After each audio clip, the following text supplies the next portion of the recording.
All right, so today, as you're well aware from having read the title, it's leg day today. And legs are feeling good, legs are feeling fresh, even though they were totally wrecked just 3 days ago. Now, they're ready to get freaking beat down again. You know, it's as though they've, it's as though they're a bit hard-headed, you know, just getting whooped week after week after week after week. But I'm not to the point where I'm really almost ready to start doing a really heavy quad focus day and more of a hamstring lighter quad day, because I'm just not going that heavy on quads yet. So today I'll still be a plain lift, hamstrings first, quads like normal.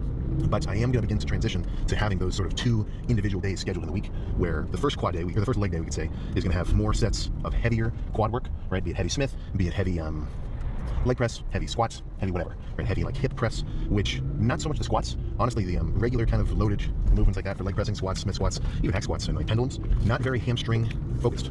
Basically all quads, hamstrings almost have nothing to do with it apart from stabilization. But leg press definitely gets a lot of hamstring involvement. And it depends on leg press too, but some of them, I mean, like my hamstrings are freaking wrecked afterward, to the point where I feel like I could even pull my hamstring if I jumped into a heavy set of like full-on leg press too quickly and without warming up. So what that tells me is if I'm gonna have a day that has a bit more of that leg press involved, then for hamstrings, right, which I'm still gonna hit before, I don't have to totally kill them. You know, like I'll do some RDLs or, no, not RDLs, like I'll do some curls, laying seated, like, you know, get them worked, but they're still gonna get activated with some of that heavier quad work. So I can kind of chill on the hamstring involvement. Now today it's still gonna even smash hamstrings, smash quads, but once I start moving more weight around and I'm more used to really being able to wreck them, that's where I'm gonna kind of transition to that sort of quad day, hamstring day. And on that lighter quad day, I'm not gonna do nothing, but I'll just do a couple sets of leg extensions, some sissy squat stuff, like a lighter volume, just kind of, you know, blood flow, pump style work, kind of as an intermediate lift before they get really wrecked.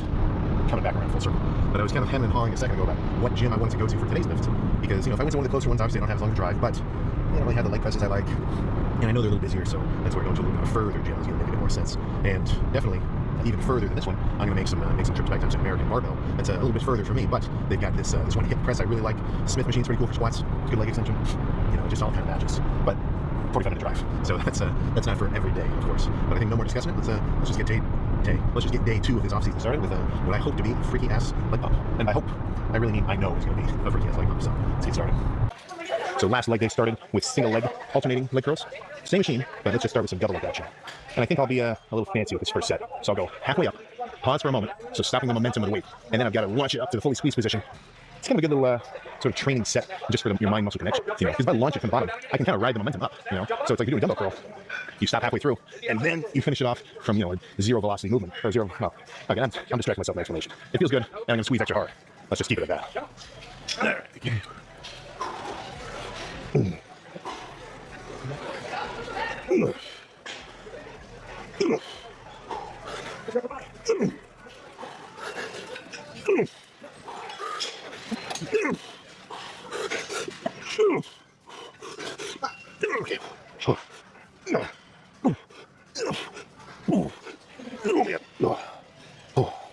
One more like that.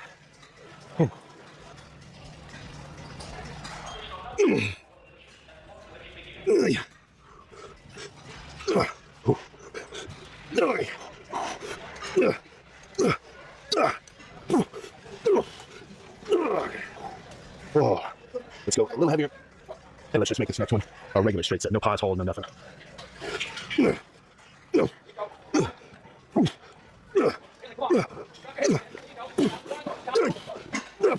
Oh yeah. Oh, one more, a little lighter though. Don't trap. Got some RDLs after this.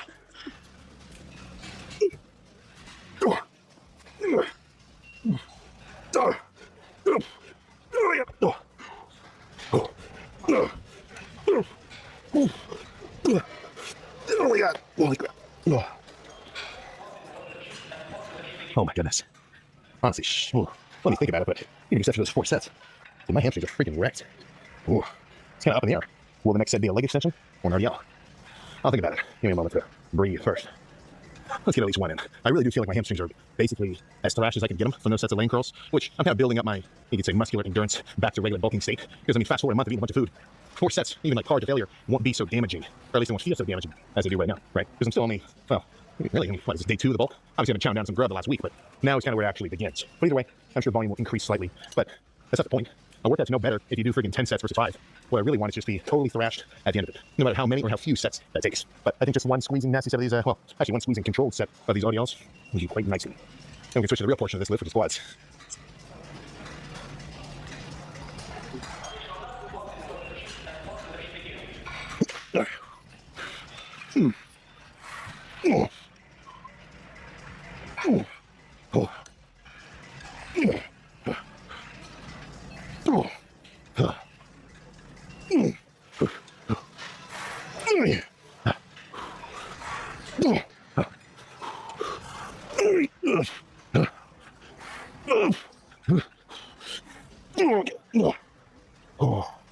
started to feel a little glued to the lower back for those last 2 reps.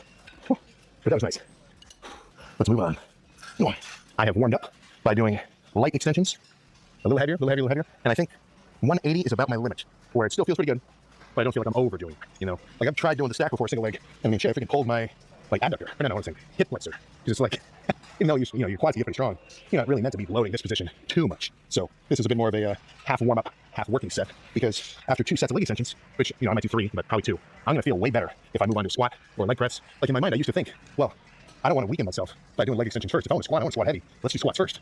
But I think I had just a flawed mentality. Because frankly, I mean, I feel just as strong after 2 sets of leg extensions. So maybe it's like different fast twitch, slow twitch fibers are being activated. But for me, at least, in a bodybuilding, muscle growth kind of context, leg pressing, be it squat, leg press, whatever, feels so much better to ease into once I've already got a little bit of a quad pump begun on the leg extensions. So this is basically always my opener for quads. Whether it's a heavy day or light day, leg extension first has been working quite well for me. So let's just do all the left, all the right, approach failure as close as I can get to it, and then go from there with a different song. All right, come on.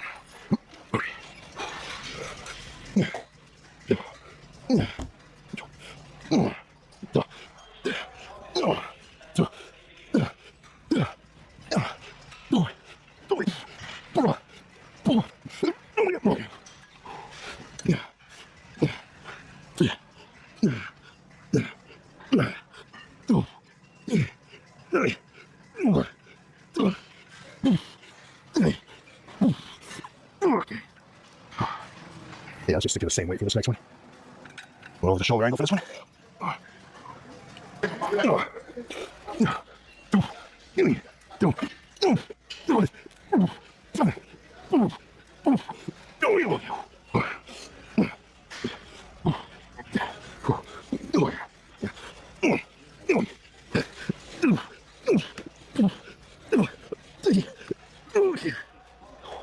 Oh my God. Oh, let's go press something. Now the question is, what? Let's think about it. I was kind of getting myself excited. I was like, oh shit, 5 plates is back. I don't even have to get to the point of having to think like, okay, let's just do 4. You know, don't do 5. 5's too much. Dude, 4 feels freaking heavy. Like heavy in a manageable way. Like I'm not gonna rip my shit or anything. Not that I'm trying to put that energy out there. But like the 2 feeler reps I did with this before, easing up from 1 plate, 2 plate, 3 plates, this would be a good working set. Now, of course, with any shoulder-loaded leg press in squat form, I want to keep my back straight, and I don't let my lumbar curve over. That's where you really ask for the trouble. But even if something did go awry, which I really don't think it will, that freaking surprised me, I got the safety set up. Even on a Smith, man, you gotta be careful. We've seen far too many squat-related injuries and worse. Not cool. I throw some safeties on. You never know what can happen. But I know what's about to happen, and it's me going fucking absolutely crazy with a 20 rep set of squats.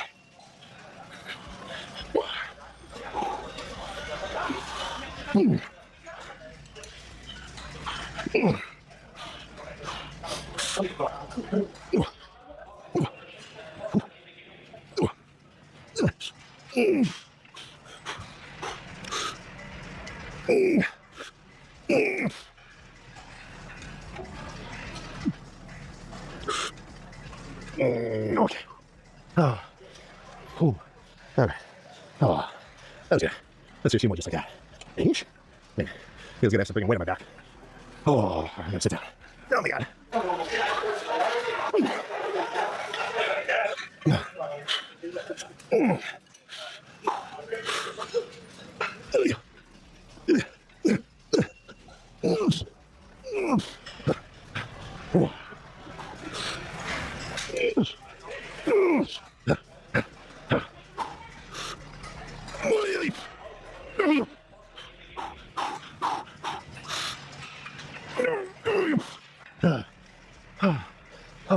Oh my God. Oh, I think that's it for those. Holy crap. Let's get some of this leg press going. And after this, probably some assisted squats with leg extensions. The quads will be good. Whoops. What actually do? Maybe just right in the beginning.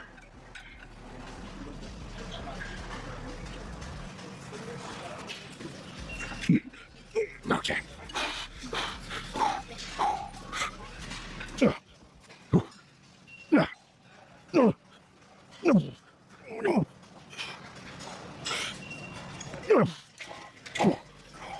Oh, one more. Oh, goodness. Oh.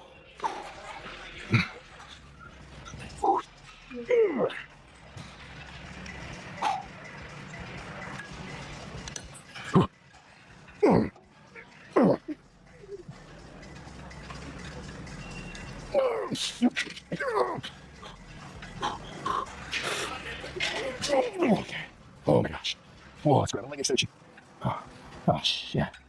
If I thought my freaking legs were sore after the last leg day, well, I don't have to worry about that till tomorrow. God damn. Here's my game plan.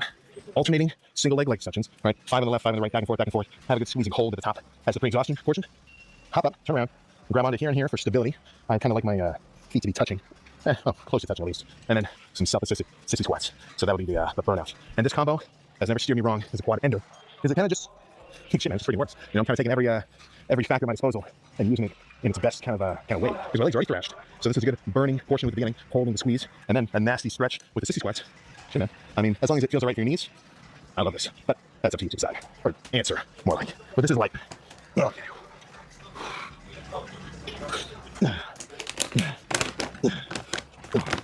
Oh, yeah.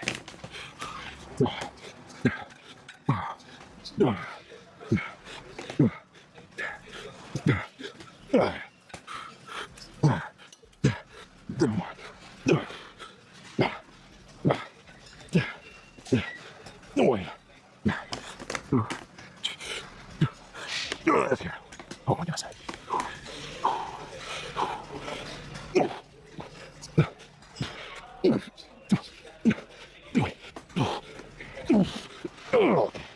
Oh, yes. Yeah, that's enough. There we go. All right. Pretty much right in the freakiest spot, lighting wise. So let's just see how quads are looking. Or quads and hams combined. And oh my goodness, those freaking squats did a number on my lower back. Not in like a back like spinal kind of thing, but I'm saying like my erectors freaking pumped up. Oh my goodness. So legs feel more than freaking bulbous, especially with those sissy squats. I mean, even like getting down into the hole, I feel like the only thing stopping me from squatting any deeper is just the quad tension that's kind of built up. But vascularity has certainly taken a hit over the last few weeks, but overall carved up fullness as well as strength is more than bolstered to kind of counteract that. So I'm not particularly concerned because I mean, it's just the nature of bulking, right? So if you're too afraid to get a little softer, I mean, stay comfortable doing lean. But this is something I said to a crew a little while ago. Lean is cool, but lean is not law, right? So for me, at least with my current state of doing things and everything else, the kind of bulking up, cutting down approach has worked rather freaking well. So that's kind of what I'm going to stick with. But hey, man, if you love being a freaking diced 180, you're a better man than me because you're where you want to be. I've still got some time. I need some more freaking mass on my frame, muscle-wise. But all done. Pack the shit up, get in the car, go home. I'm hungry, and I'm also tired. I'm going to see if I can go to bed extra early tonight, get my sleep schedule back in order. Not that it's that bad, but it can always be better. All right, feeling good. And by feeling good, I mean when I sweated down to pick up my backpack earlier, my legs were like shaking like they were going to give out. But after a leg day, that is a good feeling. That is what you're aiming for. Very nice. So I'm, I wouldn't be surprised if I make next leg day hamstring focused, because I went a little harder on quads than I kind of walked in expecting to. But overall, I think I pushed it just hard enough, but I didn't overdo it. Didn't let my ego take over to the point where I pulled anything or went too heavy too soon or like felt something weird on my whatever. No, that was good. That was a good hard freaking leg day. And now I can just relax a little bit. I can just kind of chill. And I just realized I haven't really talked about the post-show, post-competition catharsis. That was pretty fun. I mean, it was getting a little tricky at the end. Like, I remember I was talking to Mark about it when I was when it was one day out from show day, like the check-in. Actually, maybe it was 2 days out when we were in Vegas. I don't know. It was like, but right when it was kind of, let's just be real, right when the suck factor was sort of hitting the hardest. Tired, depleted, dehydrated, thirsty, hungry. I mean, every aspect of the prep. Like I've dieted before, but I've never until now. Now I get a deeper understanding of what these guys really mean when they say they're deep in prep. And I remember I was talking to Mark, I'm like, man, this freaking sucks right now. Like, not to the point where I was going to say, all right, I'm not going to, just give me a gallon of water, give me some Gatorade, I'm done with this. Like, no, of course I was going to keep going with it. And usually it's not an awesome move to complain to yourself, because then you're giving that situation more power in your own mind. But I mean, let's be real, that was pretty hard, especially those last 2 months. Like, that was not totally effortless by any means. But we were kind of having a little chat there. I was sitting freaking, in 2 days out kind of state. Like, yeah, let's, well, I won't really know how I feel about all this whole competition until after it's over, because, it's, it really is kind of not all uncomfortability, but for the most part, kind of a lot of uncomfortability. All for that one moment, right, the competition day. But yeah, after what I can say, that was fun. I'm definitely excited to do that again once I've got a bit more beef on my frame for later. Because I don't want to just, at least from my kind of perspective here, like, I could do a 4-month off season, maybe gain a pound or two of lean tissue, maybe even like 5, I don't know. It was a really successful bulk, and then try to go on stage again. But I'd be under my weight cap. I mean, if I can check in that day before at 227, I want to be as big as I can be, so I can get right at the weight cap, just like for these last 2 shows, and really have just kind of a bigger build. Because as much as it is leanness and density and proportion and symmetry and everything else, it's still bodybuilding, right? So if you're fighting at the top of your weight class, it's gonna do you good. So if you're considering getting a competition ready, or trying to schedule something like that, I would say, I mean, if that's what you want to do, go for it, right? But usually, or at least this whole time, my mentality has been wait till you're as big as you can be for whatever division you're going to do, right? So I'm not sure how the natural side of things works with the classic and like what the height limits are or anything like that. I mean, I haven't had to look into it, but if you got some beef on your frame, you've been lifting for a while, and you're interested in competing, sure, man. I mean, it was hard in the beginning, right? That whole prep and everything, but at the end, that was pretty fun. But what I was about to say was, in my mind, I always imagined it as, well, I want to get jacked first, like get as big as I can be for that weight class first, and then compete, just go for it. And usually I'll see arguments against that as like, well, what about stage experience, right? Doing a show a little bit earlier when you may not have totally maxed out your weight cap or anything else like that, purely for the experience of going through the process of everything, having a better grasp of like what it's going to be like. And in my mind, I'm like, we'll just see. But there's definitely some value there. I mean, you saw it for me first freaking hand. I walked out there with some freaking soft legs, not in terms of leanness, but in terms of just not actually flexing them. So I got the benefit of that initial stage experience by getting those critiques and feedback. And then luckily I only had to wait a week and a half to implement those kind of adjustments. So, I mean, if I didn't have that second show to go to, even right now, I'm sure all these videos would be full of the, the leg flexing comments until I would compete again, whenever, and actually make that adjustment. So, I'm not your dad, right? I'm not your coach either. So it's just kind of something for you to look into. But yeah, it was definitely fun. But that does not negate the enjoyment that I have right now of knowing I get to get some grub into my system and really fill back up. Because as much as the competition side of things is sweet, man, that's only a tiny proportion of all the kind of stuff that goes into it. So for me, I mean, the enjoyment I get from these bulked up, carved up lifts where I can really push it, really throw some weight around, the only thing keeping me from going harder on a step-by-step basis is simply as hard as I can take these sets. Because if I'm full of carbs, I'm fresh, I'm strong, I don't have any random tweaks or anything. I mean, if I grab the 60-pound dumbbells, only one thing is going to stop me from getting one more rep, and that's how hard am I willing to, you know what I'm saying? And that is the fun part. That is most definitely the fun part for me, right? So that's what I'm kind of excited about right now. Across a couple lanes here. So yeah, but that's kind of just the nature of my sort of overarching progression. Get some more mass built up first, and then we can see Sam oiled up with what I hope to be an extra 10 pounds of lean stage weight whenever that happens. That is most certainly not planned yet. I'm not even thinking about that for quite a while. But yeah, so starting calories. I mean, I'm kind of doing whatever. Like I've been making sure I hit my protein goals for the day, but in terms of actual like macro counting, I mean, this last week I've kind of just been eating hungry, don't even sweat it, which is definitely only because I've been kind of getting back into a normal state of things. Like even when I'm bulking, the calorie counting is still kind of crucial to making sure I can gradually increase my intake, up at 300 calories every however many weeks and continue to make smooth weight gain. But starting calories, at least on average, that I'm going to stick to is about 3,000. That's what I'll start with first. And I'm coming off of doing months of like 2,200. So even though for somebody, 250, goodness. For somebody walking around at 250, 3,000 calories, honestly, it goes down pretty easy. But since I've been used to running on, such low amounts, it's going to take a little while to build back that sort of requirement. Like, there's no point for me to eat 5,000 calories in a day, especially right now, only in the beginning of this bulking phase, because I've been used to running off of 2,200. That big of a jump that quick would not suddenly mean I'm gaining like pounds upon pounds of muscle per day. All of that excess calorie surplus, odds are a big chunk of that's just going to be stored as straight up body fat nearly instantly, right? Which really sucks. I mean, that's the body fat gain from a bulk is simply a side effect, right? That I'm trying to negate or at least minimize, right? So starting at 3,000, 250 grams of protein. I think I set it to like 80 grams of fats. I'm going to try to go a little lower fat for this one. Some days I'll get it upwards of like 200, 250 grams per day on these last bulking phases. So this one I'm going to make a little bit more just specifically carb heavy. And then starting with, I think, 300 grams of carbs.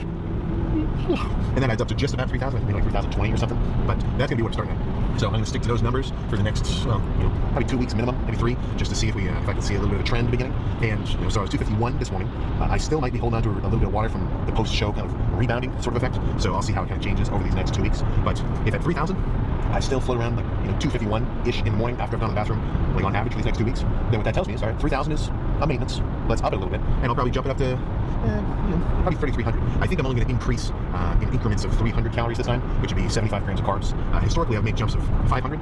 I think I might be a little too quick because for me, as much as I can eat, once I start getting to like 5,000 calories a day, 5,500 calories a day, shit, man, that's pretty hard. And not only hard for me, like subjectively, but hard on my system in the sense that I can't keep up with it. Like my appetite gets totally crashed. So with this one, I want to increase calories gradually and evenly, and just make sure I've got a steady state of weight gain slowly, not too slowly, but slowly-ish, right? So I can try to maximize my lean tissue accrual without putting on too much body fat. So I want this to be my best bulk ever.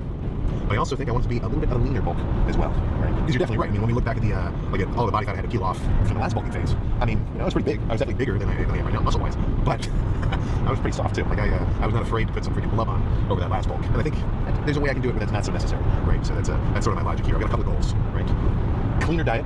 I want most of these carbs, especially as I really get into the thick of it, to be much more simple. I'm talking oatmeal, rice, potatoes, cream of wheat. Now, I'm not gonna lie to you, I've got a bowl of cinnamon toast crunch in my cupboard, but I'm not eating like 4 servings at once. Like I'll have a serving on occasion, but I want my ratio of like, you can say clean food to shit food, or junk food rather. Honestly, I've been saying 80-20, like 80% clean, 20% but fuck. This somebody just tried to cut me off, man. Damn, not cool. But I've been saying 80-20. I think that's even too much, right? I want this to be a little bit more freaking controlled, right? Because with anything, in a sense, I'm basically doing an experiment right now, right? I'm saying, okay, if I eat this much food, train like this, increase calories like this, maintain my cardio, if I do this entire bulking routine, then what will happen, right? A little bit of a classic if-then sort of situation. So the more that if situation, or the if side of things, is controlled and consistent, and there isn't as much variability to it, the more accurate that the data I'm going to get from that experiment would be, right? So I'm sure that these full day of eatings will look rather different than they have historically. Especially going back like a year and a half back when I was still in school at that school apartment. Yeah, those yeah, it should look a little more night and day-ish. And it's just a matter of the situation that the cleaner food goes down easier, goes through me easier, isn't going to stress out my system as bad. I'll be able to eat more food for longer, gain more muscle over the time that I'm trying to bulk up. I mean, simply no drawbacks. And frankly, I don't know, man. Something, well, I'm probably just saying this because in the process of carving up for both of those shows, I was eating a bunch of sweets and everything else. But I don't know, something, maybe I overdid. Well, I probably did overdo it, but it's like I'm just not really, not as interested in the sweets right now. I'm sure that'll change, but yeah, well, there'll be much more bodybuilding, consistent meals over these next couple of months. So keep tuned. Keep tuned. Welcome. I'll keep you tuned. I'll bring you guys along for the whole freaking ride. But yeah, that's my plan. So maybe I'll, well, I'm definitely going to track my day-by-day weight. I've got my calorie intake tracked as well. Every, I'm using one of the macro trackers. But I'll, at the end of this phase, I'm going to have a big, fancy-looking graph that'll kind of show the progression, which is kind of the fun part of tracking your body weight on like a Google Sheets or something. Because if you actually do it consistently, as soon as you plot that and you look at the sort of rates of progression, it's just kind of cool to look at. But it's going to take a while for that pattern to be revealed. So slow and steady, slow and freaking steady. That's the plan. So, goddamn.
seconds ago, freaking wild today, St. Louis.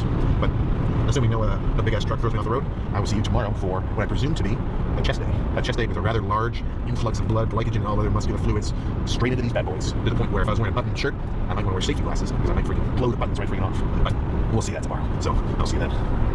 What's going on, guys? It's Jazz. So a couple days ago, Activision Call of Duty released their Unforgettable Verdansk teaser. In this teaser, they show a whole bunch of like different weapons and other stuff like that. Basically, just like nostalgia tripping you all the way up until the point where this guy is literally crying, looking at Verdansk. They are trying their absolute hardest to take advantage of people's nostalgia glasses, the rose-tinted glasses. They are trying their absolute best to nail this. Otherwise, there's a rumor going around out there. If Verdansk fails to meet expectations, whatever that could mean, there will be no Warzone 3. Now, that doesn't mean that Warzone will shut down or anything like that. I would say it's more likely that maybe they wouldn't update it as much, or they won't do any like massive integrations or anything like that. I think they would still update it, but it wouldn't be like the priority. People, I think it'll be shut down entirely. It's probably like the least likely. Now, there is some hype and discussion around Verdansk returning, and I do think that when they do launch Verdansk, I do think that like we'll see like a big jump up in player count. Probably for the weekend, really, because it comes out on the 3rd. That's a Thursday. Then you got the Friday, and then you have the whole weekend and everything. See in the trailer that we have like old classic weapons, like the HDR over here, the OG like long range sniper rifle. I remember when the game originally came out, there were clips going viral of people just hitting shots that were like over 200, 300, 400 meters across the map. Moments like that, these are things that we won't be able to get back. On top of that, people have seen everything that can be done, so it's not like everything is going to go just as viral as it used to or anything like that. But I don't think anyone's really expecting that. They just want Verdansk back and some semblance of like the original thing that they came to love. Now, given that thing that they came to love at the time, a lot of it can be attributed to the time that it came out. At the time, people were stuck inside; they didn't have anything else to do. But this trailer has near 14 million views. Really, not that many ratings. It's kind of odd. Maybe a lot of these views are really just embedded ad views. Not so much like 14 million people coming over here to go and click this. It could be playing on like websites and ads whenever you go and like click on a video on YouTube somewhere. But they're getting more feedback on it than they do with other things. So I don't really care about like breaking this whole thing down. Other people have already broken it down, have all the different clues and secrets and stuff that they've seen already. But basically, just this whole trailer, it's a whole bunch of like nostalgia to the HDR, the Grau AMAX, the Kilo. It's a bunch of nostalgic weapons that people know. And the thing is like even if we do end up getting these weapons back, it's very, very unlikely that everything will feel the way that it once did. Like a lot of these weapons, for example, when we were using the VLK scope and the visual recoil on it was a little bit easier to deal with and stuff in comparison. I don't think that they can really replicate that perfectly. So it's already gonna like inherently feel different, the audio and all that stuff. Yeah. So when you go super deep into this whole nostalgia thing, people are kind of wanting it to be like actually like the original. But as we know, the original Warzone is shut down. It's gone. We can't play the original. So looking at some comments, honestly, just open the Warzone 1 server. The map is not the only things we love. We love the mechanics and the simplicity. If they open Warzone 1 servers, I would definitely reinstall Modern Warfare 2019. I never had a chance to play Warzone 1. It sounds fun. Now, I mean, I'm under the impression that it's not possible for them to just reopen the Warzone 1 server and everything will be there and working and all that shit. I don't see how that's gonna work. I don't. It's highly, highly unlikely. So they must remake it. The thing is, they can't actually remake it. Not only is it the map, they want the engine, the movement, and the feeling of Modern Warfare 2019 back. Nostalgia is a powerful drug because Modern Warfare 2019 was hot garbage. It wasn't not in the slightest. What are you smoking? I can agree with this guy that Modern Warfare 2019's multiplayer was absolutely hot garbage. The general feel of like the weapons and stuff like that, great. The map's absolutely horrible. The general like playstyle of everything being really, really slowed down with an insta kill TTK that rivals hardcore number. You died so insanely quickly in Modern Warfare 2019. Even in Warzone, like the original Warzone, you died very, very quickly. Which is why in later updates that we had, they either gave people more HP or they made weapons do less damage. Basically anything to increase the amount of shots to kill. In Modern Warfare 2019, you just basically played hide and seek with people, and everybody just sat around listening with their headset, and there was no way to move around the map like undetected. And then people swore up and down that it was actually a skill set to sit there and listen for footsteps. The game encouraged you to sit still and listen, which went against everything that Call of Duty multiplayer was up until that point. And ever since that point, we have been basically walking all of that back. Here at Activision, Warzone 1 was an incredible experience that brought millions of players together. The unique movement mechanics, smooth gameplay, and overall feel of the original engine made it one of the best battle royale games ever. Even if they did go and return all these things, whether you agree with me or not, even if all of these things returned as they were, exactly as they were, you'll never get the original feeling of everybody figuring the game out together, the different tech and stuff that people started figuring out. If they were to reopen it right now, you would have to hope that skill-based matchmaking keeps you in a very, very low skill lobby, because if you do well even one time, you are immediately going to be put into games with people doing money matches and kill races. We kindly ask you to consider bringing back Warzone 1 server. Still, my point still stands. I would love to see it come back. Like, don't get me wrong, I would love for them to go and do this. I love how none of you in the comments know how game engines work. We don't just want Verdansk back, we want everything back. The movement, the mechanics, the graphics, the sound, and the vehicles. I do agree with the vehicles. I do miss when the original vehicles were the way that they were. Even like post-nerf, whenever they ended up nerfing the reverse speed of the vehicle, which was like fucking crazy at the time, by the way. Everybody just drove around in a Bertha, just running people over the entire time. We want OG Warzone, the game that made us stay up all night. Let's be honest, you only stayed up all night not because the game was that good, but because you were stuck inside. Everybody was stuck inside. And again, I don't doubt these people's like love and want for it. It's very, very wishful thinking, but you are wishing to go back and watch a movie or a TV show with like your brain wiped. Like I wish I could watch Attack on Titan for the first time. I wish I could watch like early Game of Thrones for the first time. I do too, but I know what's coming. There's no way I can't forget that. So even if you reopen the servers back up, you can't wipe everybody's memory. At this point, just open the servers. Hey, they're not gonna do that, but yeah, something tells me it won't be the same as it once was. Yeah, again, just like if you went back and watched an old favorite TV show of yours back in the day, it won't be the same. You ever go back and play an old game that you played a whole lot when you were younger, and it's just not the same as it was. The magic is just, it's not there. Or at least something is just, it's not the same. Just open the servers, putting Warzone 1 servers with FOB on the new consoles. Like this shit is not, all this stuff is not possible. And I think a lot of these people are aware that it's not possible. The map wasn't the problem, the game was. It's full of cheaters. That's another thing. Even if they open the original Warzone servers up, the anti-cheat is completely bypassed. Like they're fucked. Not to mention, you could argue that the anti-cheat right now is gonna be fun. I guarantee you, the way that some people are sitting around excited for Verdansk to drop, even the people that are pessimistic towards it, like myself, they are excited to play at least a little bit. If we feel like that, could you imagine what a hacker feels like? People that are hacking, full-blown rage hacking, cheating in whatever way. These people are looking to ruin your experience. So the same way that you're excited, so are they. They're excited to get on there and absolutely destroy everyone's experience. All of it. That is their plan. They want to destroy this. I guarantee there are people gearing up, waiting for this shit. Hack the ever-living shit out of the launch of this. Now, with that said, I don't even think, even if they did fix the hacking issue, I still don't think the game survives. Straight up. If they make a completely impenetrable anti-cheat that could never be bypassed, which really is impossible either, but that still won't keep people here. Whether a new, returning, casual, pro player returns to this whole thing, and whether they run into a hacker or not, is still not going to keep them on the game. And the graphics and sound design and gunplay and feel and lighting. I guess if you guys would deep fry your games in NVIDIA filters and then say that the game looked good, I guess. You could barely see players at a distance on the game. And I'm on 1440p. People had to deep fry their games in order to make sharp enough edges to actually be able to see people sitting in windows and shit. And in the darkness. Funny how they're showing actual milsim operators instead of the wacky ones we've been getting. Again, skins are not a reason that people quit or continue playing the game. You know they're desperate when they have to bring back Verdansk. They are pretty desperate. The thing that mainly killed Warzone, in my opinion, is time. People have gotten way better at the game. They understand how to play it, know what to build, and all that other shit. The game is basically solved. So the only thing that's really ever left are, you know, a random new player here and there that likely won't get hooked, and all the other people that have nothing else that they're playing. Not to mention the current climate of games right now is there's a whole lot of other games that you could be playing right now. Marvel Rivals popping off, all the new games and other shit that have come out recently or are coming out soon. GTA is coming out this year as well. It's like open the service. Yeah, the majority of this is like not even being excited about it. A lot of it is just a lot of pessimism. Can't wait to hear it's not the same over and over. Yep, bring back our operators and skins. It's not gonna happen. It's ready to face all the cheers. True. Oh, we want everything back, not Verdansk. Yeah, you get the gist of it. That's what everybody's saying. That's the general feel for this whole thing. Surprisingly for me, I didn't expect expect this many people actually like asking them to just reactivate the Warzone 1 server so they can just go back and play that. I know if you ask any of these people to actually, expand on it, they don't really have an answer as to how Activision would be able to do that, or how they would even be able to shift all of their plans and all this. Like, they would have to go back to an old compromised system, and then even then we'll still have people in their ears that it's not the same. It's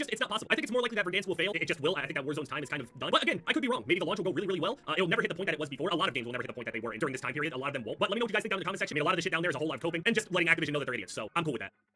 Hello guys and gals, me Mudahar, and Linux has a pretty massive problem. I know it's kind of goofy when I make a video like literally a week ago saying Linux just took a pretty massive W, which it did. Things are getting better. But I'm talking about from a gaming perspective. Now, this is Rainbow Six Siege, one of my most favorite multiplayer games that I've ever played, okay? I've probably got thousands of hours, actually several thousands of hours across numerous accounts, and this is a game that I've been playing since year one. I've actually been playing this game for like 10 years. And I will be discussing this game in like a day or two in like a much bigger video, just because I have a lot of stuff to say about it, and especially that all of a sudden it's getting Rainbow Six Siege X, a 10-year like update. It's crazy. They're about to rework this game, all right? Hopefully crazily. But there's one big problem with this game. I need that computer to play it. Why do I need a totally different computer to play one single multiplayer video game? Well, that's because, as you can imagine, anti-cheat. So one thing that I want to get into, obviously I'm not here to just crap on anti-cheat solutions, but Rainbow Six, a game that pretty much relies on there being no cheaters. This is a game where one single bullet to the face is basically cause for death. And I know that's a shocking statement to make, but there's a lot of multiplayer games now we're getting shot in the head like 4 times, apparently fine. But the point is, it's a realistic tactical shooter, okay? It really requires you to be on your actual toes in a gunfight. Now this is the anti-cheat that powers Rainbow Six, and I've had my own problems with BattlEye, by the way, but I could only imagine a world without BattlEye anti-cheat. Rainbow Six would be fucking unplayable. Now the thing about anti-cheat solutions is it's still not enough. Every day you play this game, you'll constantly see at the top right, there is a ban wave happening pretty much every other game that you play. There's just that many cheaters that love to play online video games, and cheaters are the reason that these kind of anti-cheat solutions have to exist. Now, one of the things about Steam is you can very easily see the top games at the moment. So Counter-Strike right now is the top game on Steam. Counter-Strike works directly underneath Linux because it's supported by Valve. Valve obviously supports Linux. This is not anything surprising. The second most played game on Steam, may shock you, is PUBG Battlegrounds. I have not played this game for probably like 6 years, but it has been played. At least right now, it's apparently 561,000 people are sitting on it, okay? It's got crazy daily peaks. And this does not function underneath Linux because of obviously the anti-cheat not functioning. And this in turn brings one serious problem. Obviously, games like Dota 2 work, Monster Hunter Wilds will work, Rust I believe does work, but don't take my word on it, Marvel Rivals I know works. Grand Theft Auto Enhanced does not work. Neither does Grand Theft Auto Legacy. Banana, I'm surprised people are still playing this game. Split Fiction will work, Apex Legends will not. So one of the actual problems with Linux, and one of the reasons why people can't really adopt to it that easily is because giving up some of the most popular video games is just not a doable option. Now let's forget about just software for a second, okay? Let's say you have software that doesn't work underneath Linux. There's a good chance that there's probably an equivalent alternative that exists that you can start using. And generally speaking, a lot of software works underneath things like Wine, which translate Windows software on the fly to Linux. Now obviously things like your Adobe Premiere probably won't work that well, and honestly everyone really expected that not to work. But the thing about it is generally speaking, Linux is kind of there. I made a lot of videos showcasing how easy it is to get things like Linux Mint installed onto a computer, install all your applications, and start playing games. This whole venture effectively ends when somebody is trying to run a piece of software that isn't just unsupported, but actually outright hostile towards actual Linux users. And that's a problem that I feel like needs to be addressed. Otherwise, this penguin is not gonna fucking fly. Not that penguins know how to fly in the first place, but you get the idea. So Rainbow Six Siege, a game where as of 2 hours ago, 82,343 people have been playing. And me included, actually. I love this game. But the problem with this game is obviously it runs on that anti-cheat. Now the thing about this is obviously the solutions people use to cheat on their games vary pretty heavily, okay? Generally speaking, some of the shittiest cheats that are available on PC are cheats that you can just download for free off of some shady forum in the world. You can run that on your computer. It'll probably infect your computer, but it might give you access to aimbots, seeing people through walls. But most of the cheaters that I've actually been looking at don't really rely on some of these easy to detect cheats. And generally, a lot of anti-cheats can always dig those guys out and basically kick them to the curb. But the thing is, there are obviously cheaters that rely on some pretty crazy technology. So for instance, cheaters use things like DMA cards, which is direct memory access. So effectively, if you have a separate computer sitting next to you, you can basically read the memory of the computer you're playing the game on, computer A, and modify it or use it to basically find out where cheaters sit around it. So these cards cost around $170, $290 if you're going for the most primo degenerate pack. But again, to go down into it, they'll proudly advertise that they're beating things like Faceit Anti-Cheat, Riot's Vanguard, Call of Duty's Ricochet, which might as well not even exist because every form of protection on this, in my opinion, doesn't exist. BattlEye, Easy Anti-Cheat, it's all pretty much done. And so they give you a nice little diagram here to show you. That's your computer right there, using a DMA card plugged into your computer slot. It will actually read on a second computer, and then you can actually plug in all of these aimbots and various other different cheating dudes and dads and basically get access to real scummy stuff. It doesn't matter what system you're playing on at this point. These people just have setups entirely dedicated to fucking ruining the online community. Now, I've made videos in the past where I've talked about, kernel level anti-cheats and why I don't like them. Kernel level anti-cheats are not a good solution to me. Kernel level anti-cheats allow, of course, actual bad actors to take advantage of the actual systems they design and use them in nefarious ways. Remember that Genshin Impact game with myprot2.sys, one of their anti-kernel cheat drivers? Yeah, that was used, again, in a malicious manner. And of course, this level of invasiveness on your computer should never be allowed, okay? At least in my opinion. These basically rely, a lot of these anti-cheats that are now running in a lot of games basically are installed alongside your actual Windows kernel, your actual main operating system. And they sit at the lowest level of access that one could imagine, okay? You're basically giving carte blanche access for an entire anti-cheat access to your system. And the thing is, I necessarily don't believe that a lot of the big game publishers or developers are going to be using this to spy on users. I think that's a bit of an overblown conspiracy theory. However, like I said with that Genshin Impact example, when you develop software like this and it's so invasive, there is a good chance that it can serve as an attack by actual seriously malicious hackers, okay? They might want to find ways into it and find a way to hack millions of people around the world. Now, the thing is, a lot of these anti-cheat vendors have bug bounties and a lot of yearly, monthly testing, and they constantly fight against this exact, situation. But the thing is, you as a user have to be a little bit worried. Now, the other forms of cheats that I found floating around were like AI-based anti-cheats, okay? So for instance, literally on GitHub, there are entire world's best AI aimbots that tend to exist, okay? Literally designing aimbots that utilize the actual AI cores on a GPU like, well, not the RTX 9080, definitely something above that, but utilizing NVIDIA's CUDA, they can basically take a screen capture of a video game and utilizing AI, adjust your computer's mouse movements into actually hitting people right square in the face. So the thing is, what is the cure against this? How do you fight against something that is AI protected? How do you even know if somebody's using an AI aimbot, depending on how they've manipulated the AI into moving your mouse around? Maybe they can make it look realistic. Maybe they can be a closet cheater, somebody that necessarily doesn't even cheat all the time, only when they absolutely need it. This is becoming a world where obviously basically cheating in video games and the actual combating efforts against cheating have reached this fucking arms race where all of us are effectively allowing a lot of game companies and publishers to install some of the most invasive software just so we can relax and play some competitive online games. I mean, the fact that this is just freely available like this is insane, and people wonder, is it really Linux that's the issue? No, it's just cheaters utilizing whatever software or hardware like this to actually destroy online gaming every single day. So I got a really wild cheat for you guys over here, okay? This is a Zim Matrix. Now, you probably heard of names like Cronus Max or whatever. Basically, this tool allows you to use a keyboard and mouse onto a console. So Siege is a cross-play game, and again, this may not entirely be true the way that it's done, but one of the interesting ways of cheats that I've seen is apparently some users have been playing the console version of Siege. Now, the console version of Rainbow Six Siege is supposed to be played on a controller, right? This game has no actual keyboard and mouse support. In fact, Ubisoft has a special type of anti-cheat called Mousetrap to detect people using a mouse on a console. So what'll happen is somebody who plays on a console, which again, Siege is a tactical game. If you're going to be making headshots, recoil is very important to manage. And for console people who don't have access to a mouse, using the sticks, they actually lessen the recoil from my understanding on the actual system. So what happens is some scumbag gets this, basically takes advantage of the console lessened recoil and wins against you in a fucking gunfight. In fact, I would go as far as to say that a big chunk of high-level play on consoles at least is done through cheat devices like this. Because at that point, some of the people making headshots on you are just so fucking good at the game, it's actually unreal. And the thing about anti-cheat is one of the biggest issues with Linux in this regard is how does Linux support any form of anti-cheat? For Rainbow Six Siege, there is obviously actual BattlEye support on Steam. This was posted literally in 2021 by actual Steamworks development. They basically said BattlEye works on Proton, which is the construction, which is actually the translation layer Linux uses to allow you to play Windows games on PC. This has reached a point where all the developer has to do is reach out to BattlEye to enable it for their title. No additional work is required by the developer besides that communications. It's basically caused, again, a lot of people to go onto Ubisoft's forums and say, hey, look, can you please enable this? And even evidence, like people have linked my video, for instance, it's important. Some people want to play this on Linux. Obviously, there's not a whole bunch of video gamers on Linux for Ubisoft to open that up. Now you might be like, well, dude, if it's so easy, like you just send an email and have it enabled, why doesn't every developer do it? Why doesn't Rockstar just do this? Well, apparently it's due to the fact that this version of anti-cheat on Linux is not the same really invasive version that we were talking about earlier on Windows. And it's because of this mismatch that a lot of cheaters, unfortunately, have ruined this for Linux gamers, or just gamers in general. Basically, by allowing anti-cheat to run lighter on Linux, a lot of actual scumbags have now been spoofing themselves playing underneath Linux so they can get that easier anti-cheat loaded into the game. And because they've got an easier anti-cheat, they have a whole extra repertoire of cheats that they can use against a video game. And that, ladies and gentlemen, has basically culminated to Linux basically at an actual standstill. How do you support a platform where, again, people are breaking the rules of online gaming and seemingly there's no real fix to it? Now, at least in Windows' case, right? Windows allows this level of granular anti-cheat access. And through a combination of verifying secure boot protocols, verifying drivers, a lot of these anti-cheats do work underneath Windows. And all gamers have to do is install one program and everything just works. For Linux, it's actually not so easy. One of the big problems with Linux is how open and free it is, okay? It's open, it allows you to modify the actual guts of a system and optimize it in ways that maybe even the maintainers of Linux have never thought of. It's this level of access, customization, insane patching that allows Linux to basically, run these games. If anti-cheat were to be allowed, the general fear is that somebody could modify a kernel and basically bypass whatever these anti-cheats are trying to stop. And that has basically caused one of the biggest problems on this platform. Some of the most popular games, unfortunately, will never be supported underneath Linux unless this problem gets solved. It's crazy because video gaming underneath Linux now isn't a situation of will this game run. A lot of games run. Rainbow Six Siege runs underneath Linux just fine. It's just the anti-cheat that prevents people from actually connecting to a match online. Most of these games work pretty well. New games that come out work pretty well underneath Linux, as good as they do on Windows. It's just the fucking anti-cheat is the problem.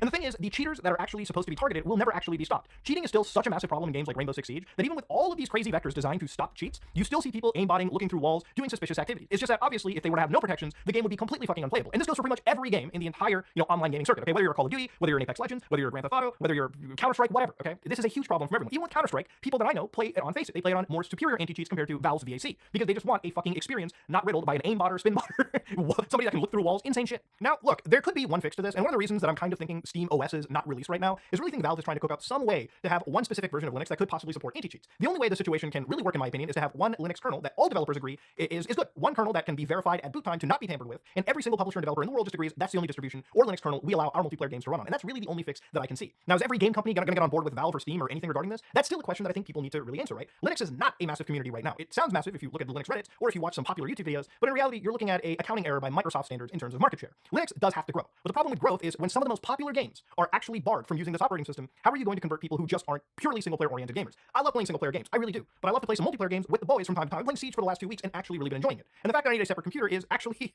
just annoying. I wish it could all run underneath Linux, but the problem with that, of course, is the anti-cheat situation. Linux is just too fucking good an open source for its own self to support some of these anti-cheat solutions that, unfortunately, regardless of what people can say, are somewhat needed to prevent the amount and spread of cheating on the platform. People have said use things like server-sided anti-cheats or AI counter anti-cheats, and it just doesn't seem completely feasible from a development perspective. But yeah, Linux has this one problem. And honestly, the only solution I see is if sometime this year, when Valve releases that SteamOS for public consumption, if somehow it comes with some level of assurances, at least to developers, that as long as it remains untampered, we should be able to run all of your anti-cheated games right there. But that's big hopeful message. That's being really hopeful right there, okay? That's me just actually like wishing upon a star. Hopefully that's the way that it gets handled, but this problem really does need to actually be addressed because it's kind of weird to be supporting and promoting Linux, knowing full well that obviously one of the biggest criticisms is from people that comment on these videos is I can't play my game. That's a valid criticism. I can't tell you not to play a certain game. Some of these multiplayer games, some of these games are actually really fun, and there's no good reason why you should be prevented just because some piece of shit hacker ruins it for effectively everyone. If you like what you saw, please like, comment, and subscribe. Dislike if you dislike it. I am out.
Hey guys, we're back, and today we're gonna be making a 100-pound Mexican buffet for the homeless.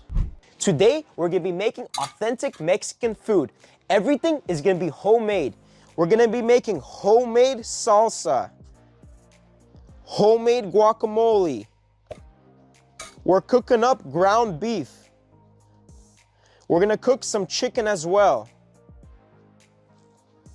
And we're gonna make homemade flour tortillas.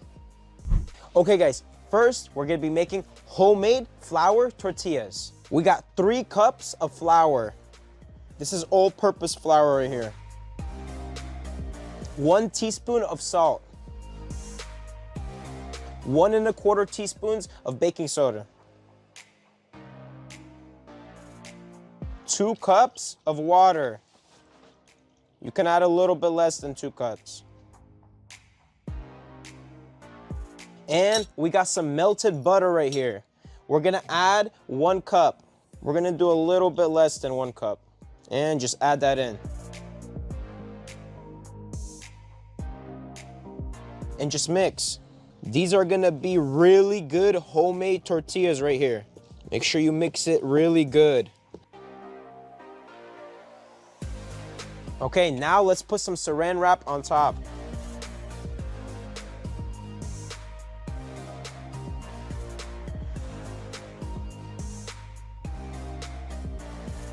Okay, and just let that rest for 30 minutes. Okay, while the tortilla batter rests, let's make the homemade salsa. First, we got cut up onions right here. Cut up peppers, a bunch of different kinds. Cilantro, garlic. Let's put some oil on the griddle.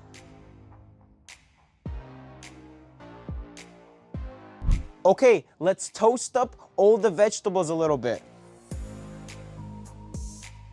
Peppers and some garlic. More oil on top. Let's mix.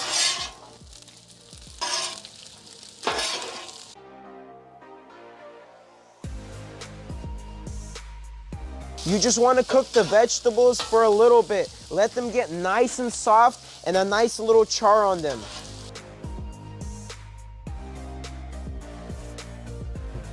Okay, we got a little crisp on the vegetables and they're nice and soft. So let's take them off.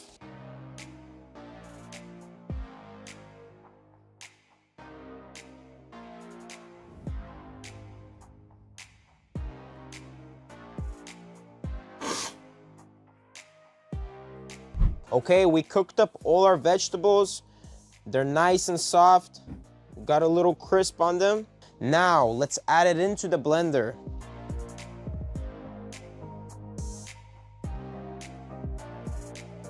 Take a little bit out, make some room. Okay, let's add a little bit of cilantro. Add in just a little bit of paprika, oregano, black pepper. This has a few different peppers in here. And let's add in some pink Himalayan salt.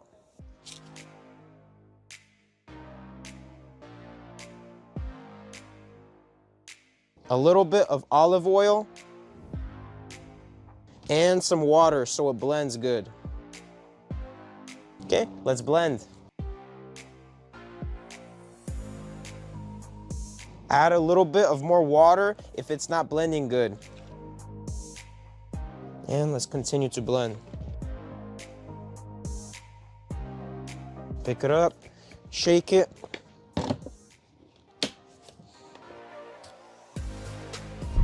Okay, let's add in the rest of the vegetables. All that garlic, onion, all those different peppers we added in here, the seasonings, more cilantro, and just a little bit of water. Okay, let's blend again.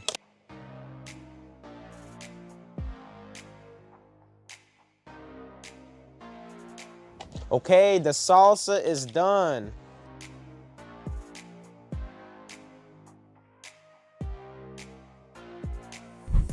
Beautiful homemade salsa right here. Okay guys, we're gonna be right back when we start making the next food. Okay guys, the flour tortilla batter is done resting. It's been 30 minutes. We made sure to wash the table really good. Let's put some flour all over the table.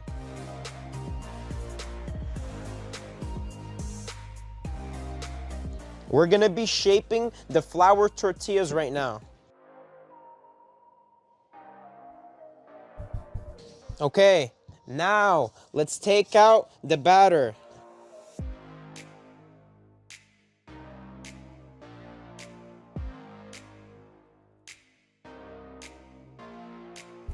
Okay, we're preparing the dough to shape the flour tortillas.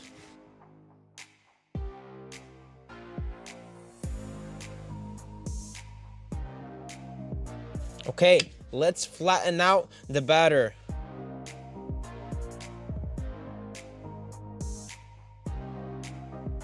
Make sure you add flour as needed, guys. And guys, this is gonna take you some time to get the right thickness and to spread it out good. Because if you rush this process, it will rip. It'll either be too thick or too thin.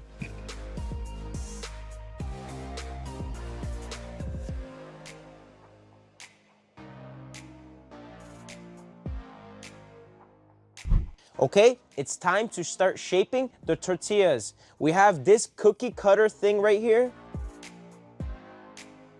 Let's put it down. You want to push down and shake it a little bit so it separates good. And make sure you use enough flour on your table because it will be hard to take off the tortillas off this. Okay, we shaped our tortillas. Okay, we shaped all our tortillas. Let's start cooking them. First, let's put down some oil.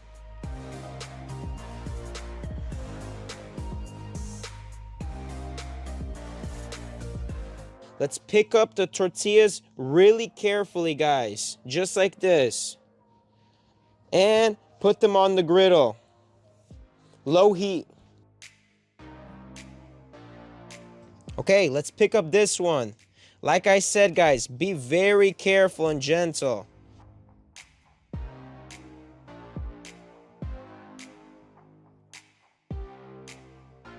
Just like that. And if you need to, you can move the dough from the sides so it's easier to take them off. Just like this. All the dough that we don't use, we're gonna be reusing it, guys. If you make the tortillas a little bit thicker, it's gonna be a lot easier to pull them off the table. The thinner ones, those are the ones that are a little bit difficult to pull off.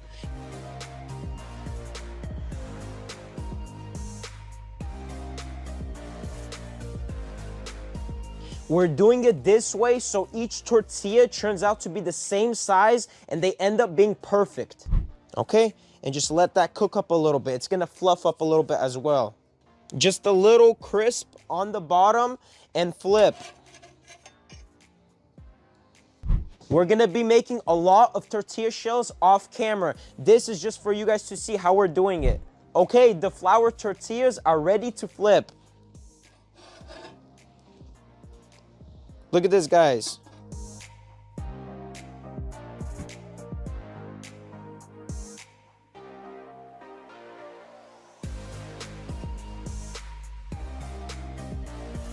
Okay, guys, the flour tortillas are done. They're nice and crispy from both sides. Depends how you make your dough. It will come out to be a little bit different color. Some are more white, some are more yellow, but they all will taste the same. Some people like to use lard to make flour tortillas, but we used butter. So that's why they're a little bit different color.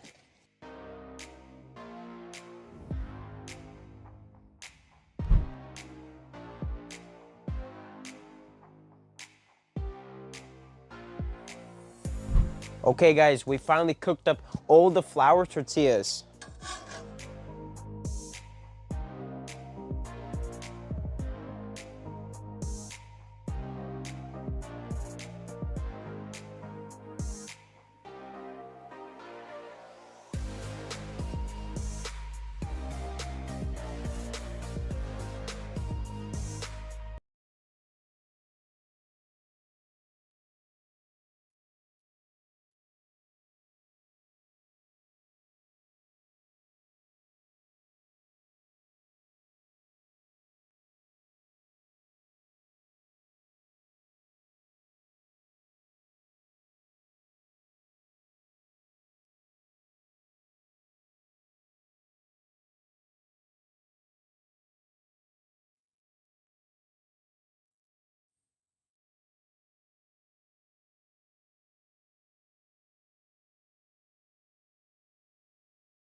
A.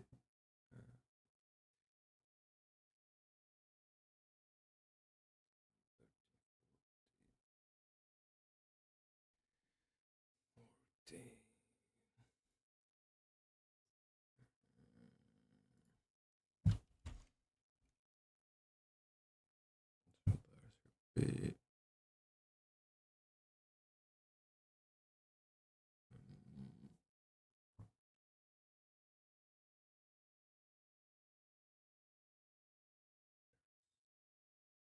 Five lanes.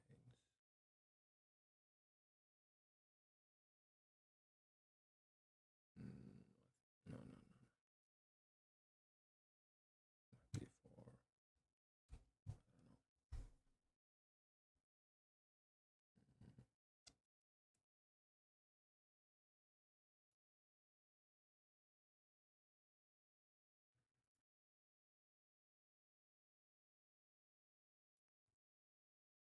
I don't know.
The echoing hall had a story to tell.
This new plot beat would carry me deeper into the story.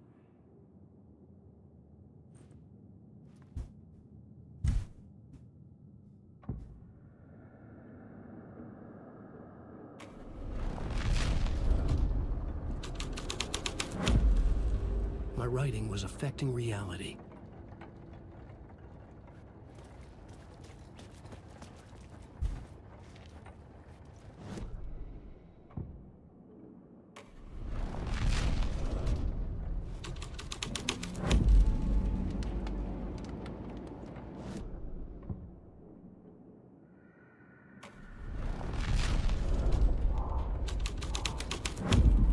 The hall had changed into the murder cult's hideout.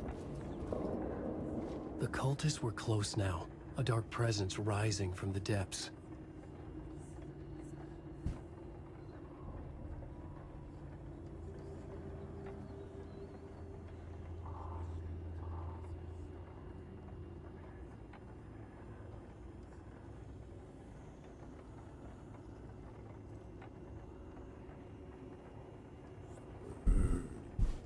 Not doing it. And the shadow, I open this door.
Chris is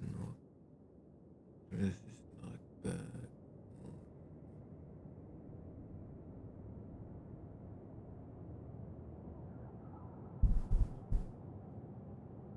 Where gone project or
story was affecting the scene.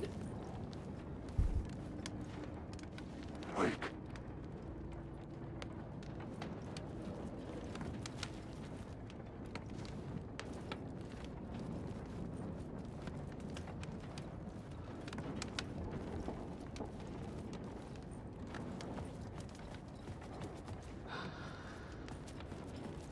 Wake.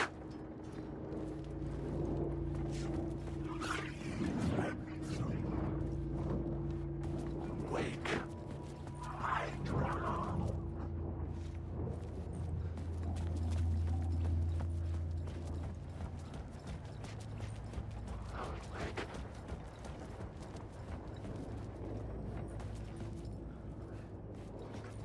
Alan, wake.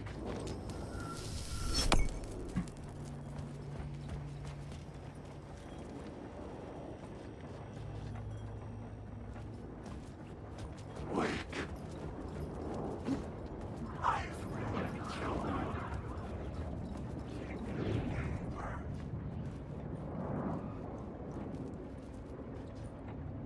Alan, wake.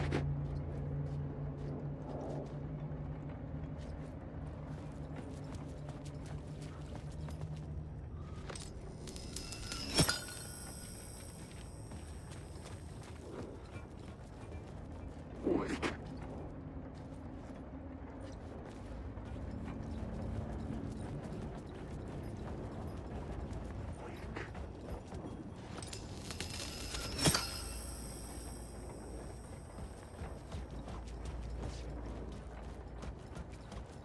Alan, wake.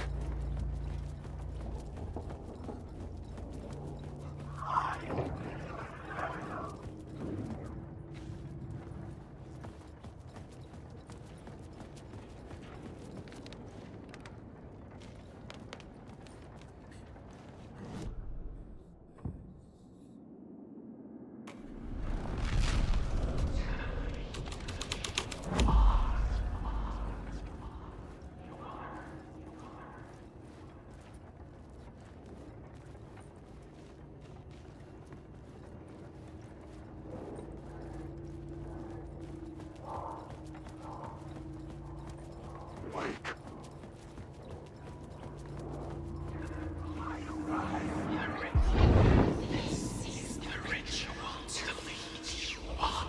The Fed had witnessed something here that made him run scared. Whether the summoning ritual had been a bona fide supernatural event or the mass psychosis of stark raving lunatics, it didn't change the facts.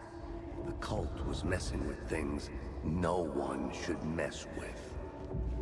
The ritual was a vital part of the story, the key to reaching the murder site.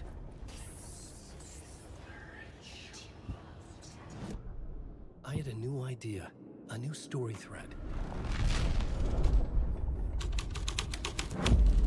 This is the ritual to lead you on.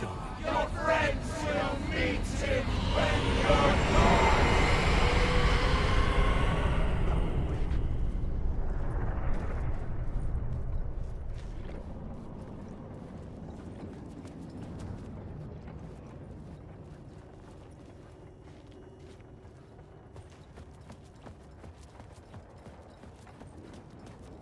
Wake. Alan, wake. I'm lost.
Turns out the cultists weren't the only ones using the tunnels.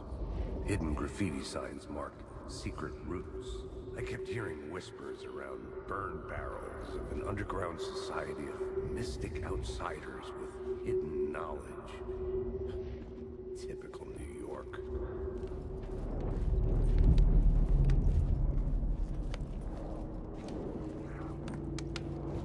Wake. Wake.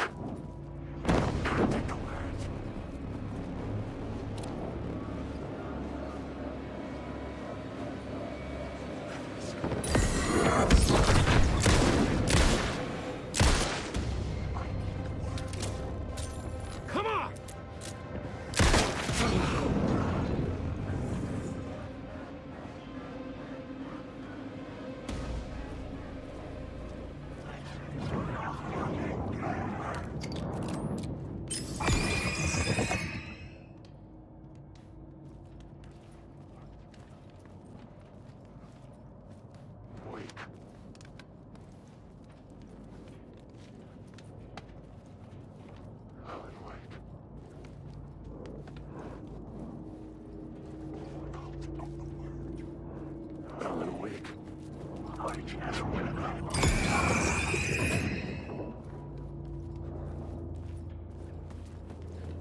Shit!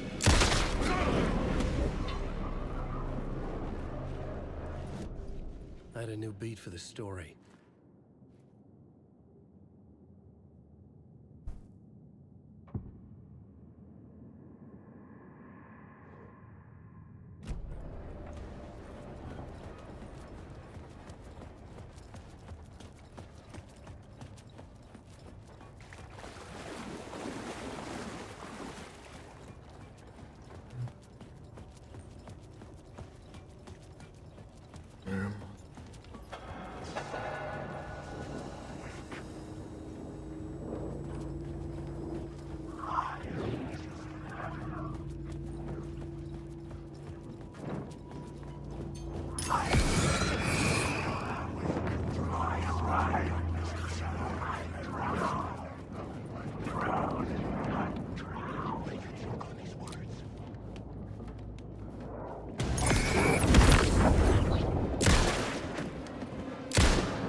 Restore 50% of the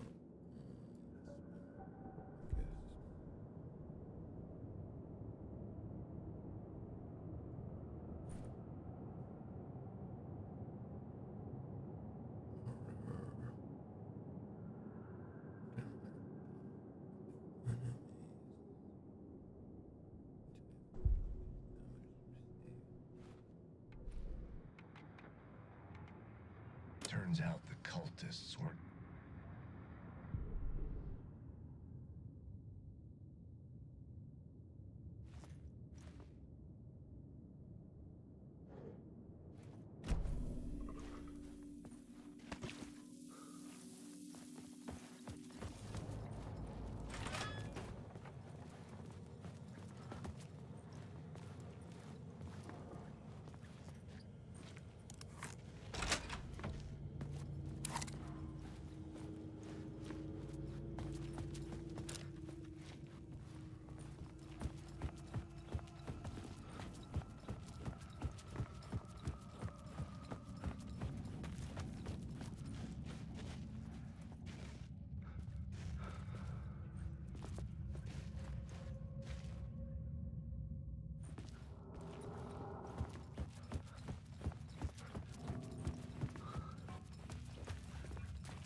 Your story. Wait.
Alan Wake.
Torchbearers painted the tree there. The tree of knowledge. The tree of life with its roots reaching down to hell. It could have been a Christmas tree for all the good it did him.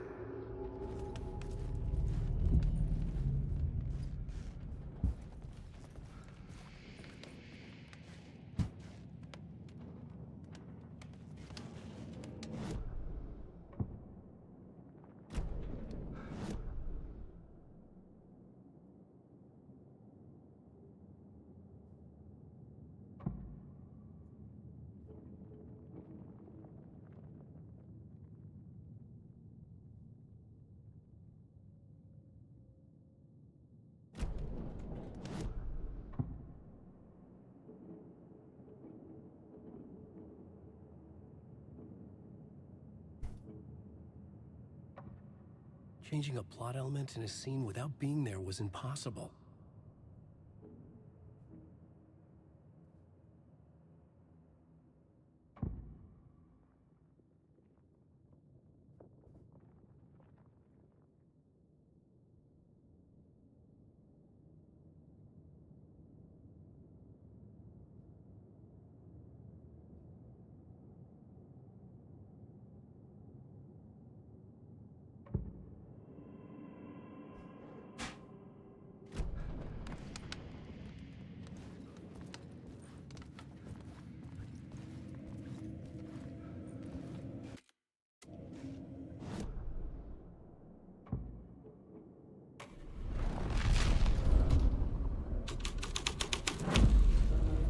scene and plot beat made sense together. It's bad luck to be on this case. The cult can get you anywhere with that black magic shit. Let the day shift handle it. What happened, anyway? Some Fed came looking for the cult, but it was a trap. A satanic blood sacrifice. Anyone who gets involved with the cult, they're next. I heard their leader is this famous writer, Alan Wake. Their unholy motherfucking messiah. Sounds like a load of bull.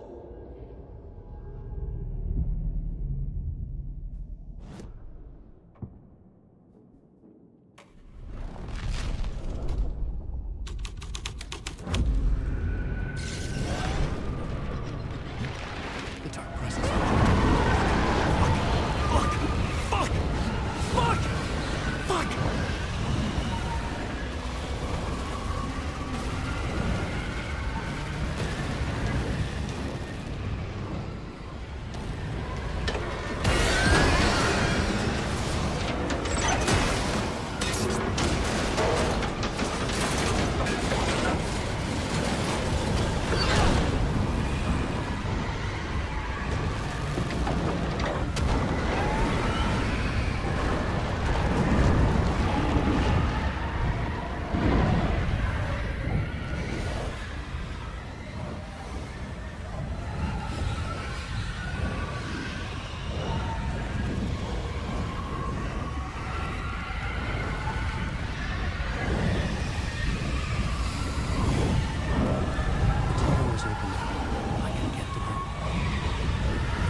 The dark presence.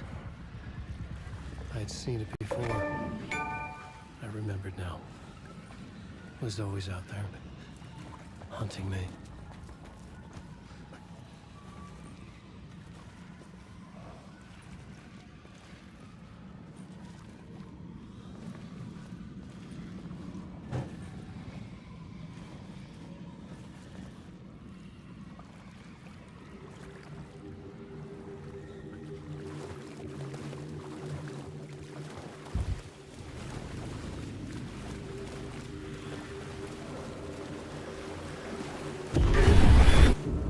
The murder site. Somehow the victim's heart was the key.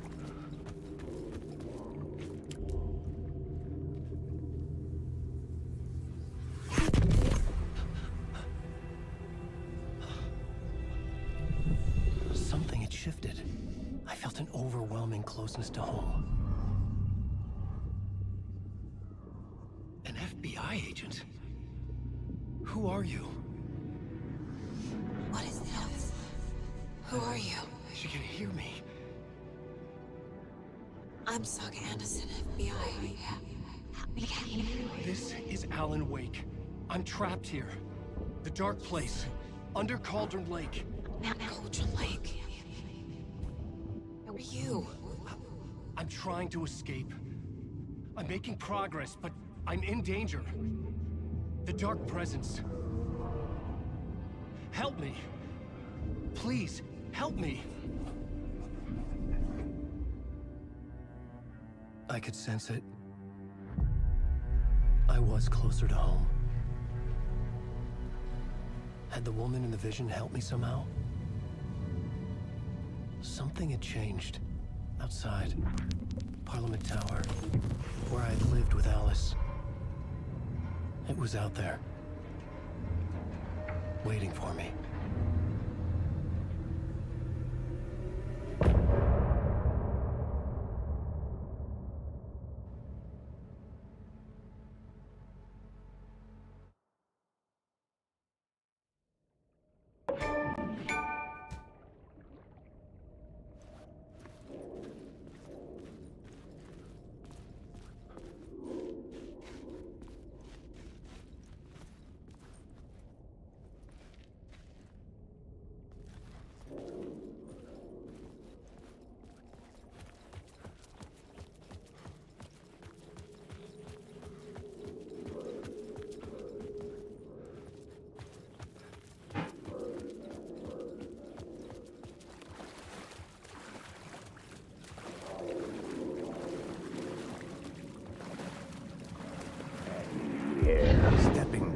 murder site, I'd felt it, hanging in the air. A meaning, the violent emotion of the act, like a cloud of wrath. The dead eyes of the victim staring at something you couldn't see, and yet making you aware of it.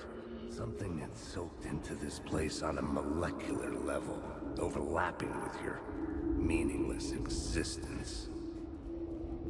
Regression to something you had managed to forget. Marking you, taking you for a ride, making you crazier.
The station had changed.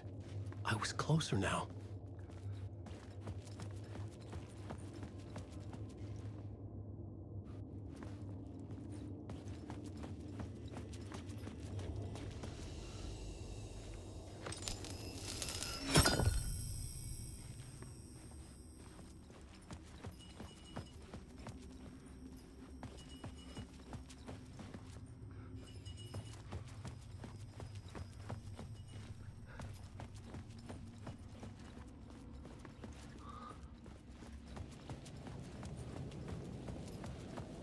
Parliament Tower, our home in New York.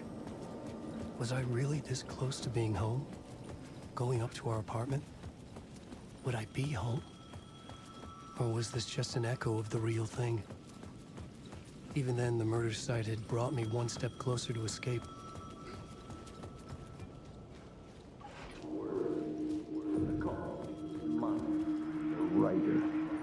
The writer. Maybe he was a victim. The cult, using his words. Or maybe he was the monster behind it all. Either way, Alice Wake, his ex, she knew things. It was there in her art for all to see. A cry for help. The darkness she'd witnessed. And that put her in danger. Was Alice here? In the story?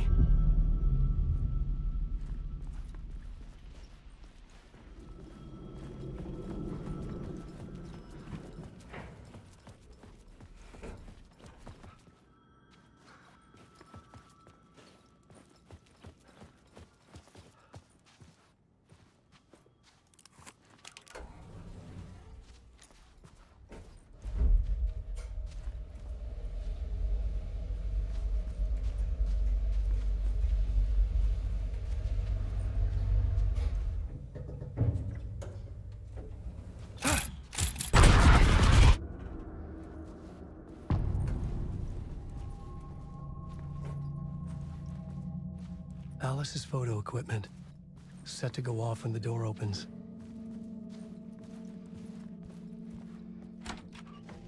Get out! Leave me alone! Alice! Alice! Alice. This is a photo of Scratch. How did Alice get this? Is he stalking her?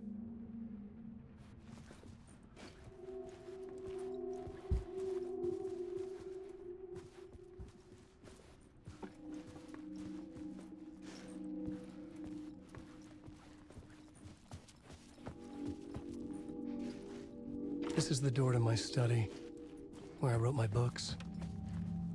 This symbol wasn't here before. Alice's video camera. No memory card inside.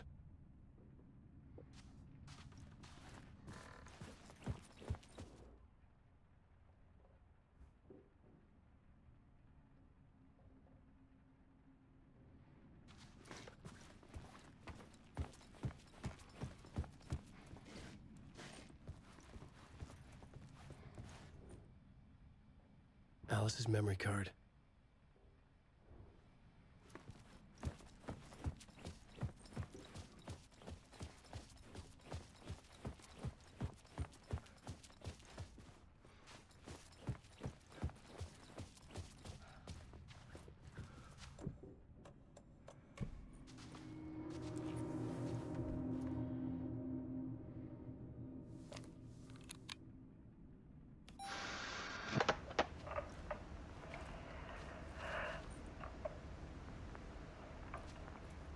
When I was younger, photography was everything to me. I moved to New York thinking I'd make it as an artist. And then I met Alan. We had a good thing. We were both dedicated by our creative ambitions. The only difference was that Alan's work made money. He brought me work when he could. I took his promo shots, created covers for his books. I'm sure he forced his publisher into it. I was taking photos, just not my photos. And that gnawed at me. Things got complicated sometimes, but that's life, right? We loved each other.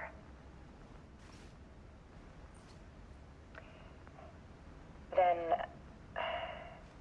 Alan hit a block. I brought out a meaner side of him. One I didn't like. I set up a trip to see a doctor in Washington. I didn't tell him until we got there. We argued. Things went wrong. And he was just gone. Drowned, allegedly. Easy for people to think it was my fault. Hell, I do, too, sometimes.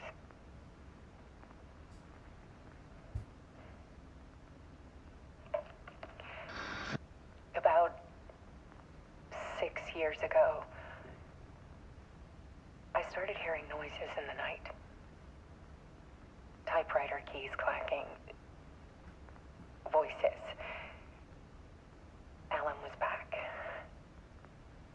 Haunting me.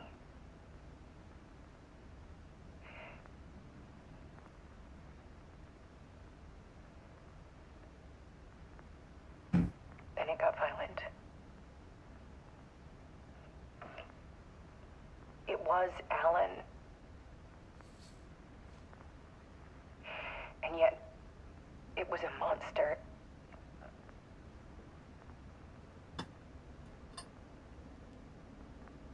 He always did have anger in him.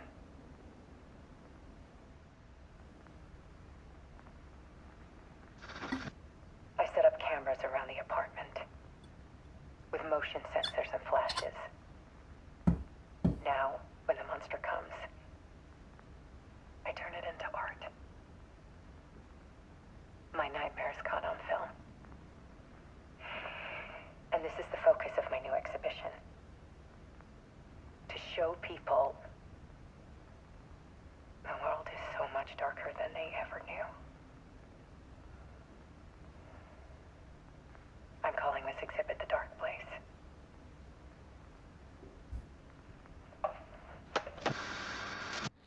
Alice.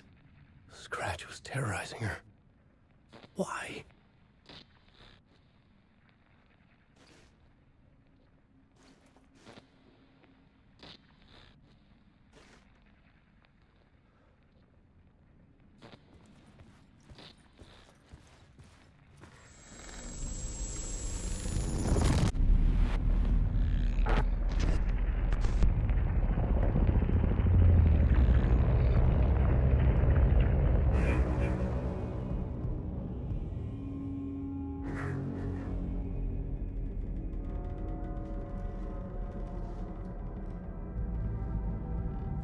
I sat in the writer's room and wrote a story. Initiation. To project myself through the dark place, to look for a way out. The story had brought me here, brought me nowhere. Looped me back. I was writing the story. And in the story, I now stepped into the writer's room. But there was no one here writing.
Okay, let's recap what you've told us so far, Alan. For the past 13 years, you've been trapped in a nightmare dimension called the Dark Place. Yeah. It's like New York, but it's not New York. And can be reached from the bottom of Cauldron Lake, but it's not really under the lake. And after all this time, you've managed to get out. Yeah. But so has your evil doppelganger. Mr. Scratch? Or is it the Dark Presence? Both. It's interchangeable. He's Scratch when he looks like me, but he can change into this other form. And Scratch, the Dark Presence, wants to rewrite the world in his own image. Which would be in your image, as he looks just like you. And turn the world into a fucking nightmare. During Deerfest, which is scheduled to take place in a couple of days. You got out of the Dark Place by writing a novel, the pages we've been finding. But your double edited it into a horror story that's now changing reality, taking over people, making them crazy, bringing the Dark Place to Bright Falls. Yes, fiction coming in contact with the Dark Place can change reality. The story is coming true, soaking into everything, like darkness when night falls. But last time it... This will be back in 2010. Yes, last time it didn't happen all at once. The story came true bit by bit as it unfolded. And that dark presence was still bound to the lake. I stopped it before it got the ending it wanted. Before it broke free. Based on that, there's still time. Which brings us to your magical light switch. The clicker. Magical doesn't quite cover it. Scratch wants it to bring about his ending. That can't happen. If I can get the clicker, I can send him back to the Dark Place, make all this shit go away.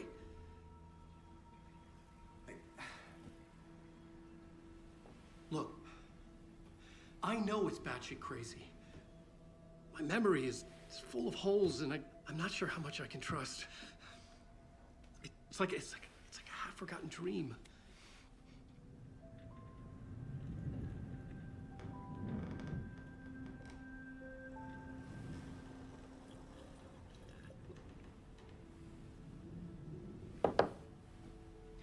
Mr. Wake, Alan, we've seen our share of batshit crazy in the past 24 hours. What I want to know is, why am I? Why are we written into the story? I think I saw you.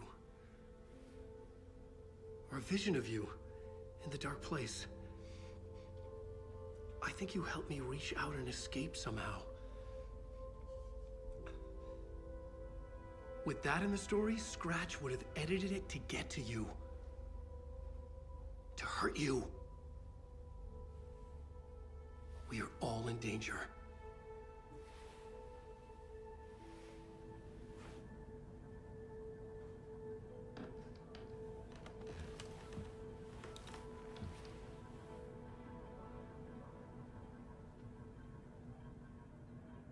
It's insane. And there's so much of it. Have you ever heard of the Cult of the Tree? Creepy bunch. In the habit of wearing deer masks, performing murder rituals, victims turning into monsters possessed by darkness. Possibly inspired by a horror story written by a certain author. Ring any bells? The cult. Yes. Yes. They have the clicker. If the cult has the clicker, does that make them Scratch's followers?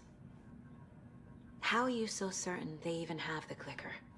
They could be working for Scratch. I don't remember. It's all confused. Alan, if I'm gonna act on this information, you need to be honest with me. Yeah, of course. Is he confused? Or is he hiding something?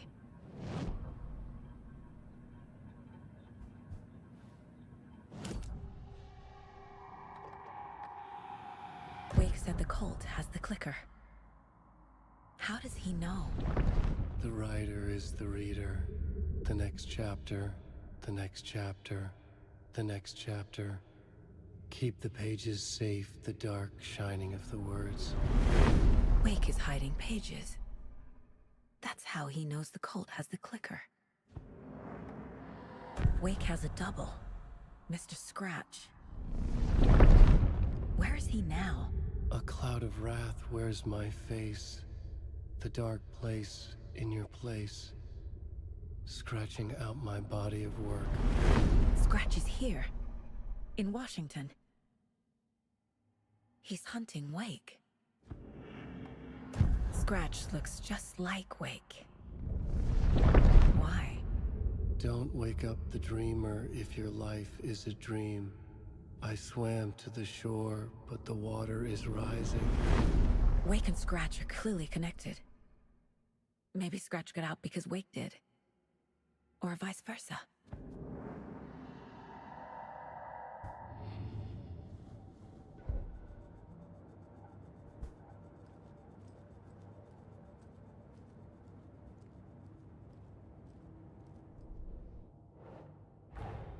Wake just gave us a lot of information. But this clicker seems like a good place to start. If we find that, then we find the cult.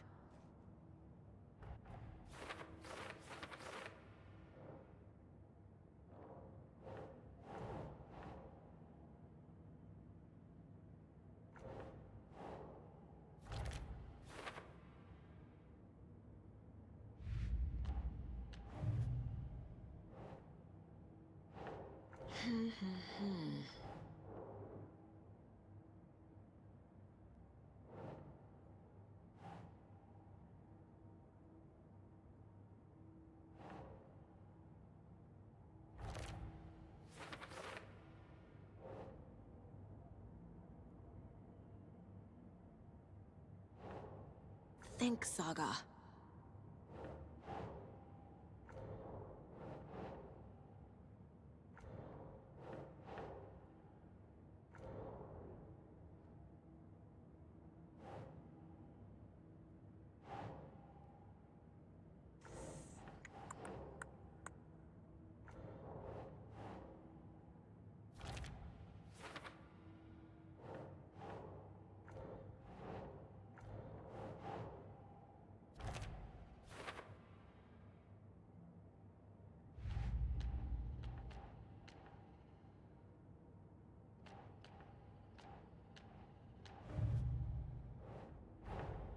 The pages we've been finding are from a horror story called Return, written by Alan Wake. And the contents of this book are coming true. Why couldn't it have been a romance?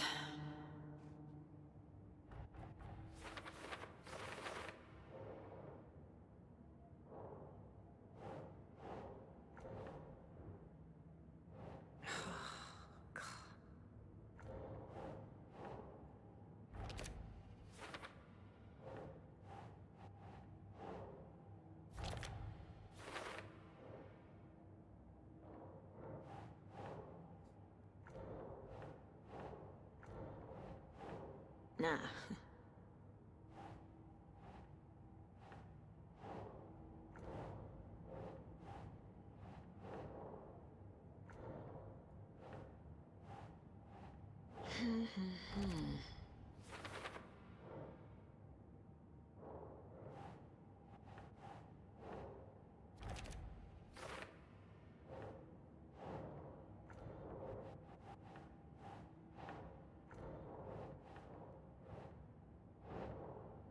Think.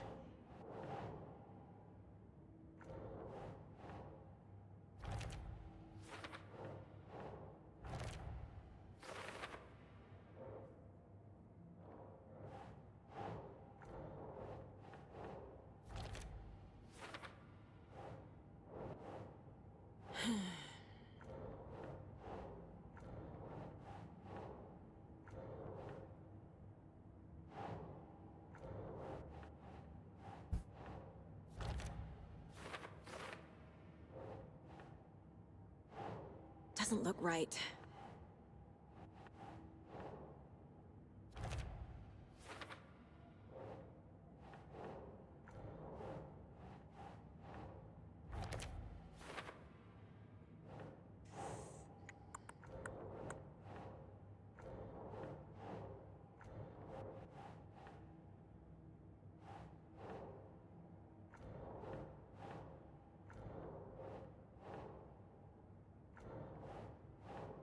Keep trying.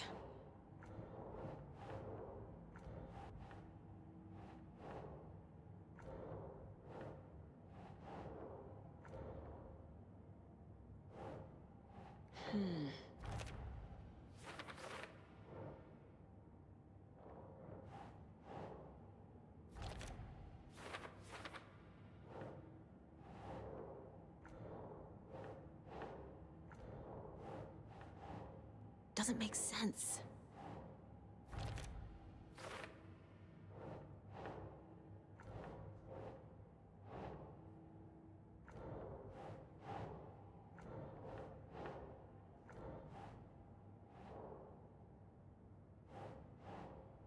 That's it. The Dark Place. A dimension that's home to monsters. Huh. Wild stuff.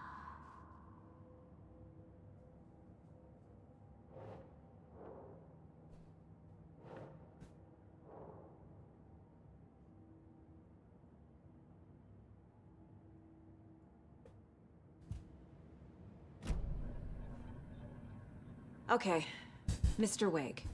I know you have more pages of the manuscript on you. You don't understand how vital these pages are. They're the only way I can know what's coming. You're not the only one trying to solve this. This is our job. Okay. Here. Now, this is all I have. Be careful with them.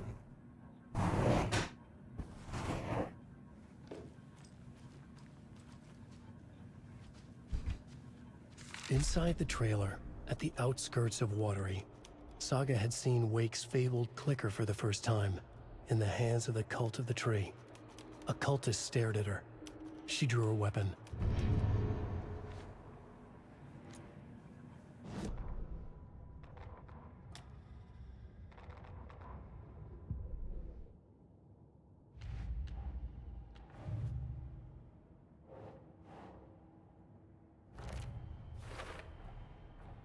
The Cult of the Tree has the clicker Wake told me about. They're a part of all this.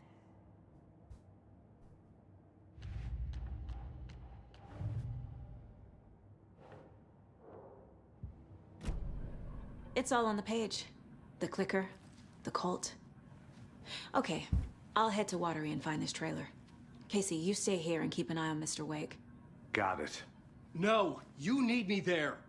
No dice, pal. This is an FBI investigation, and I don't see a badge on that flannel.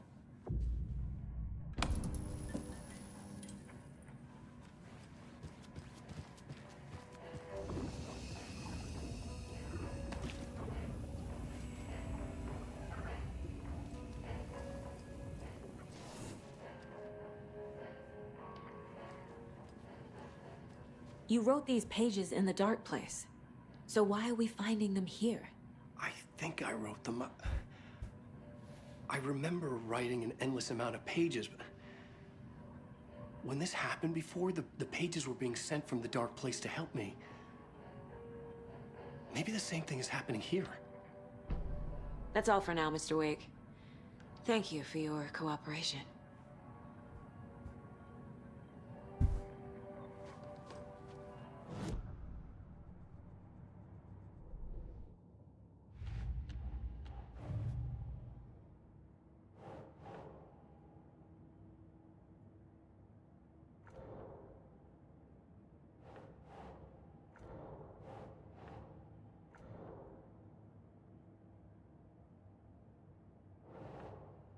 Nope.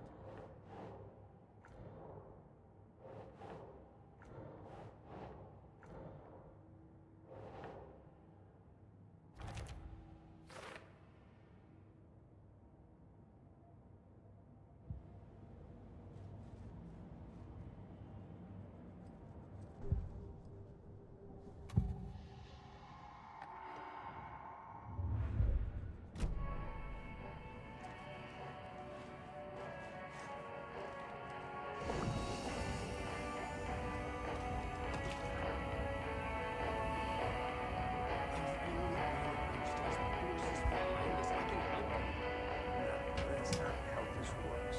You're a civilian. You don't do right wrongs. And the scratches after you, and so is the cult. You don't know who you can trust here. Damn it, you're not making a mistake. Be sure to add that to the list.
Hi, welcome.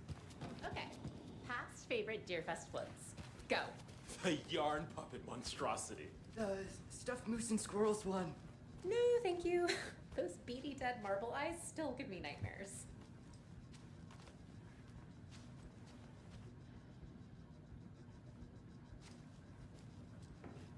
So who's in for a bet this year? Boy. $100 says there'll be at least one fender bender between the floats. Hello, and welcome to Coffee World, voted Washington's best coffee-themed amusement park. All of our attractions are family-friendly and available to children of all ages. Like our coffee. So, take a sip of our I swear I brought my full kit along.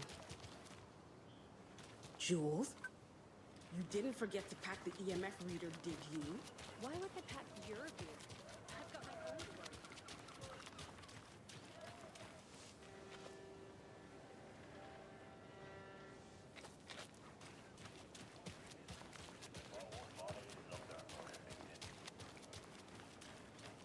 I can't wait to hit the haunts. We should check the town out first. You know, do research, interview some locals. Get the feeling. Just don't share your copy with the ghost.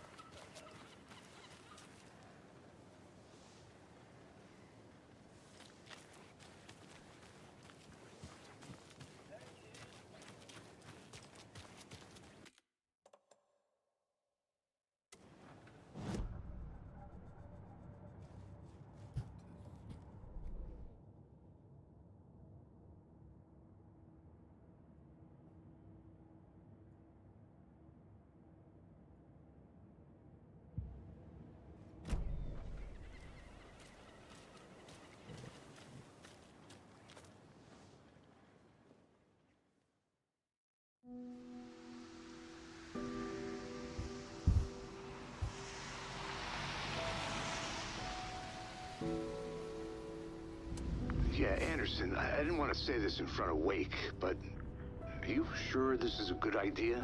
Going on your own? Assuming we believe the page, I need to check this out. We need to find the cult. Anyone we meet here could be a member. And this Scratch guy. The evil doppelganger? Must be true, or else this guy can't write for shit. The quality of his writing aside, if this page turns out to be true like the rest have, this could be a breakthrough. We might solve this thing before backup even arrives. Yeah, but they're taking their time, so just be careful out there. Meanwhile, I think me and Wake will have a chat. Maybe I can shake something loose. Okay. But remember what happened with the Salt Shaker? Yeah, real funny.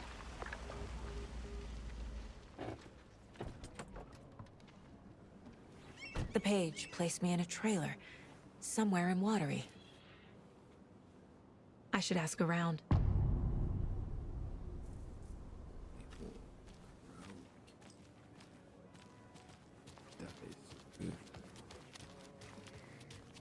Hello. Do you have a second? Ah, long time and no see, Miss Anderson. Thor and Odin are not here. They are old tricksters always sneaking off. Sorry, no, I wanted to ask you about something else.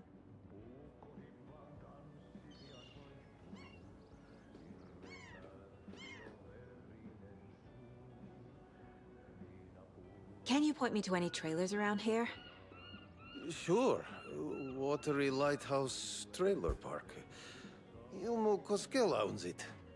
He owns many things in town. And where is Ilmo? I saw Ilmo and his brother at the bridge. Well, what used to be the bridge. Do you live around here? I live in Bright Falls. You've seen me around.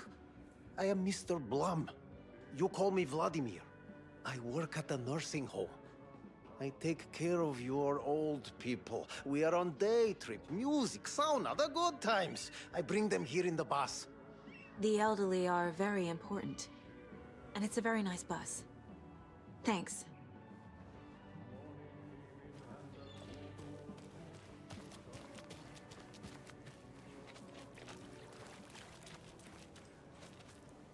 The flooding is even worse here. More like underwatery. I'll have to tell Casey that one later. Hey, what did you used to say your dream job was as a kid? I bet it wasn't dock worker. I don't know about all that. But idle hands are the devil's playground. Hey, where's the time gone? There's just a wretched husk of what used to be me left. Mayor Seta will stand up for justice.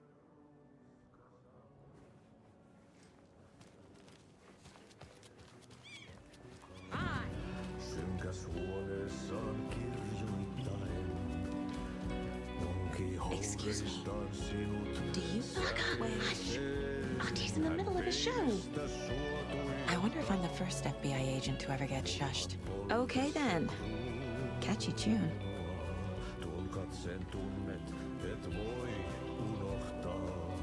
Vaikka kasvot piiloutuu veriverhon taa, on yötön yö. Se sielun syö. On yötön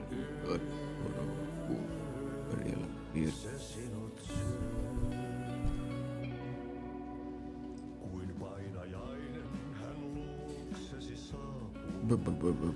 Hänet verhot tuon varjojen kaapuun.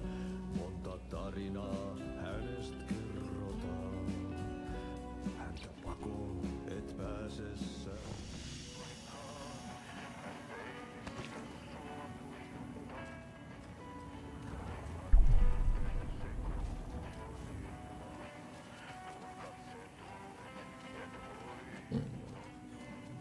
Vai kasvot piiloutuu veriverhon taa, on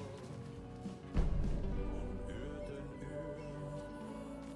Se jää.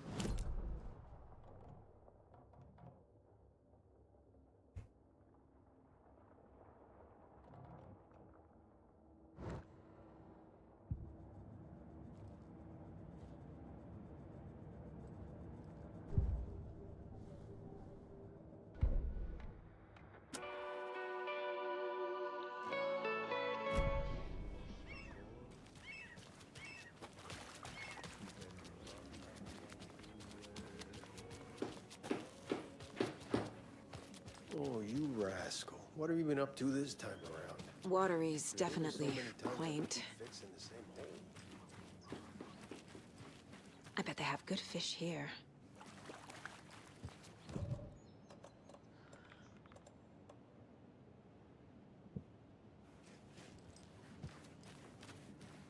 Good day.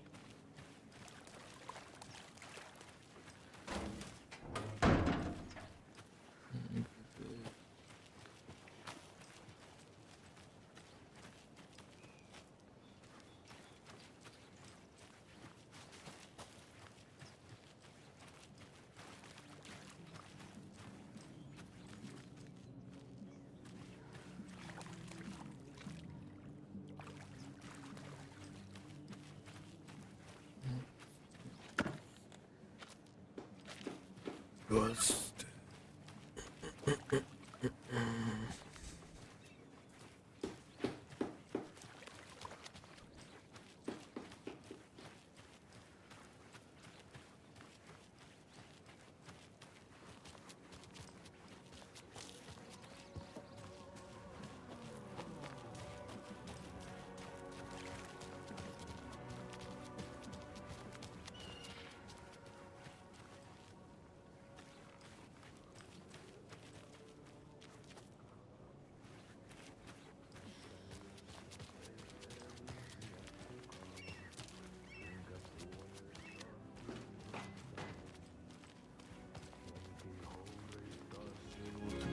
Säkeeseen hän peilistä sua tuijottaa.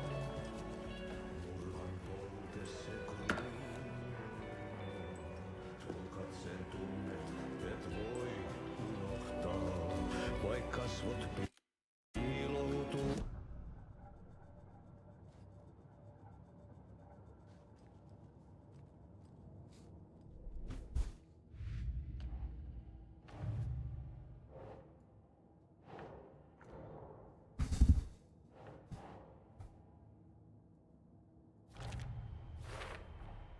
A trailer park is a good place to look for a trailer.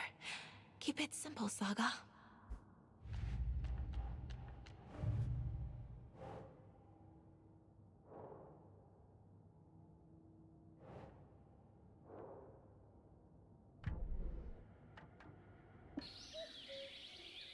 Oh dear, I am a tourist, and it appears that I'm lost in the woods. If only had a tour guide. Also, it's bear season.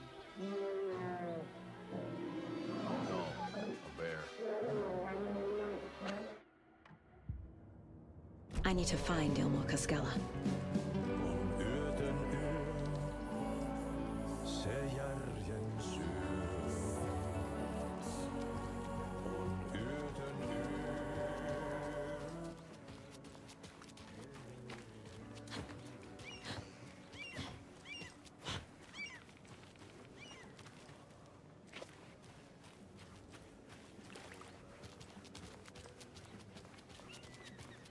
Enjoy your day.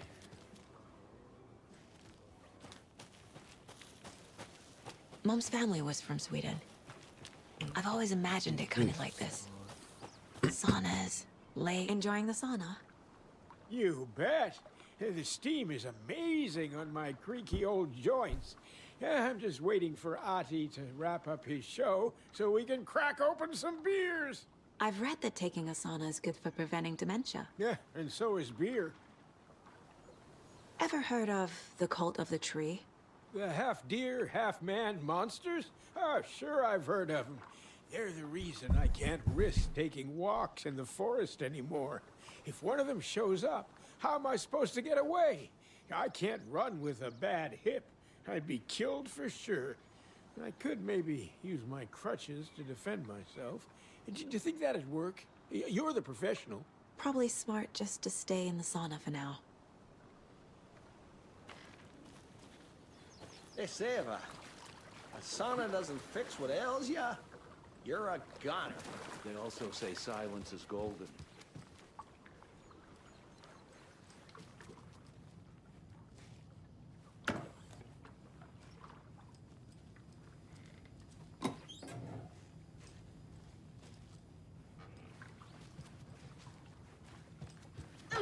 Whew. Hot.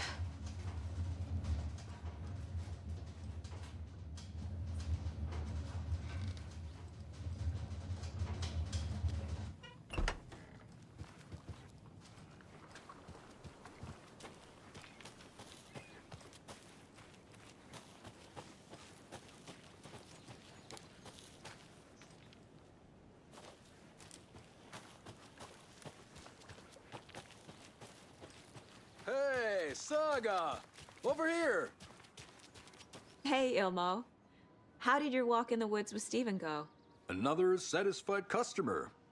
I just hope he remembers to write a good review on the webpage. Great to see you back in Watery, Saga. Everyone in town missed you. Super nice to see you again, Saga. They act like they've known me for years. This keeps happening.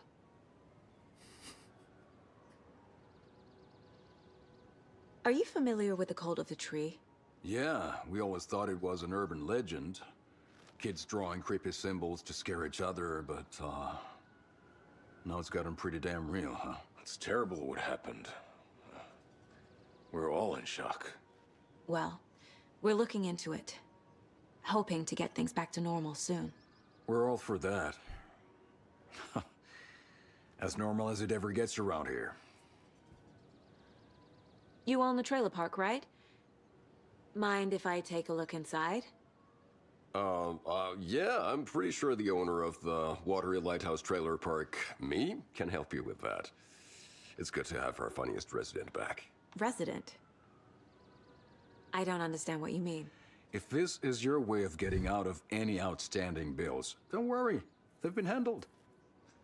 Must be hard coming back to where you and your little girl lived. It's like they remember a different reality. Is the horror story messing with their memories?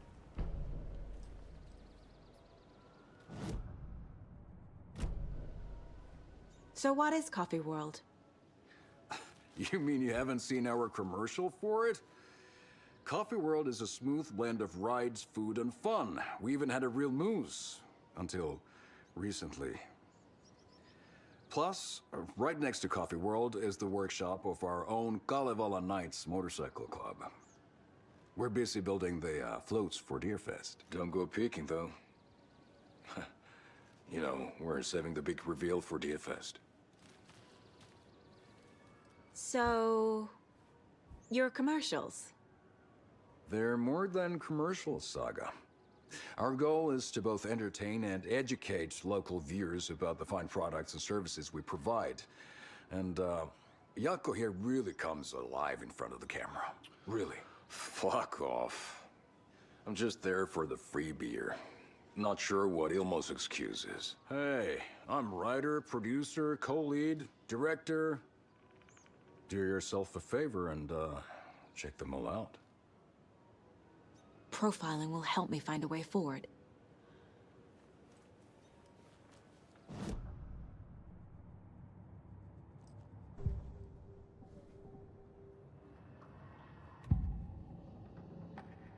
Elmo thinks the cult is just an urban legend.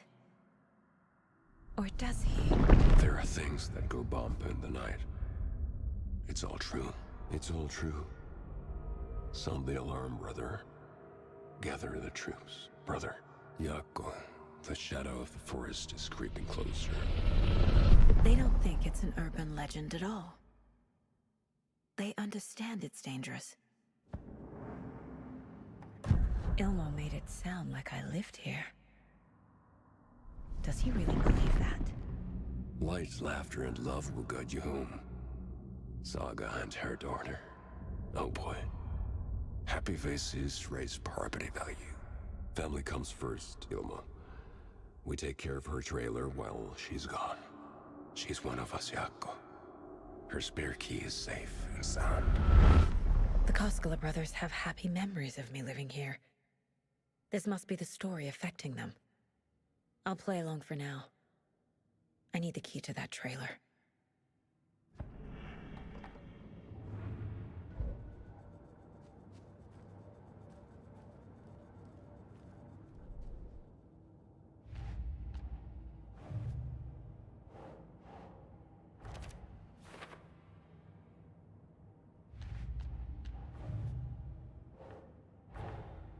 Wake says the story will change reality around us. If that's true, then I need to know what's real and what's fiction.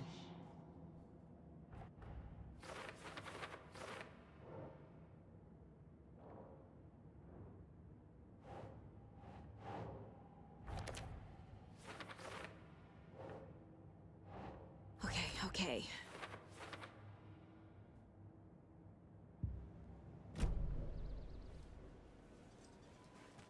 All joking aside, yes, I would like to see my trailer. Do you have a spare set of keys? Good for you. Yeah, I have a spare set. They're just over at Coffee World. I'd get them for you, but Jaakko and I have to head to Bright Falls. The spare keys are in the gift shop safe. I'll call ahead and have someone get them out for you. Oh, the road's flooded, but if you just follow this trail behind me, it'll lead you there. Call the gift shop so they can give Saga a hand. Yep.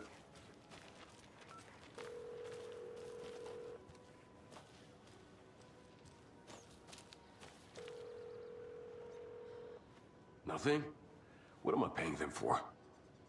Guess they're busy. Ay, Vito.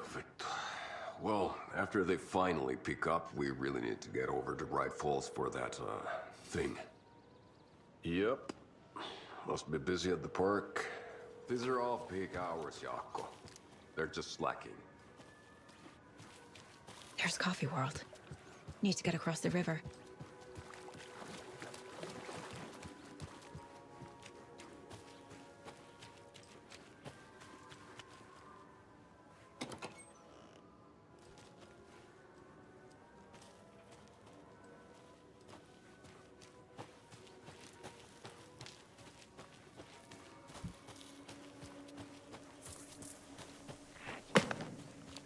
What was that?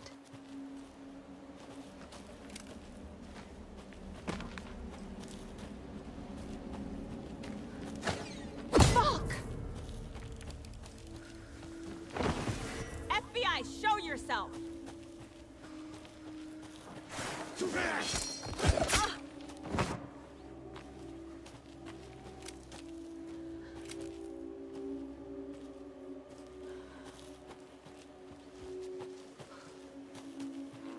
Rushing on.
What was that?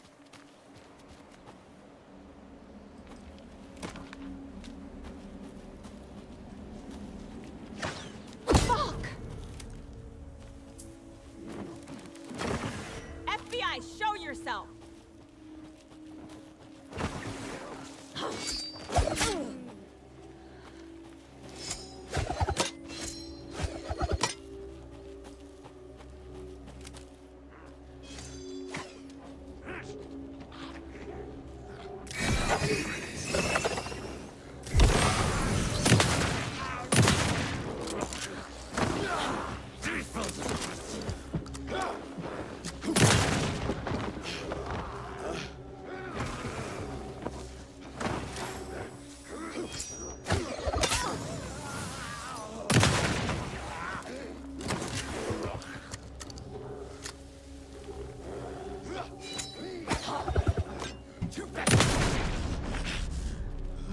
More people turning into Taken. Is this the cult? Or the story? Or both?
Shouldn't spend time on old questions.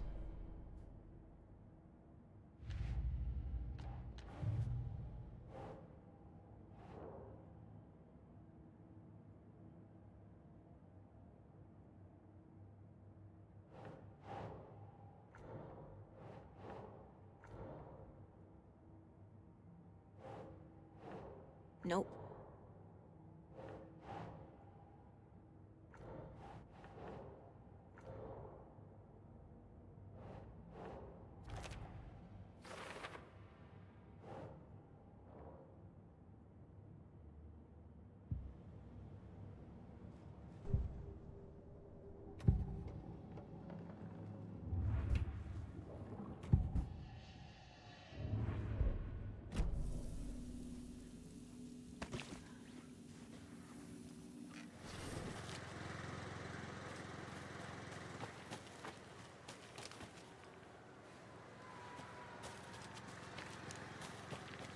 There's another cult stash.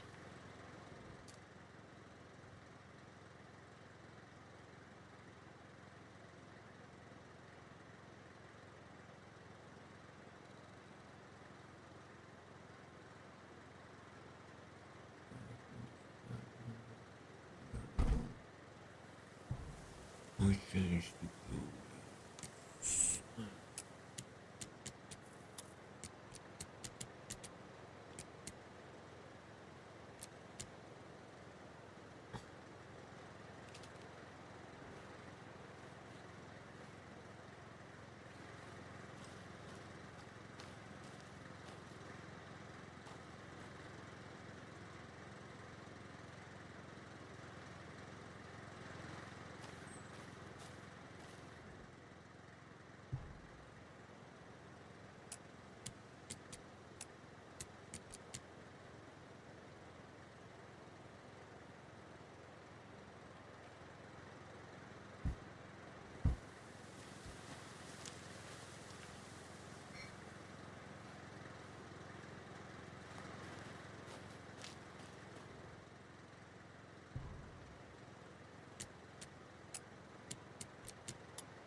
Another one of those cult boxes.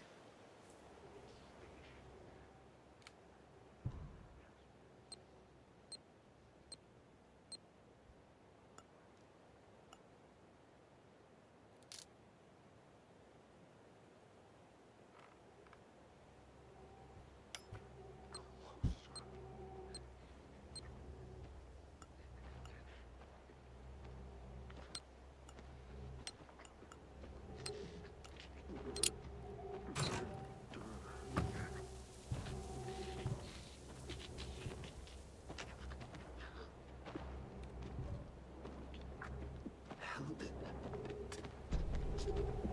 together. Jinra!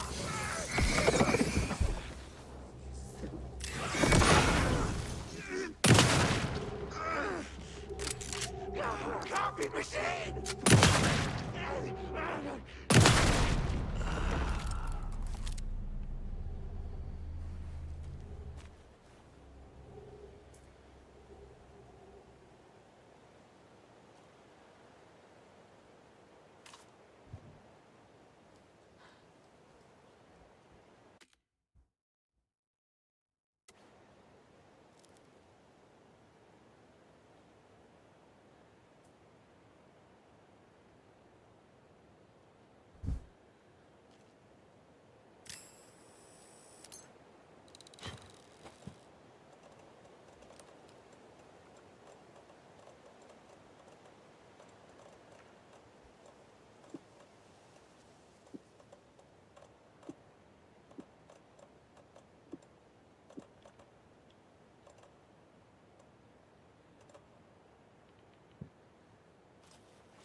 Away!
Another one of those cult boxes.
signal radio tower looked like it was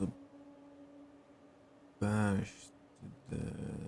There was a launch box and some weird knitting by the corpse. I took care of the body, but the third one, this one, I'm gonna keep your eyes peeled. We need to find this guy and let him know the cult means business.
Davis Family Beef Jerky will now be available at the Sunday market in 3 delicious flavors.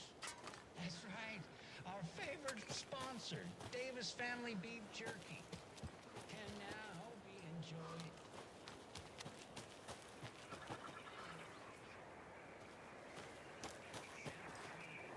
There's a rhyme over here.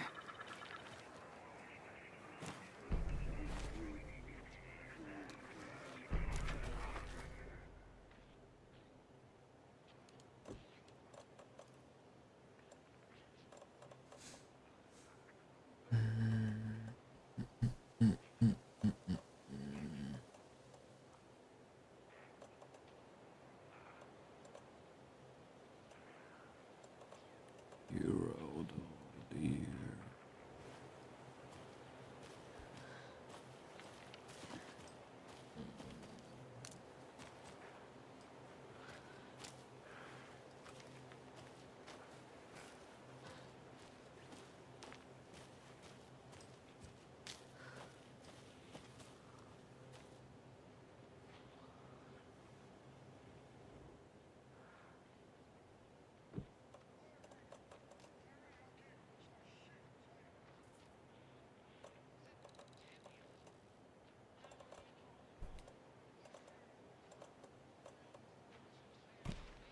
Ugh.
Another lunchbox.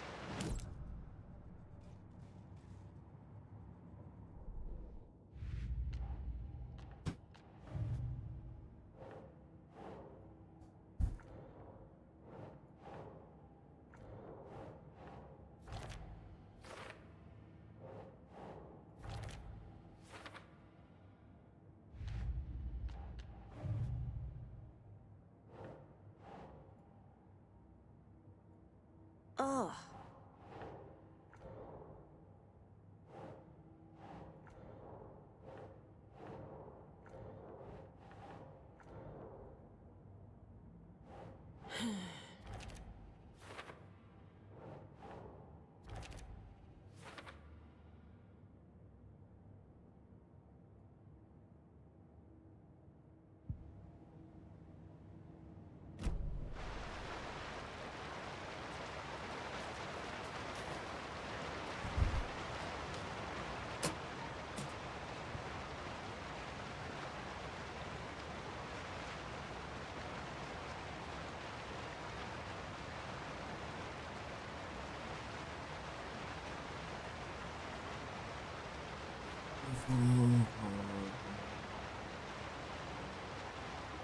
Zombies had almost boomed. Luckily I was there. Heroes are some nice people.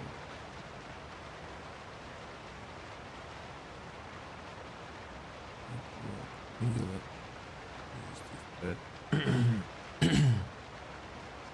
To be now in my town was finally said thanks to me. I thought I'm the happiest rider on the most time.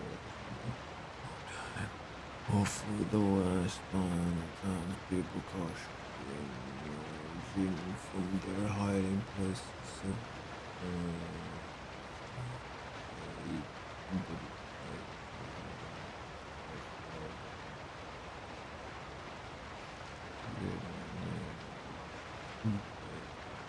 They cheered again.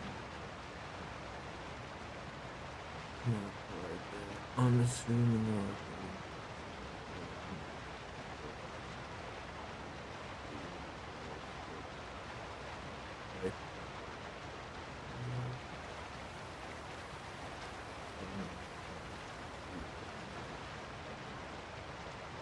I looked into the eyes of the sweet and sensitive rider. I had no sense of childhood as my spirit was his beautiful face and peaceful hostile since the zombies had first made. You did it. I knew you could. Now we can live in peace. The risk.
Deer's venture the road.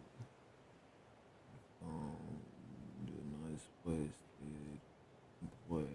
One little deer never came home, and two of the deers cried all day.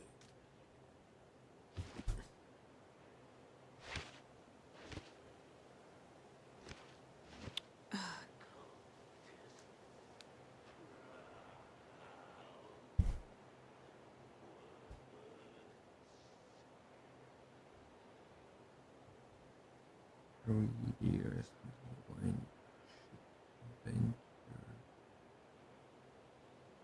I want to find a nice place to eat and play.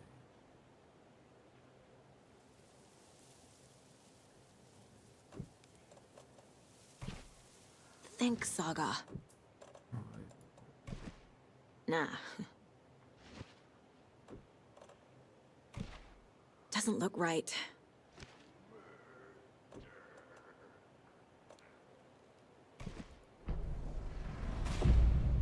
something feels different. I should look around.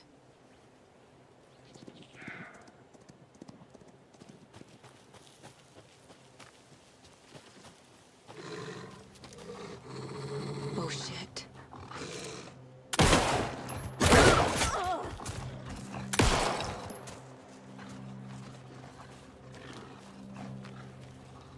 Ah, can't forget the dolls.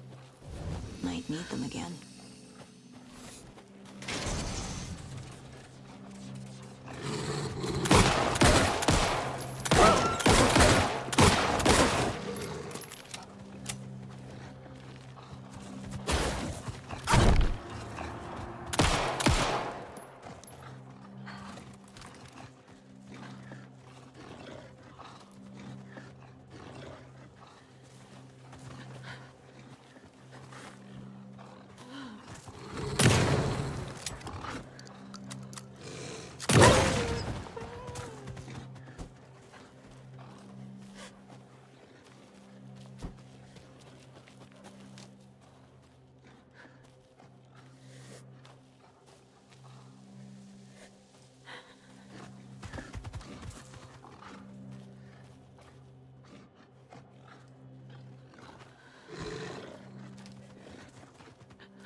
Okay, good.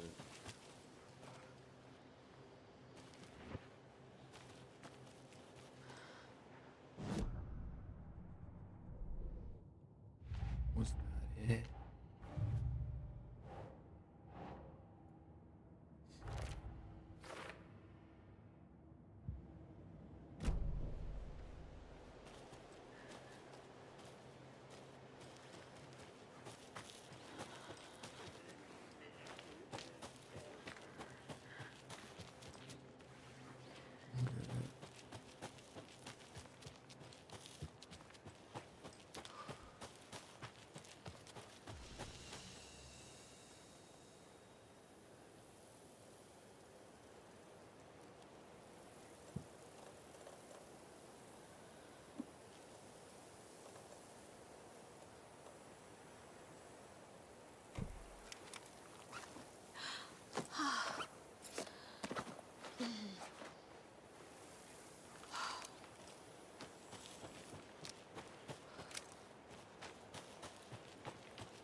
There's another lunchbox.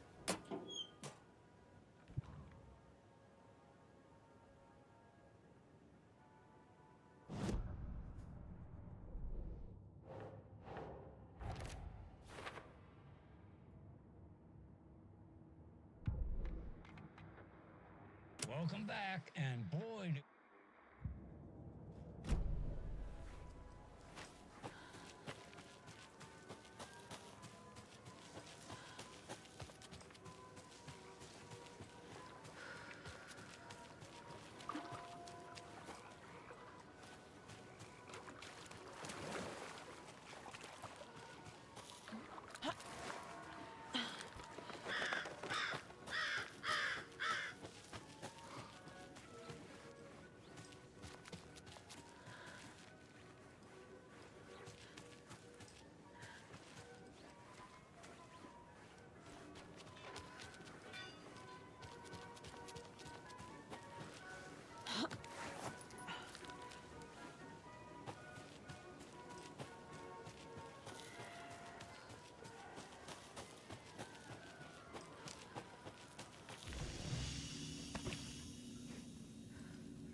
Hello?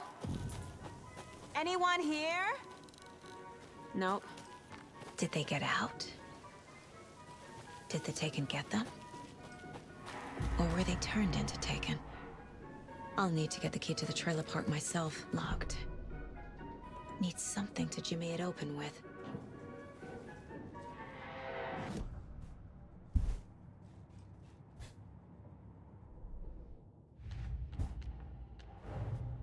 Coffee World. The most caffeinated place on Earth. And yet nobody's here to help me get that key.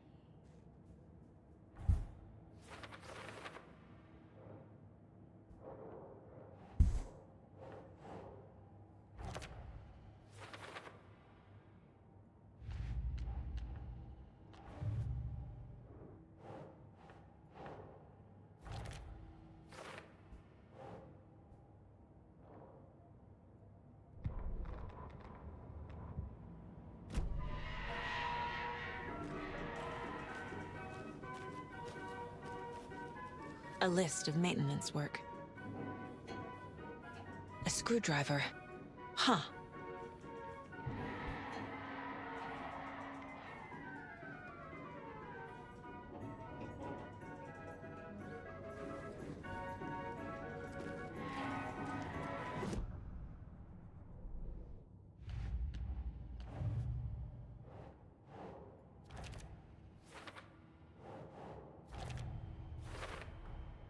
Using screwdrivers to break into gift shops isn't exactly standard procedure.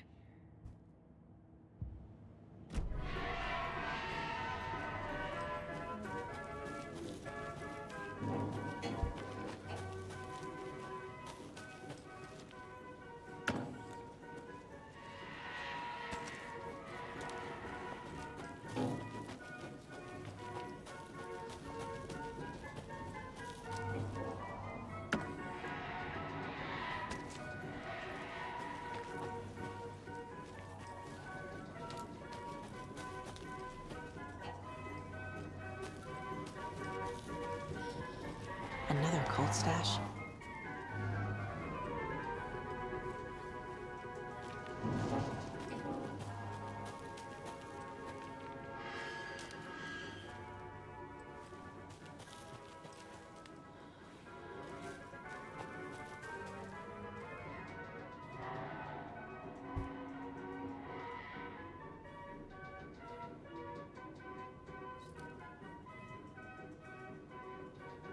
Out of order. Wi-Fi.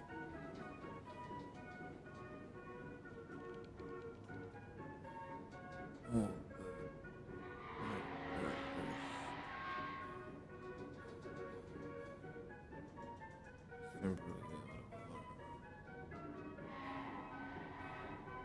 Oh, the toilets are out of order.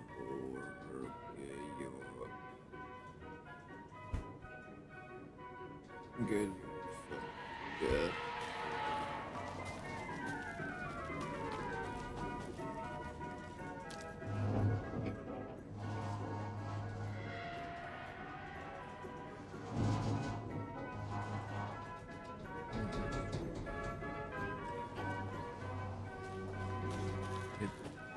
Up.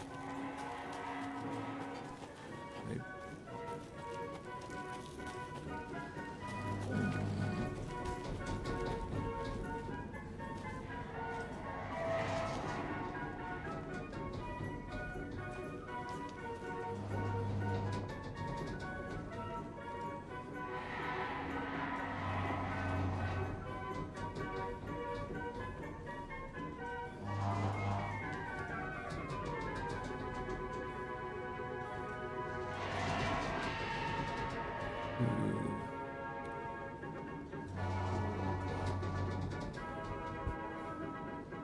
Or second.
This is mine.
when you ask.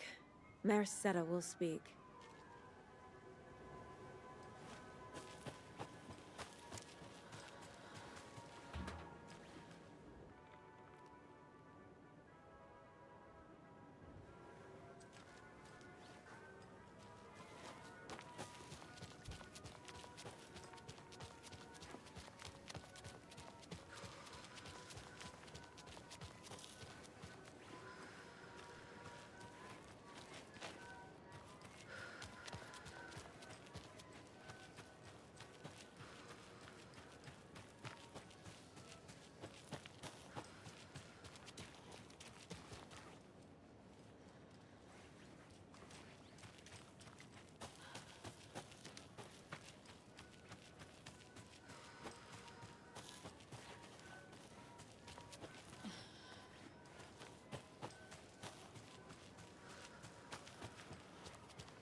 I don't have the key.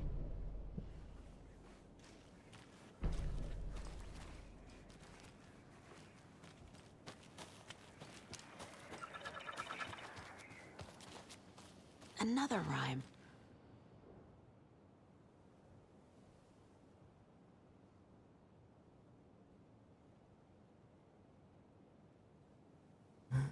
And the old watcher of the sea before the demise cursed the waters that grew in his eyes, so he played the trick on the ocean deep, the waves to a fight and havoc the wreck.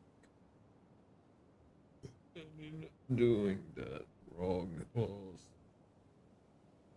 his soul.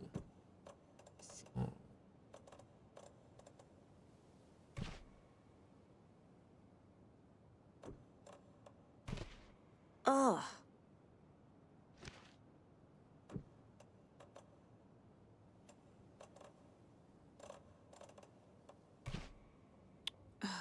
Hold on.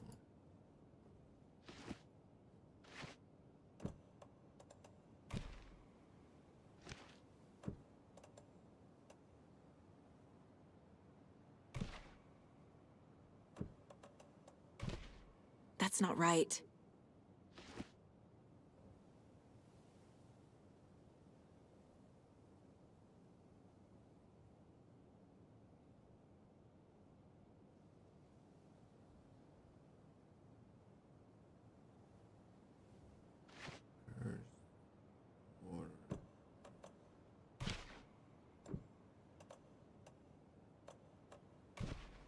Nope.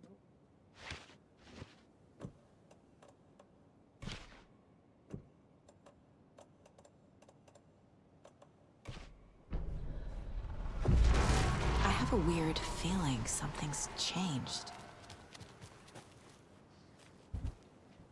What is this?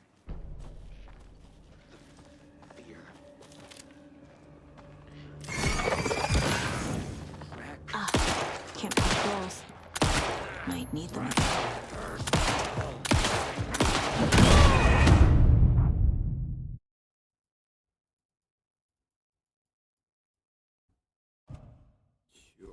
I have a weird feeling something's changed.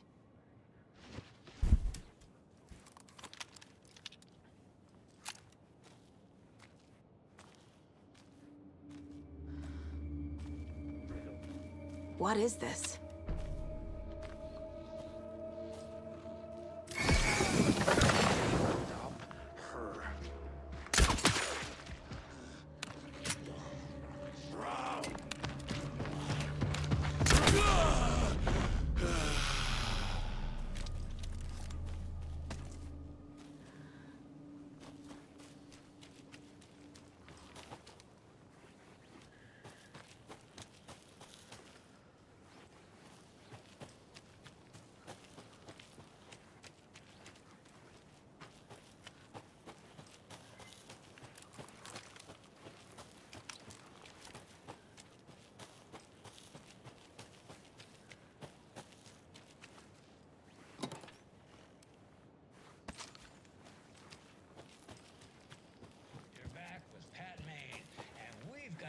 Special guest today on the program.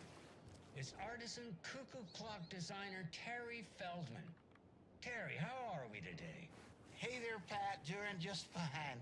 I'm a super big fan of the show.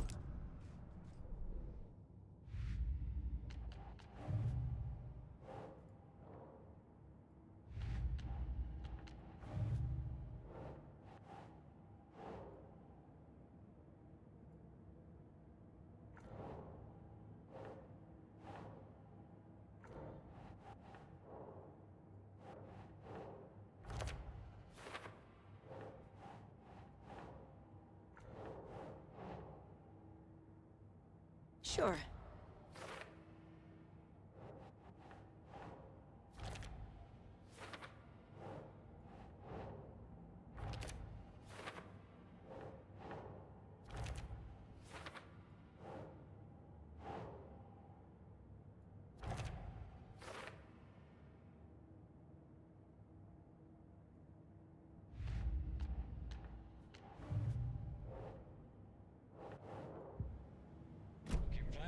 Terry. No, it's... I'm sorry, Pat. You know...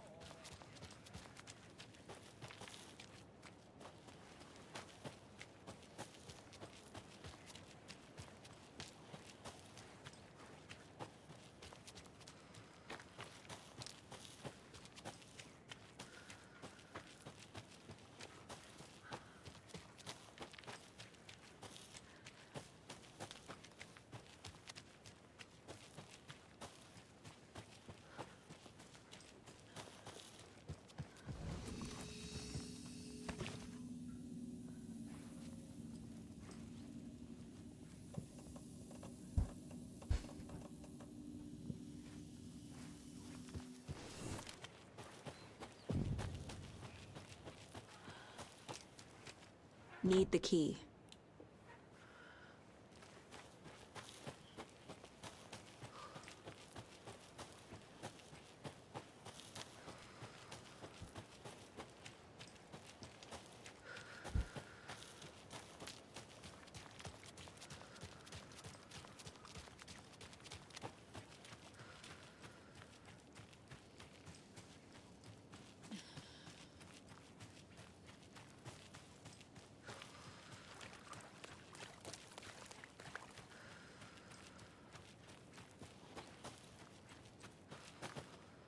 I need something to cut this.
Jesus! Calm down, Saga. It's just a pot of coffee. Have a beautiful day.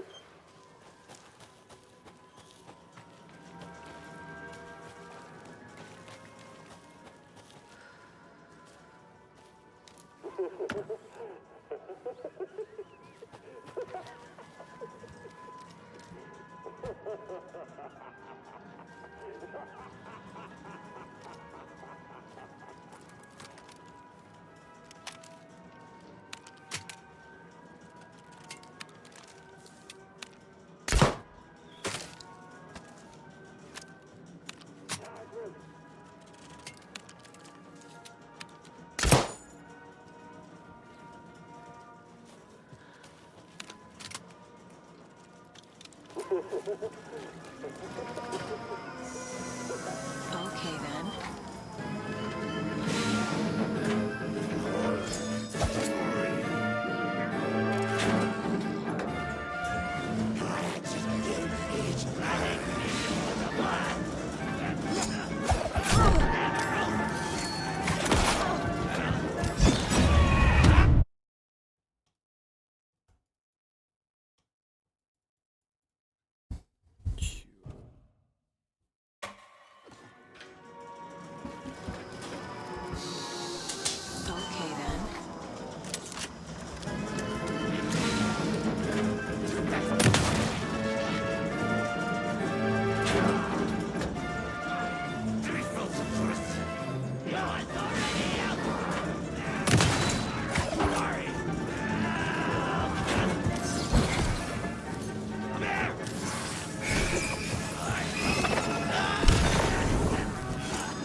Hey, this should get that gift shop open.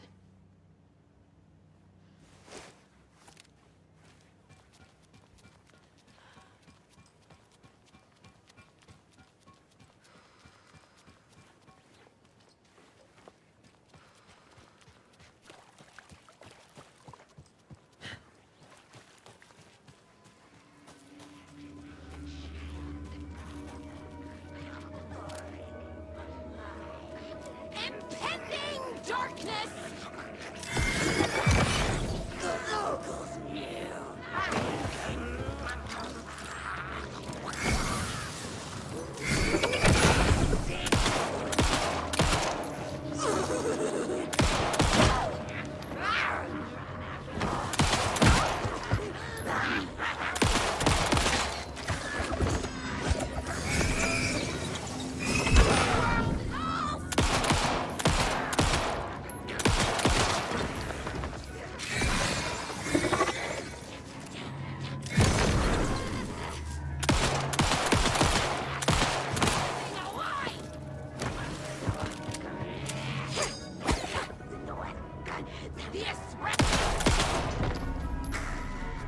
Well, now there's less monsters.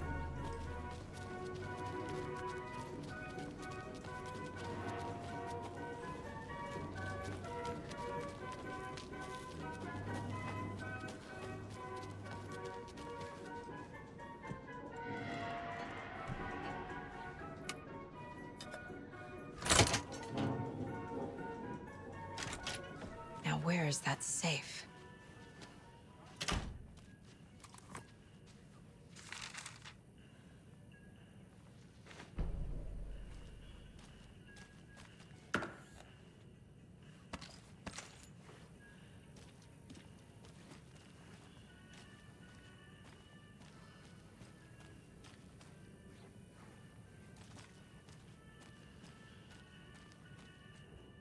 Locked.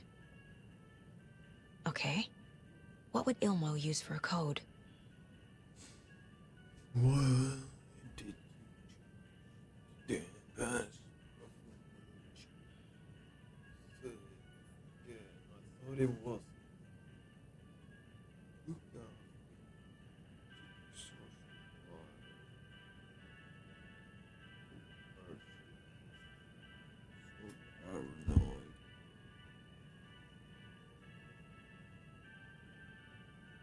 Paranoid. One, two, three,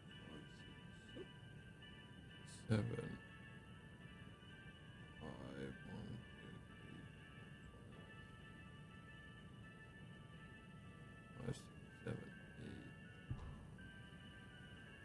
7, 5, 8.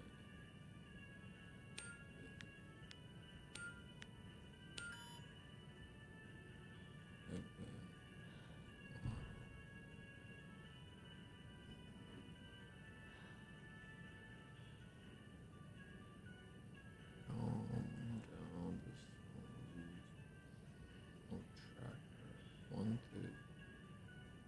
Oh yeah. 1, 2, 3, 4, 1, 2, 3,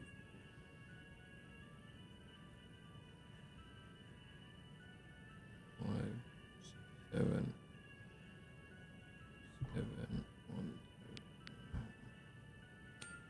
2, 7, 7, 7.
The no mentioned 3 jobs tracker.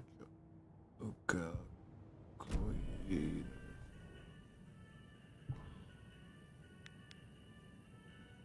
Did I do that?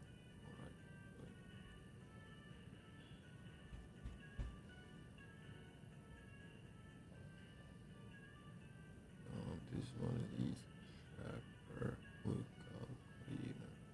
See.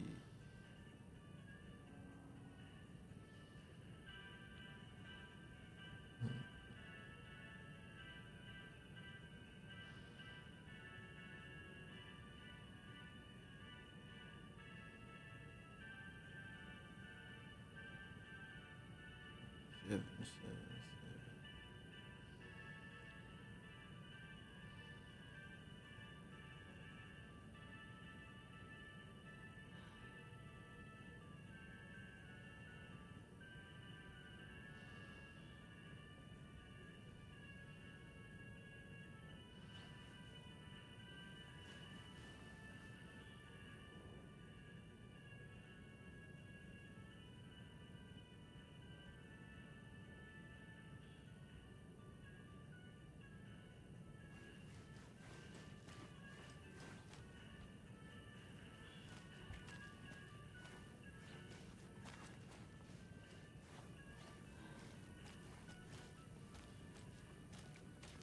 Coffee World staff. Hope they're not all monsters now. The photos have stickers on them.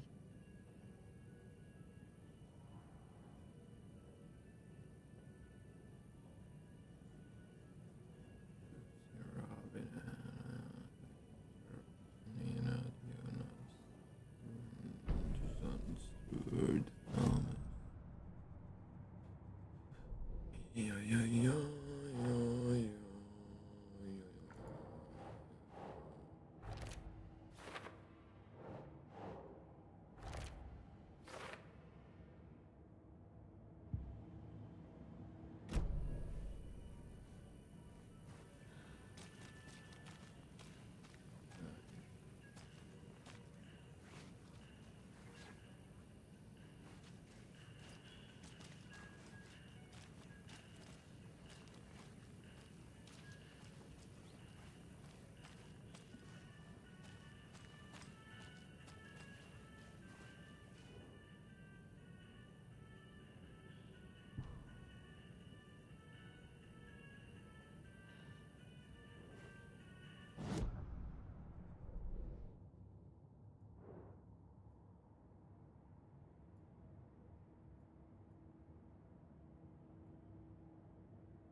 the keys to my trailer. Now to find the clicker and the Colt.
Bridge.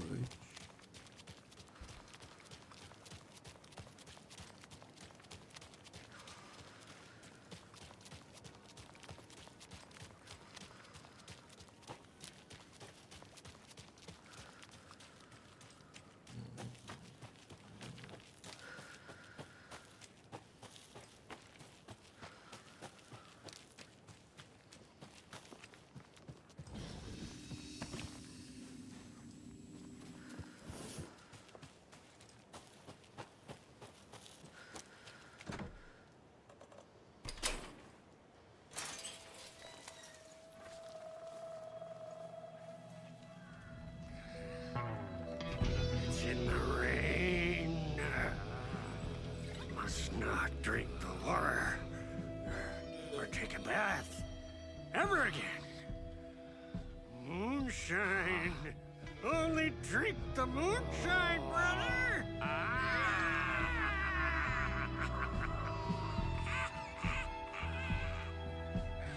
Don't look like cultists.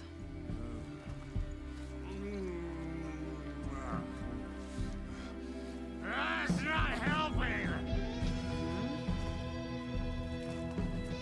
I don't feel like myself. Don't know how to fight it. We're too old now. Excuse me. I'm looking for the Anderson trailer. What?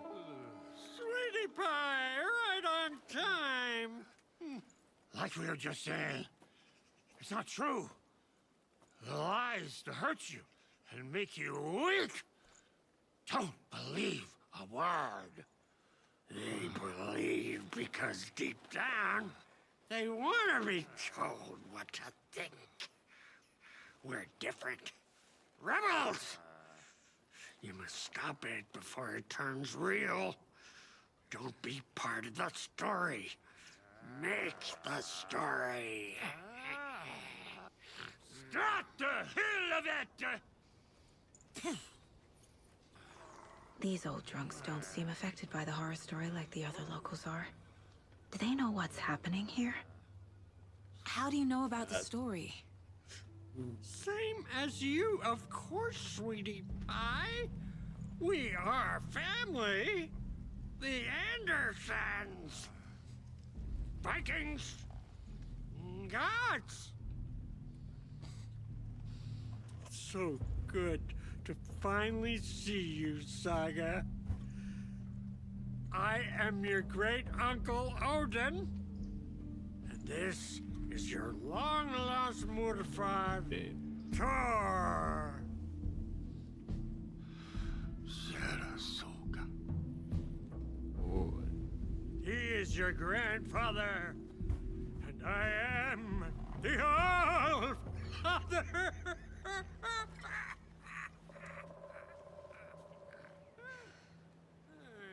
Just as crazy as everyone else. Just as caught Hide in it. in the brain. I need to stay focused. I need to check out the trailer. You have things to do, sweetie pie. I don't want to keep you from your business. Who is this incredibly attractive martial arts master? It's me, your brother, Ilmo.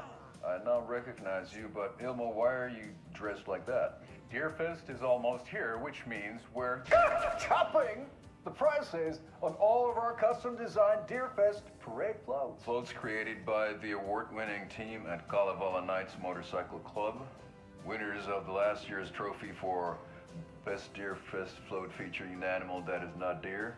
That very team. And you're gonna get a kick out of our latest float designs.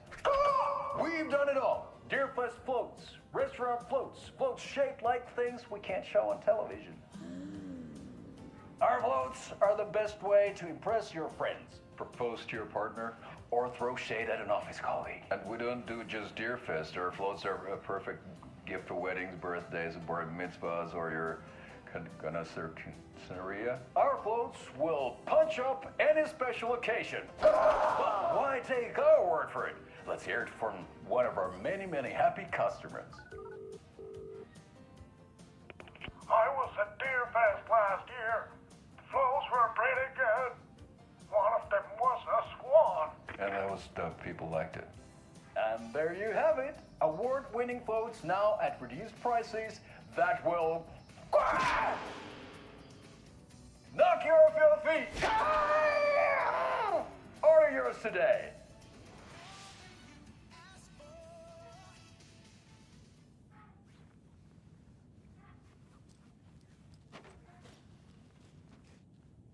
You were a handsome deer.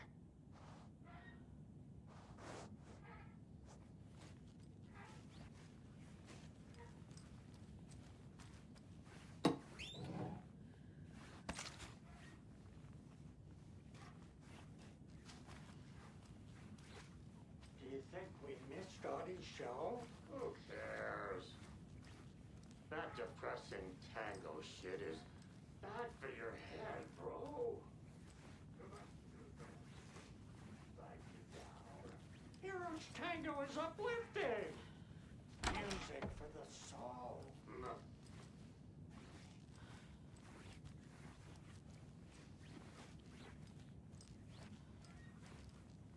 Is there any?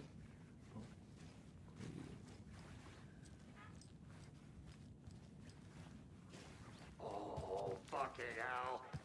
What time is it? Gotta head Gotta back to the bus soon, brother. It's so bad. Rusky.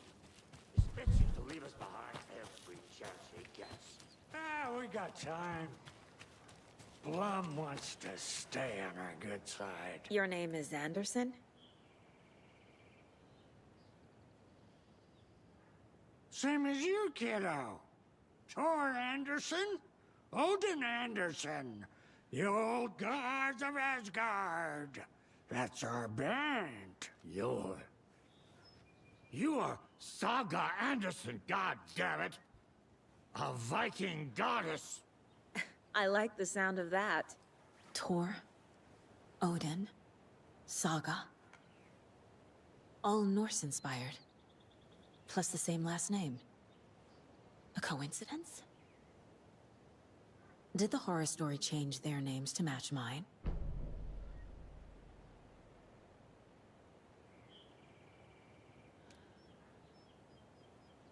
So, do you know where the Anderson trailer is? Right behind us. We've been looking after it since you left. Uh-huh. Thanks for your help. Anytime, kiddo. Have you seen any strange people in deer masks? I haven't drunk enough for that yet. You can see all sorts of wonderful things when you make your way down the bottle. Even more so with just one eye. Okay. Never mind. It looks like you two have had a bit too much fun. She sees right through us, bro. She has the power. This calls for a fucking celebration. Our little Saga all grown up and finally home. Sure, we've had a few sips. Just a taste. The famous Anderson moonshine. Oh, the nectar of the gods. You want some? No thanks.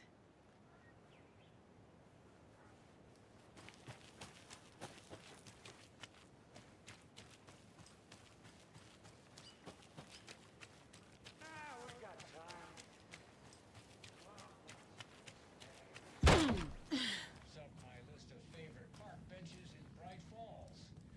I just want to clear. Why are you so aggressive?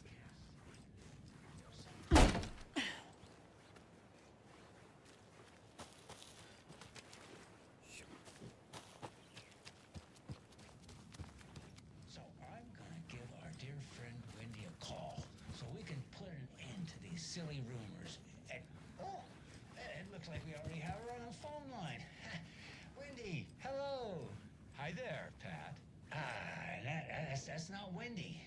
No, this is Jim Figamore. Remember, we were gonna do the announcement today. Oh, was that today?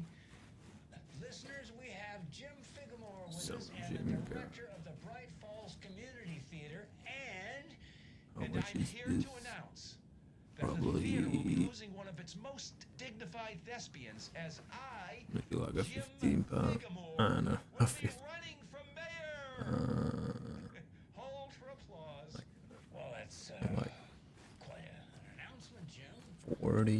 40 pounds. Here, I have I some don't know. questions written down for you. The real question is what happened to this town. Bright Falls used to draw Yo, thousands bro, of that tourists didn't with clean its the vibrant art bathroom. scene and impressive The toilet. And what's our reputation Oh now? man, the bathtub is cooked. I'm taking some pills. Yo.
I need to open the safe. What's the combination? People hate the puzzles, Ilmo. Why not just use keys? People love the puzzles, Jaakko.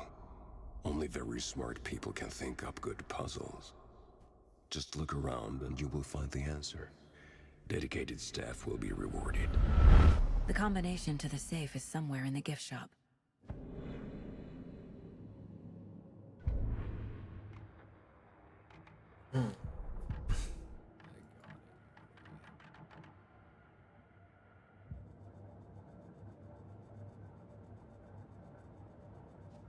Three more. Nice.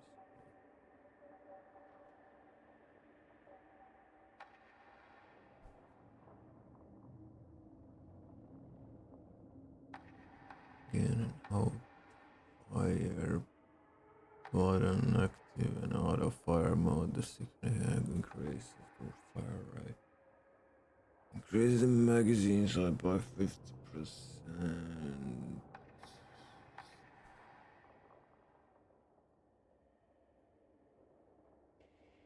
Is increased damage to the enemies that are spawned.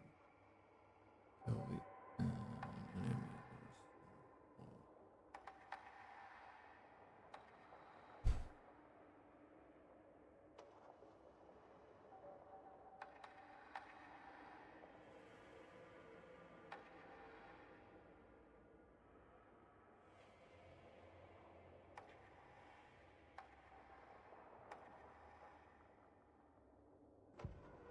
Saga had lost count of how many shots she'd fired, but she was sure it must have been more than she had in her magazine. And yet, she'd not run out of ammo. As if the magazine had grown to fit more bullets. She fired again.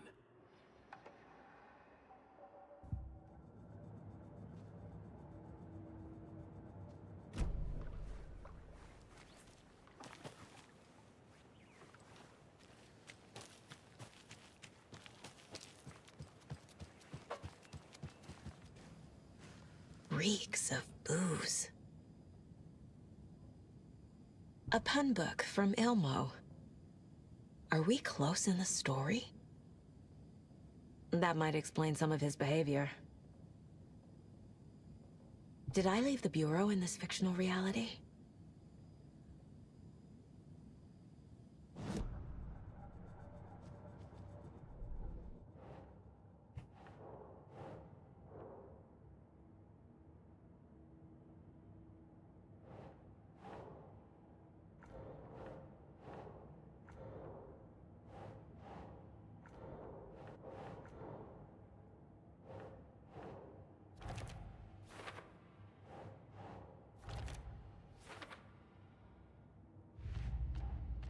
I already took care of all this.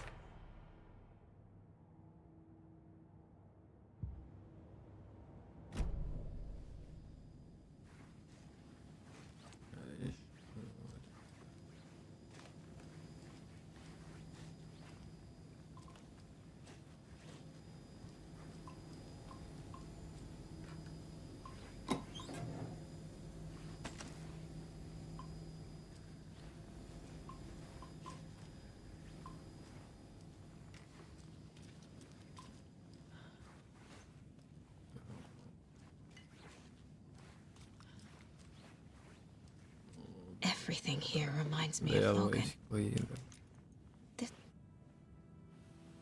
My newfound relatives. Cozy with the cult of the tree. And that's the clicker. In the hands of the cult, just like the page promised. Carlyvala Knights. That's the motorcycle club the Koskela brothers are in. I'll take Odin and Tor up on their offer and visit their nursing home. Right after I find this biker workshop.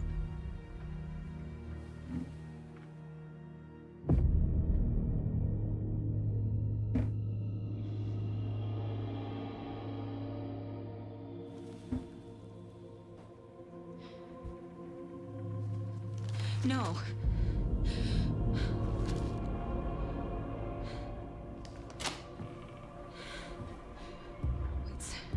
It's not true. It's just a fucking story. It's not true.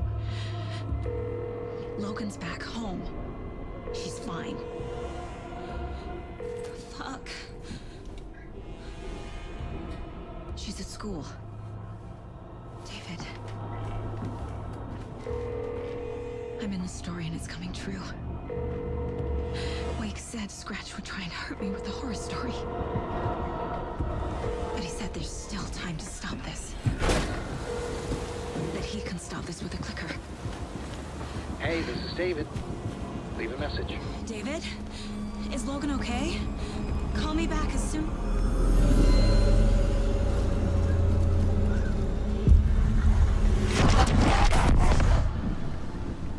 Mulligan? What the fuck? Hey! Stay where you are!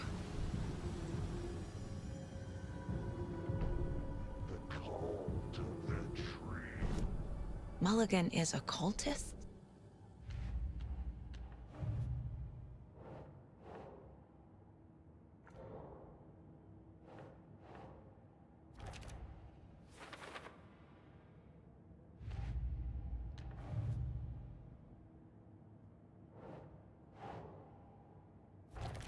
No. Logan's not dead.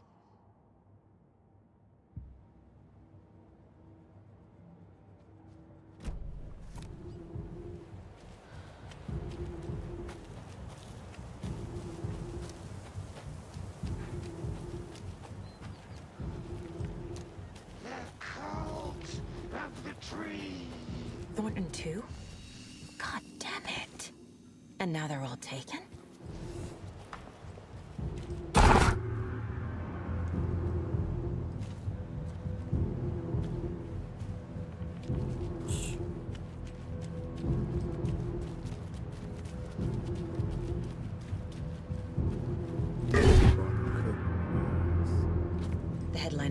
wasn't real. Don't think about it.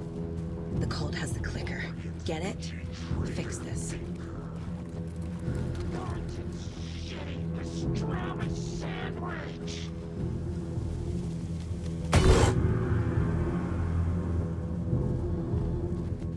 This is the workshop from the photo with the cultists. This is where they had the clicker. If it's still here, I need to find it.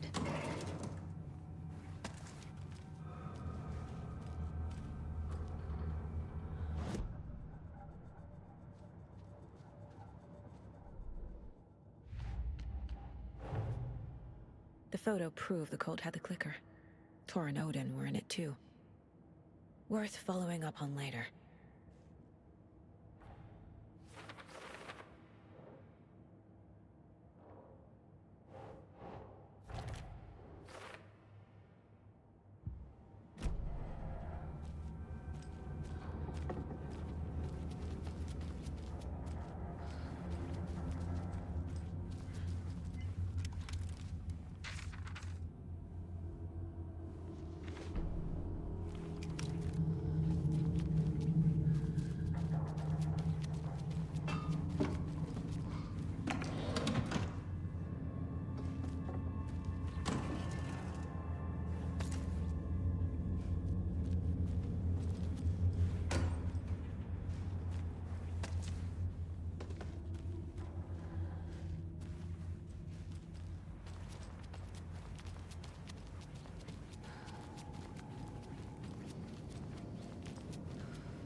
Locked. They must be in there. There has to be a way to get this lock open.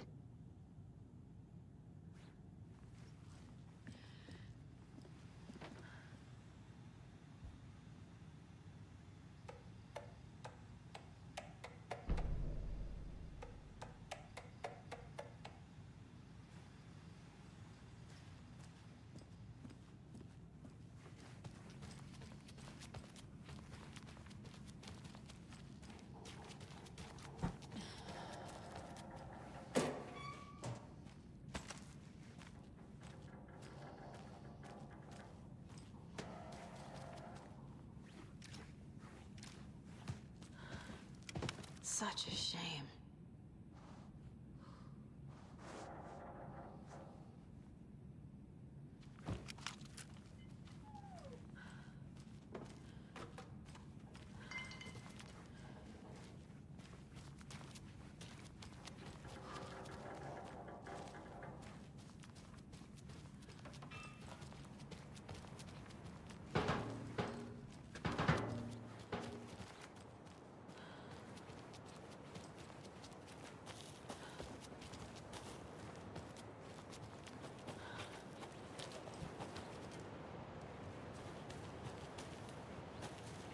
Pick up those crochet dog sweaters at the Sunday market. And while you're there, go visit Wendy Davis and grab some of our sponsor's famous beef jerky. Up next, we've got Deerfest.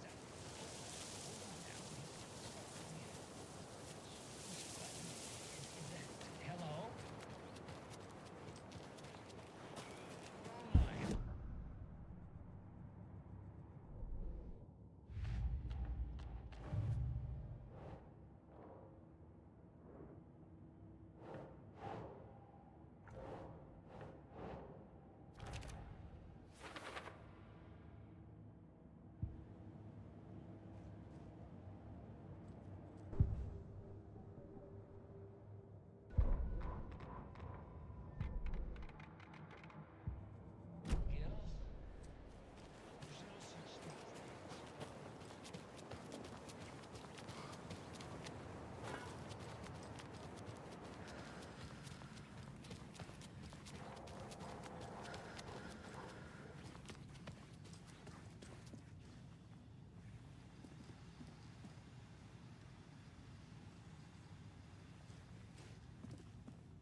inside a smiley coffee cup doesn't have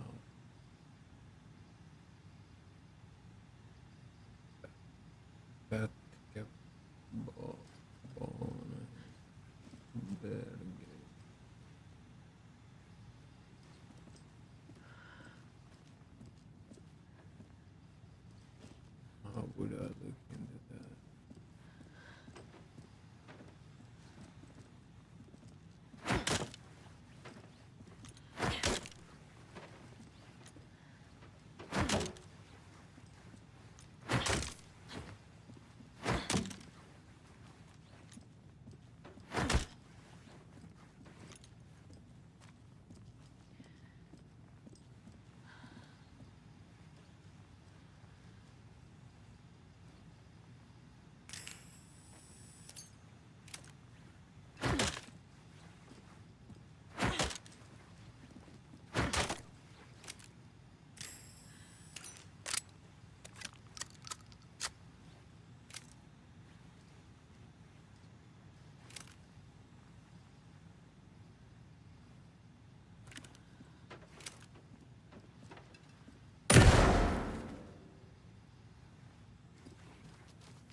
I can't look at it.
This is the cult's hideout.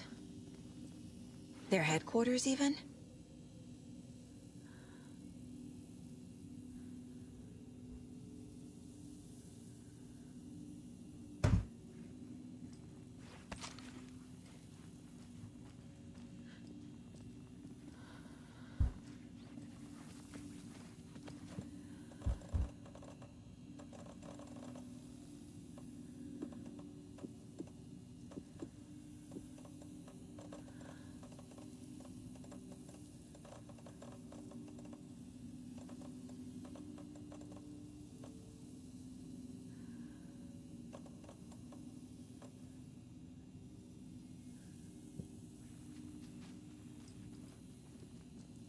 A fuse. Could come in handy.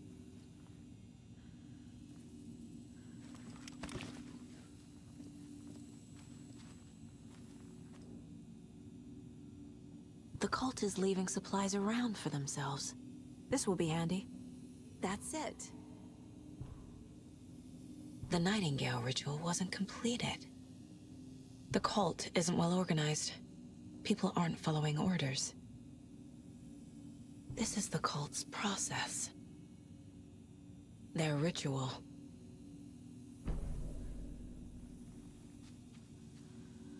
There's a basement.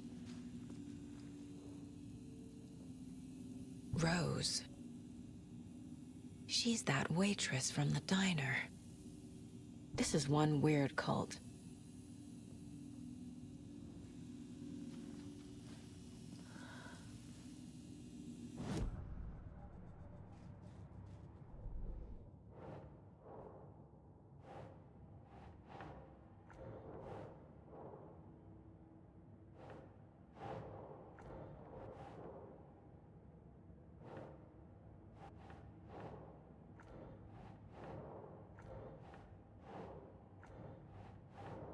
Think, Saga.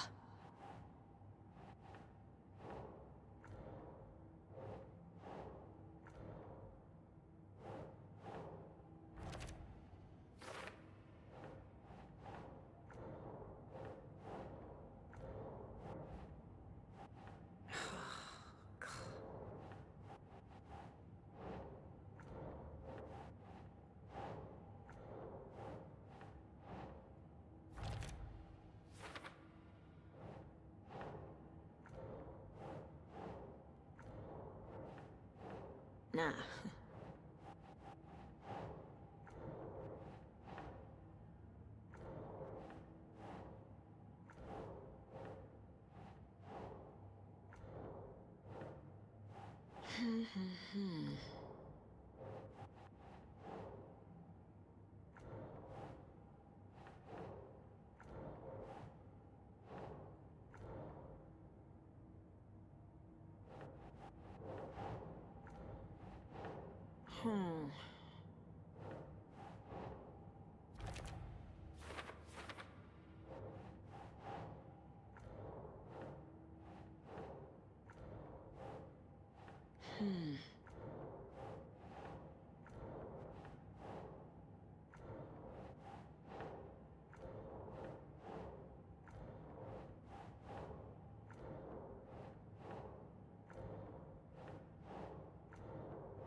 Nope.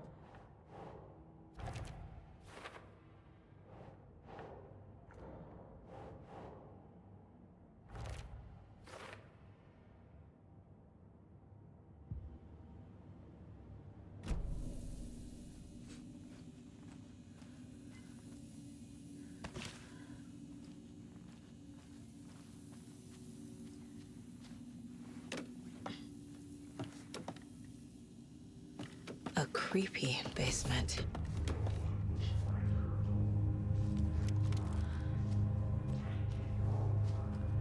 Shit.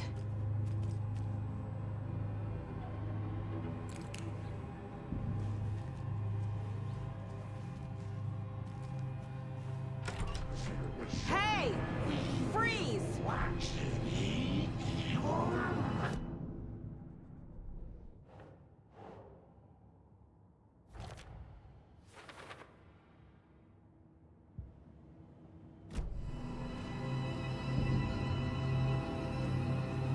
That's the clicker.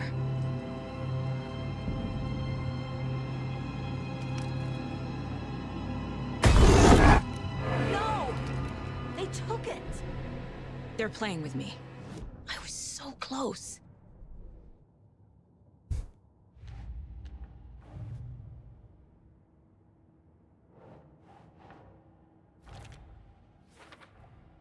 The clicker was there the whole time. Fucking Mulligan and Thornton.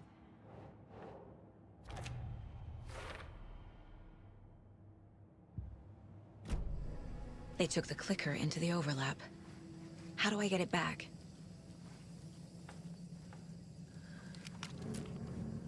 There was another overlap here in Watery.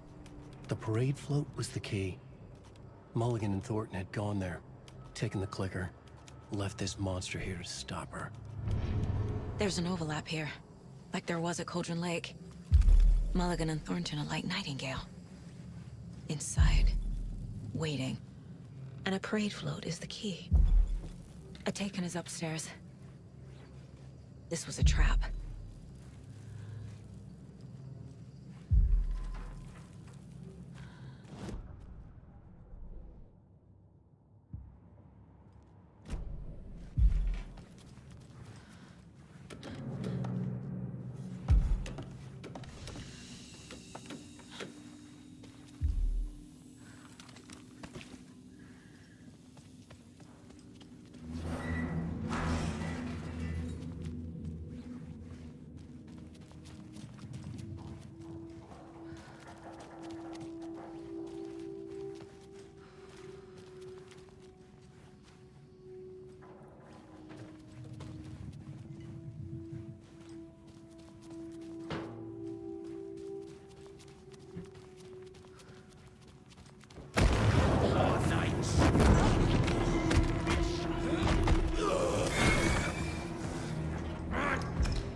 Okay.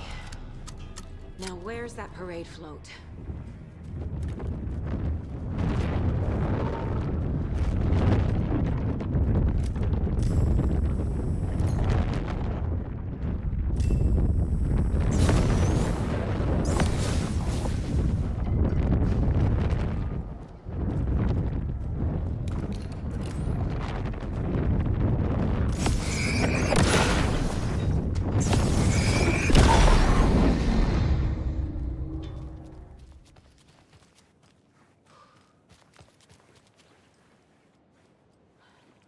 Is this the parade float the page mentioned?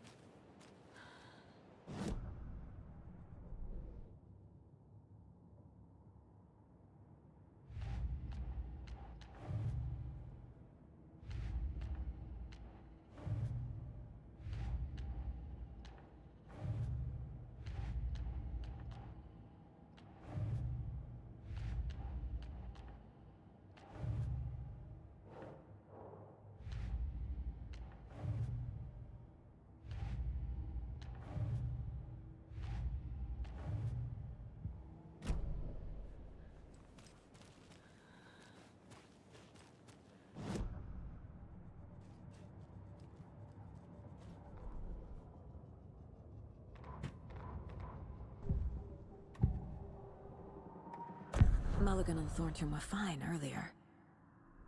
How did this happen? Terrible mistake. Shadows crept over Mulligan and Thornton.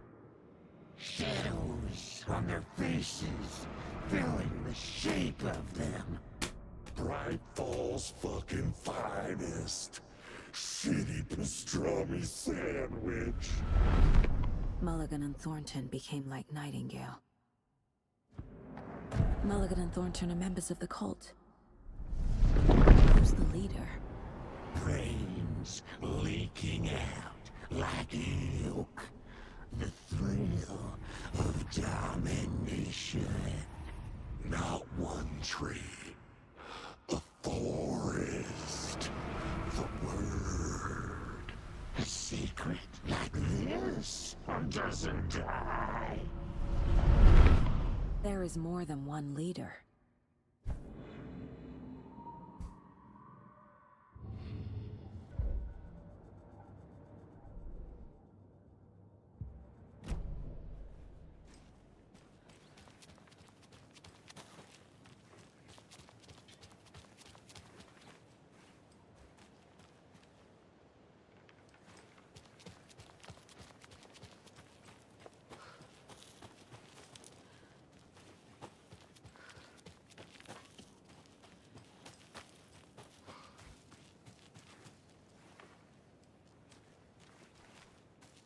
Another one of those lunch boxes.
The overlap formed around Watery's dark past.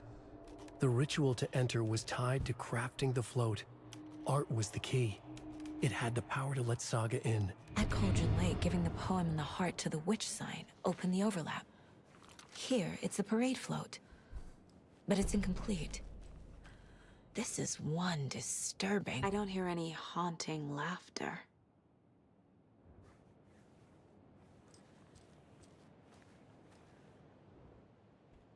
Not sure what Puko means, but it looks like the knife is missing. How come one of them is wearing a mask and the other isn't?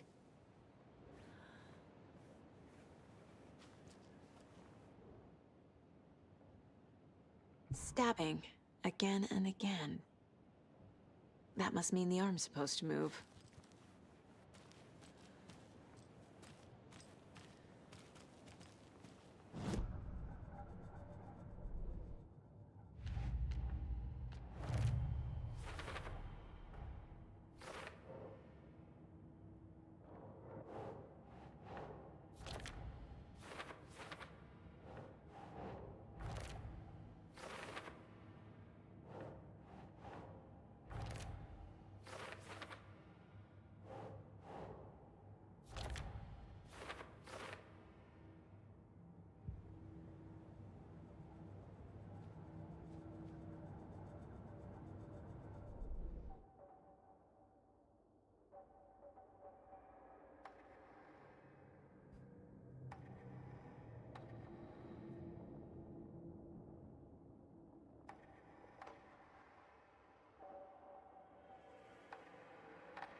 Saga was sure she had hit the Taken in the head, but had not even slowed the monster down. She took aim and fired again. Another headshot. This time, the Taken staggered.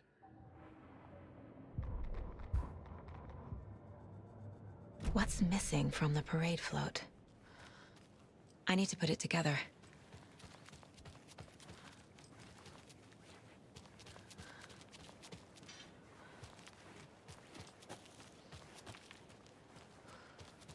I did it already. So this is the Koskela Brothers parade float. Looks like only 4 pieces are missing. The mask is the only one without a location listed. Gift shop. Easy. Espresso Express. Got it. I can't make out what it says. Fair Trade Fund Zone.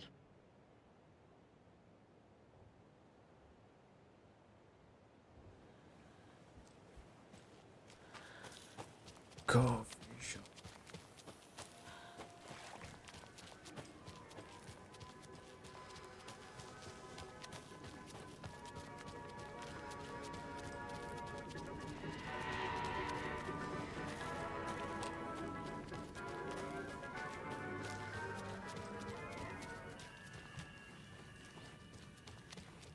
I guess a toy knife will do.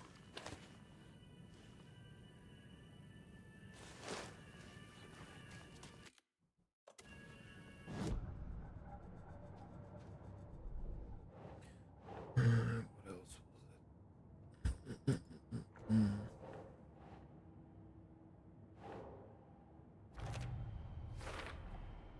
Is missing a soundtrack?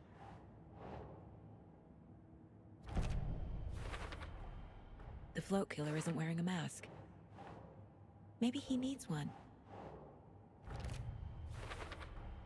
Should the characters be moving?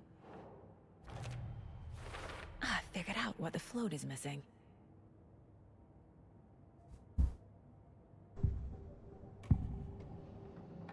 The materials listed for the parade float mention a mask. Where is it? Poor Mocha Moose.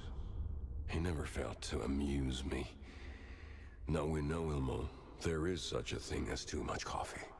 Mocha will live on in a place of honor. He lost his head. Mulligan and Thornton had one job. Mulligan and Thornton must know where the Moose Skull mask is.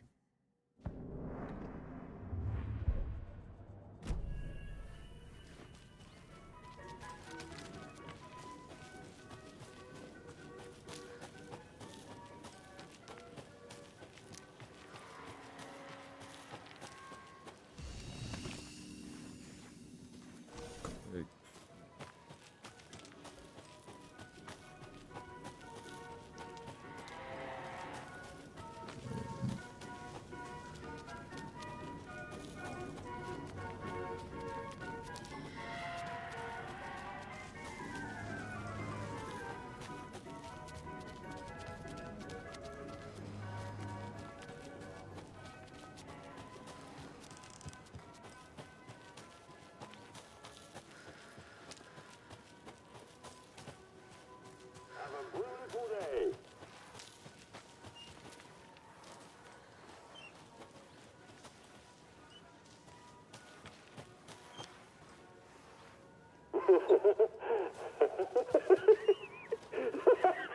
Thank God.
Overgrown!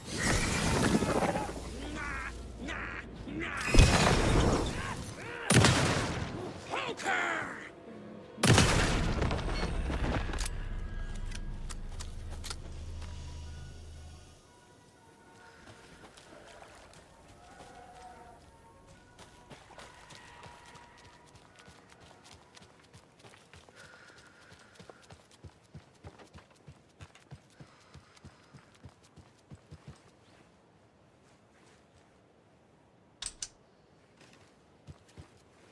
No power. Must be a fuse box around here somewhere.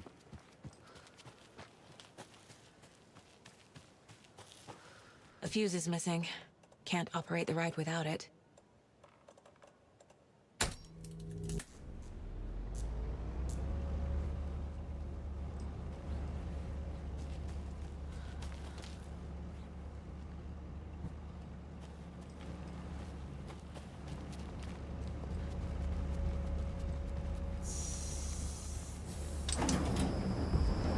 There we go. Now I just need to stop it in a position that will let me into that circuit board down there.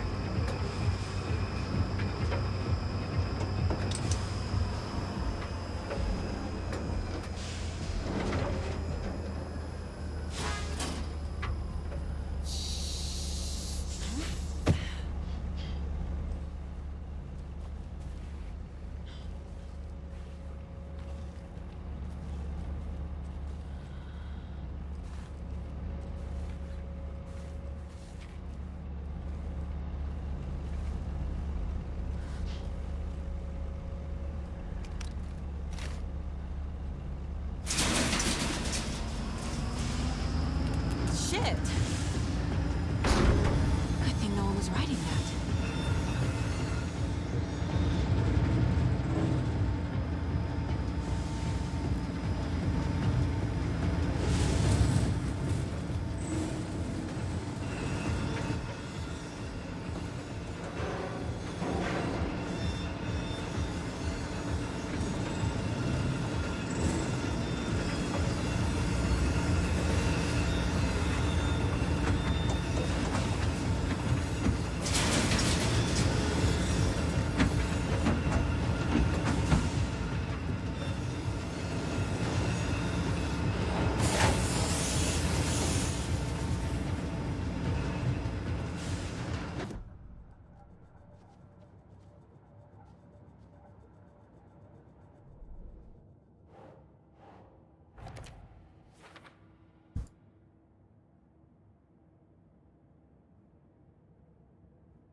The mask is missing.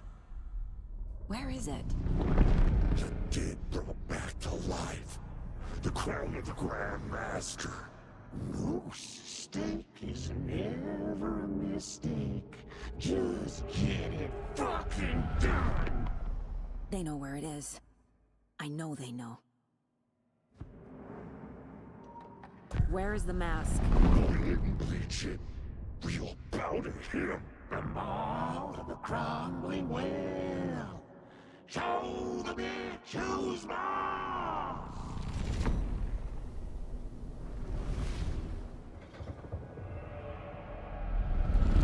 The moose mask is at the Huatari Well, in Coffee World.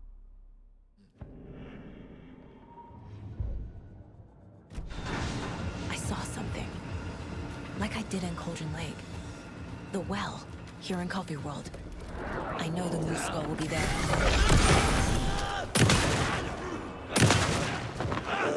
End of the road!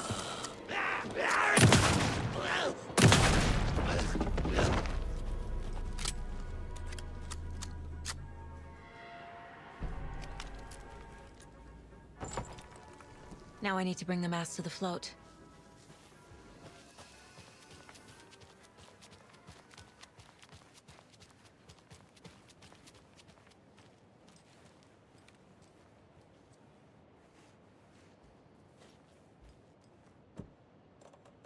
The moose skull goes here, obviously. There's your knife. Some creepy laughing for atmosphere. A little something to get those arms moving.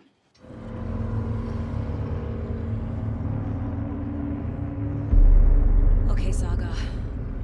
Let's get the clicker from these assholes.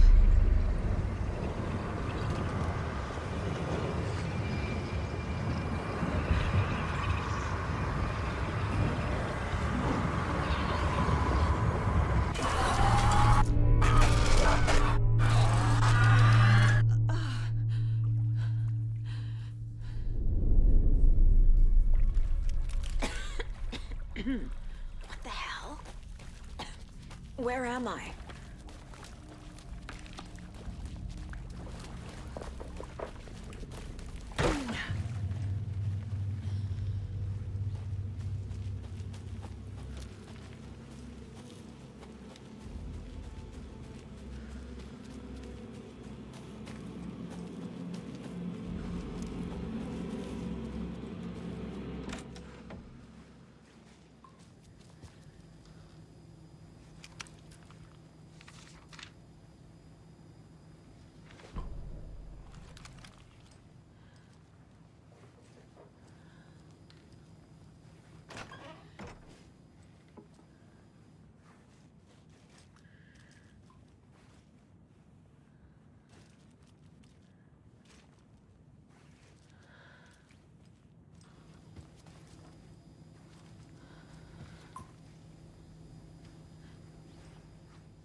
everything she loves. Lost.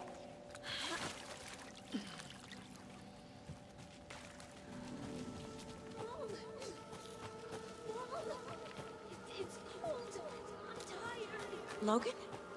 Logan! I'm here! Logan!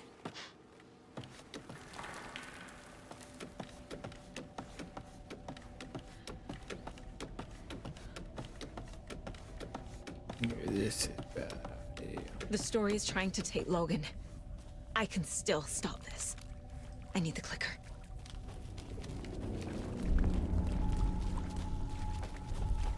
Anderson, the Trent. He has it now. Wake? I saw him this way in the other overlap.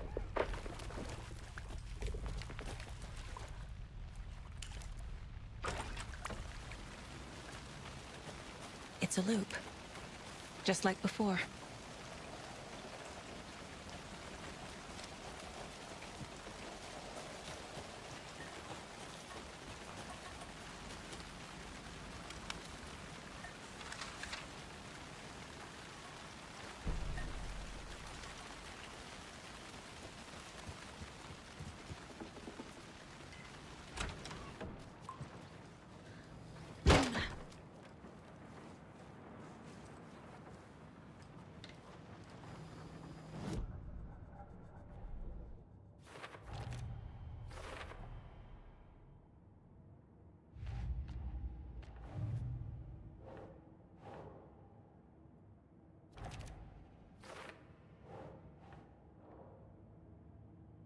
He's Scratch when he looks like me, but he can change into this other form.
Can't get through that. I need to look for another way through.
victory needed a miracle.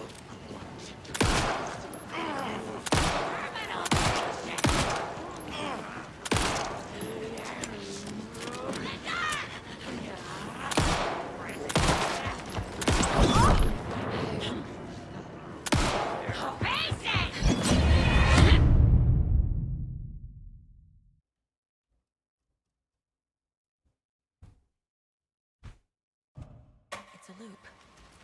Just like before. Oh, shit.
This is a nightmare.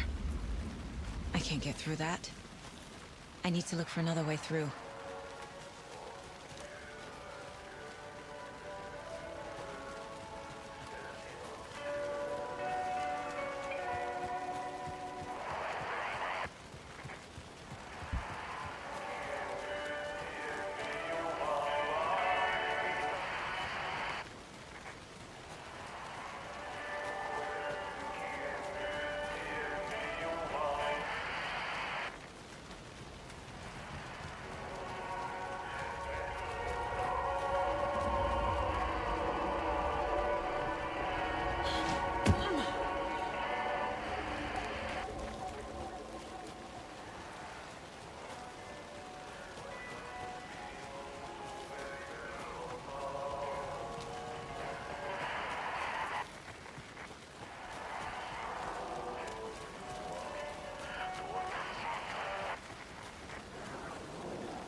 Okay.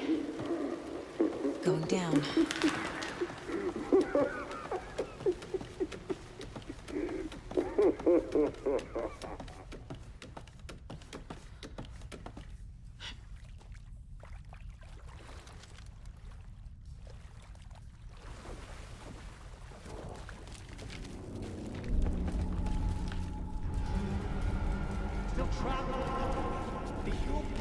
Trapped how? What does that mean?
This will stop them.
I've been tricked. Scratch Road. I tried to fix the story, but has it now. It's the key to escape.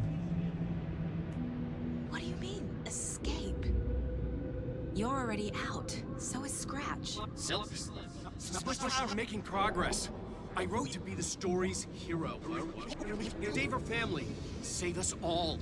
Save her family? Are you talking about my family? Yes, you know it's working. You just need to keep going. Did you put my family in the horror story? I keep seeing him in overlaps, but he's already out. Are these visions coming from the past, when he was still trapped in the dark place? I have the clicker. I can stop this nightmare.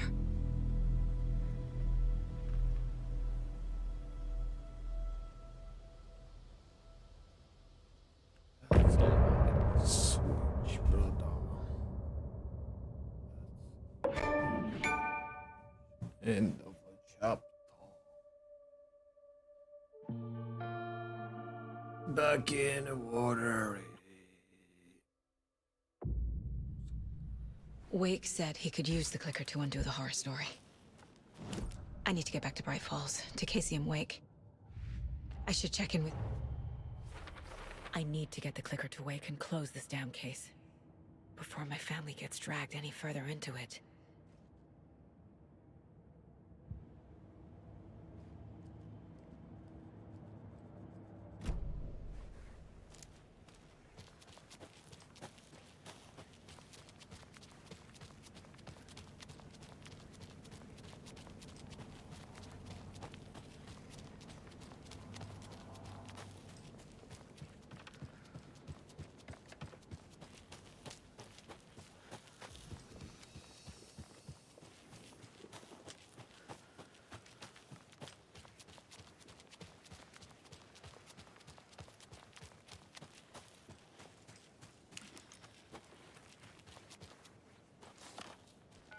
Come on, Casey. No answer. David. Pick up, pick up, pick up. Hey, this is David. Leave a message. David, can you call me back, please? It's urgent. Please. Why isn't David answering? Is Logan all right? How does this all work? Has the horror story already gotten her? Wake should know.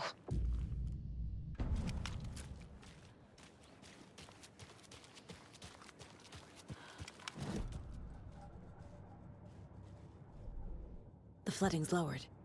I should look around, see where the water was hiding.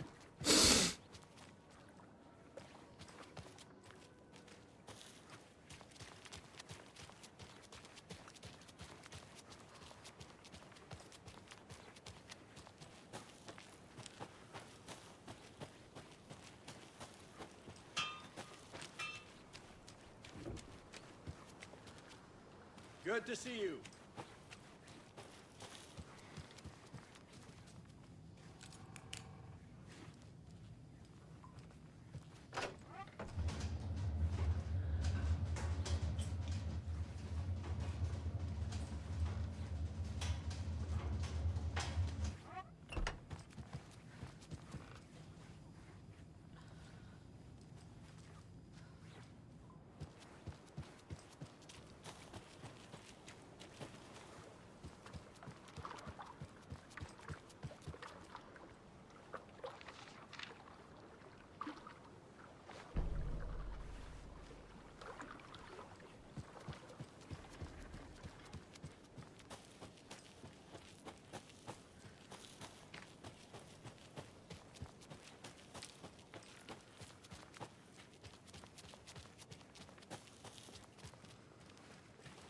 Yeah. Oh. I don't think everything's okay in Coffee World. Good. Have you noticed? I'm getting this, like, off feeling every night after work.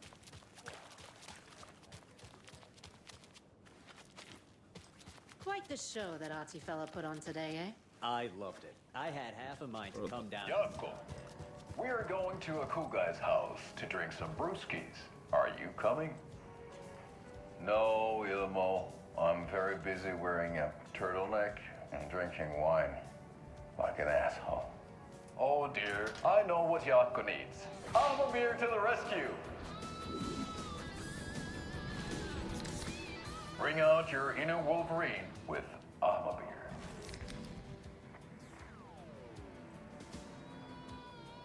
Wow, this is the best party ever. Thanks, Armor Beer.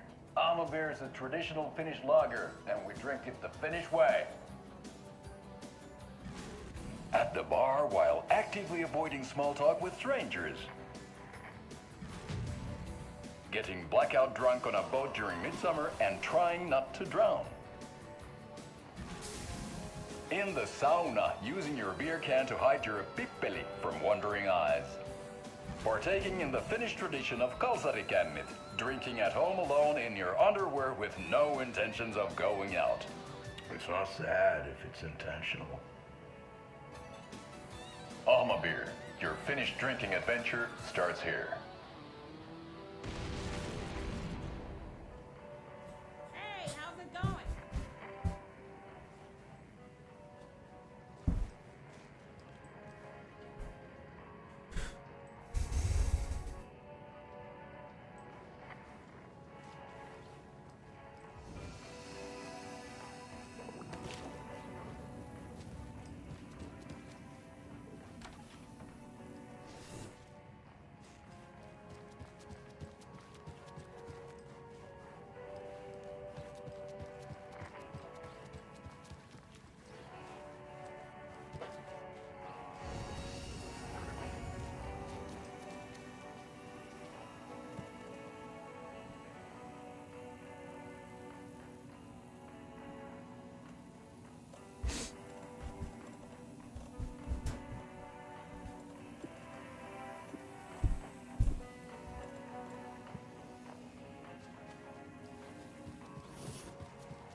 Well, at least the flooding's gone down. Yeah, but fish aren't biting any better.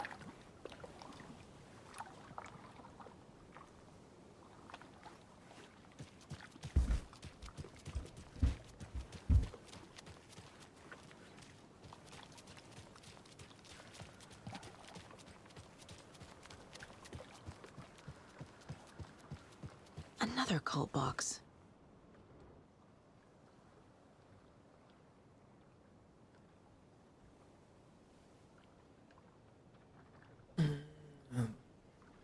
Car was too easy. Here's mine. There are 3 batteries, B1, B2, B3, which have combined charge of 1600 amps.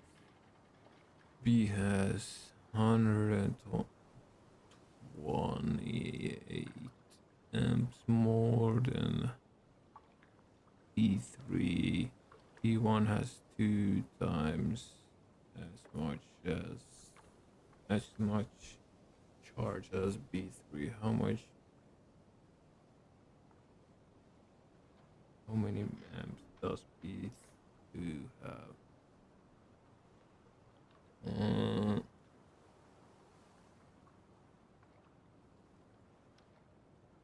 Has 2 times.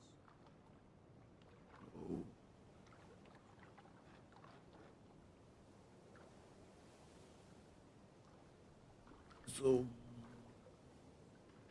800.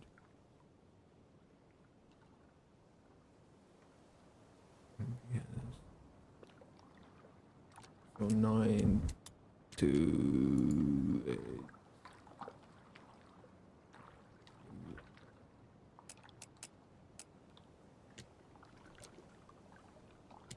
Not that. Oh no, it's 18 is 26.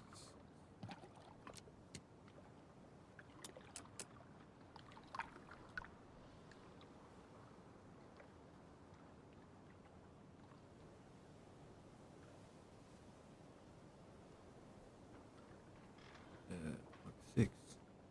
No.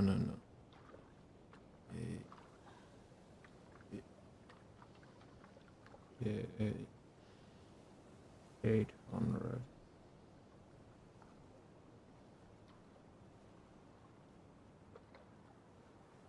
Eight times 2 is 1600. Well, yeah.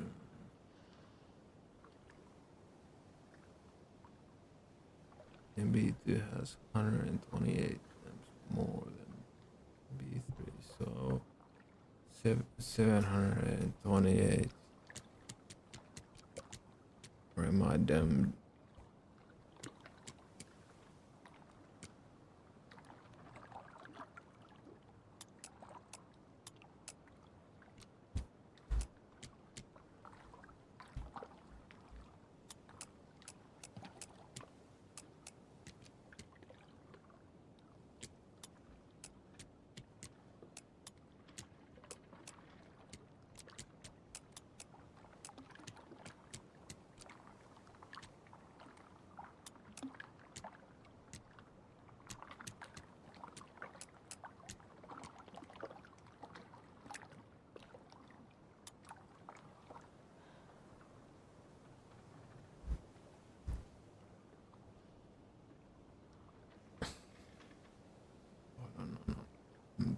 I'm dumb. 3 batteries has that. 3 batteries has.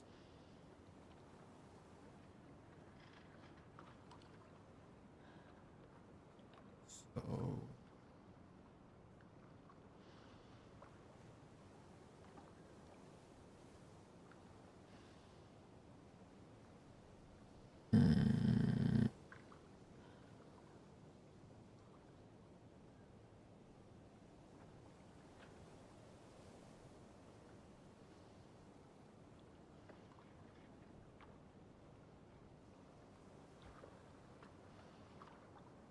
So I assume B1 has 800.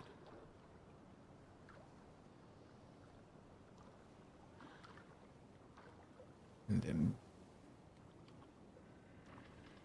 B. Oh no.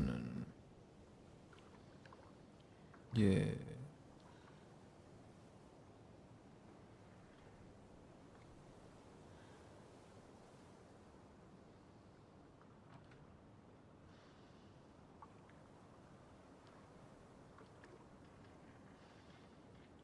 Am I correct?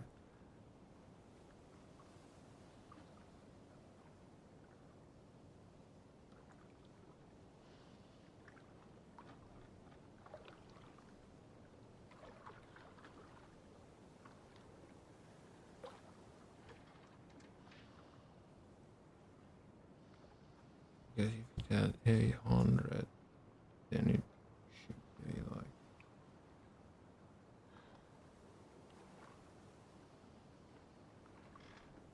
it's 2 times.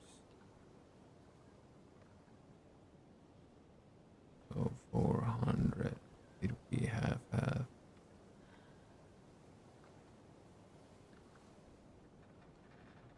One has 2 times. Is probably something else.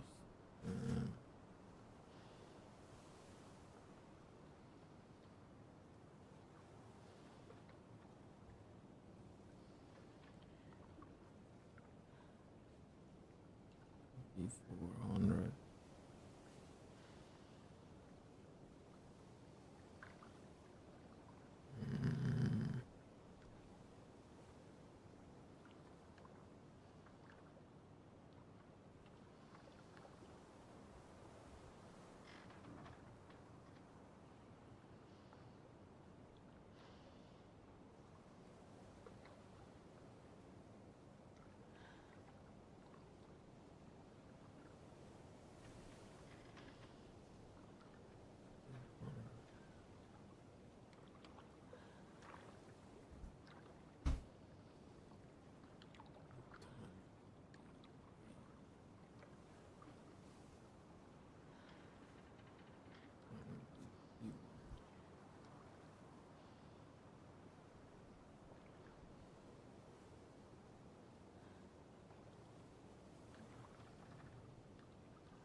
Dude,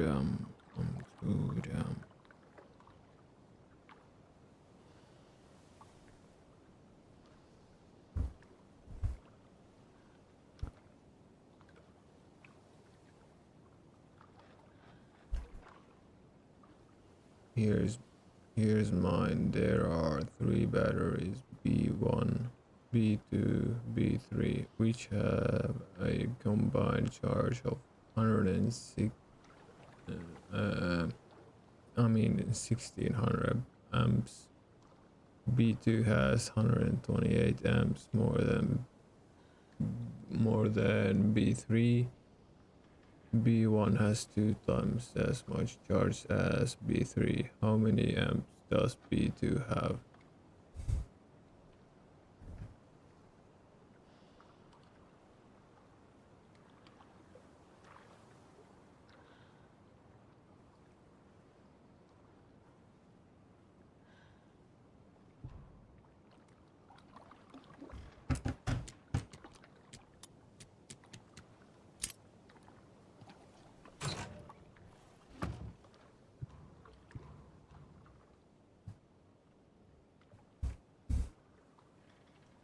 that was quite easy.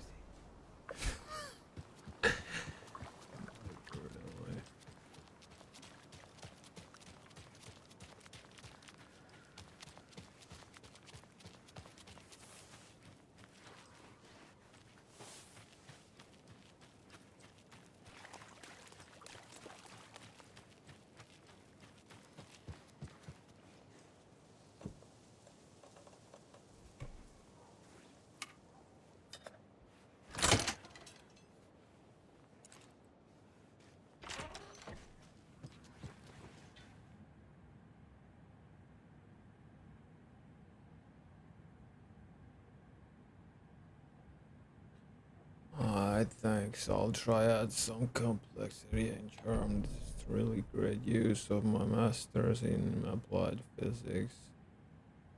So there are no results. The brewing has more brewing and be effective according to Dr. Campbell. Maybe it's something in the rhyme itself. It is too mature, too direct. Should we add complexity and charm to it? Try some different approaches.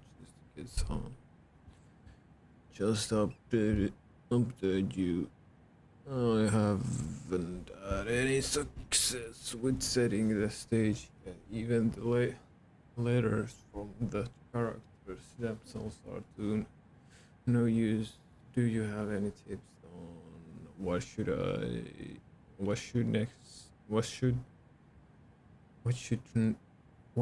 try next? What I should try next on something else.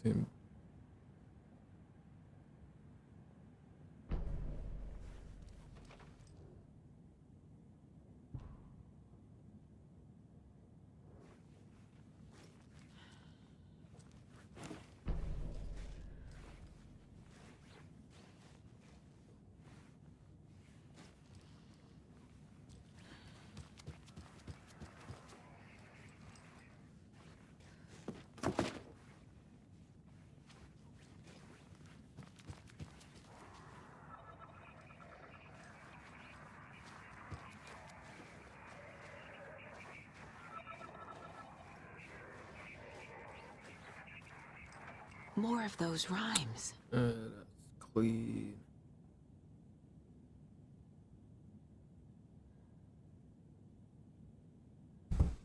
There was a faithful girl at the homestead.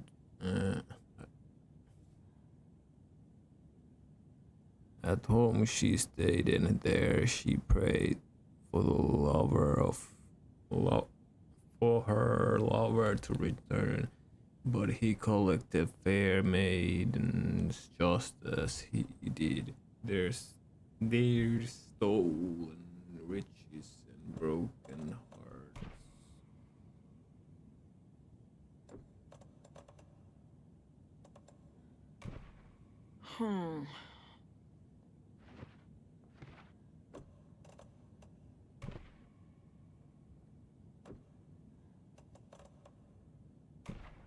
Ugh. Eden.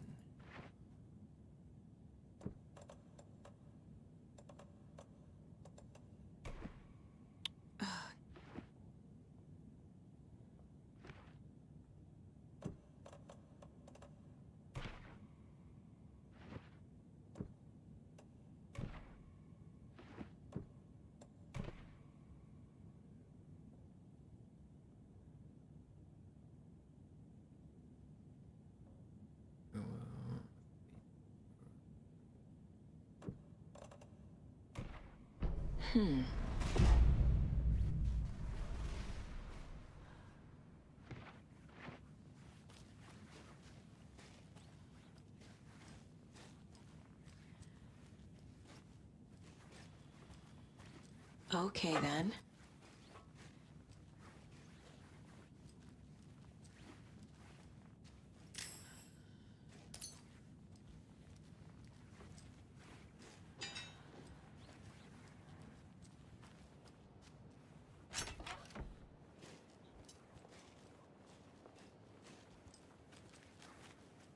A charm. Cute.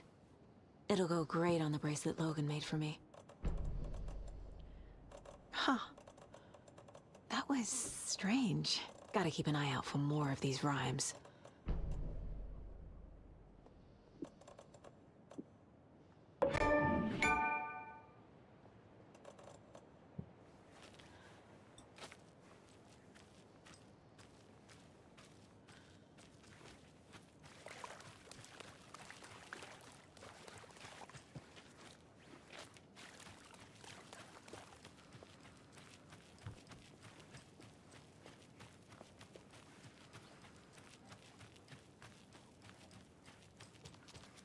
Hello.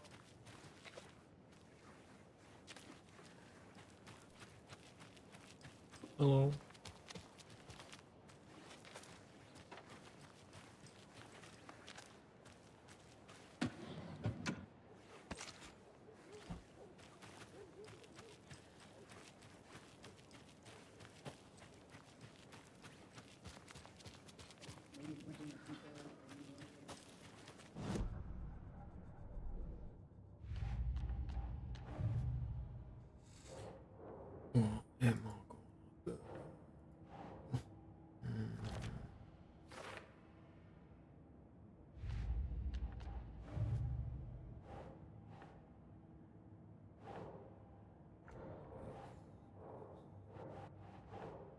Ugh.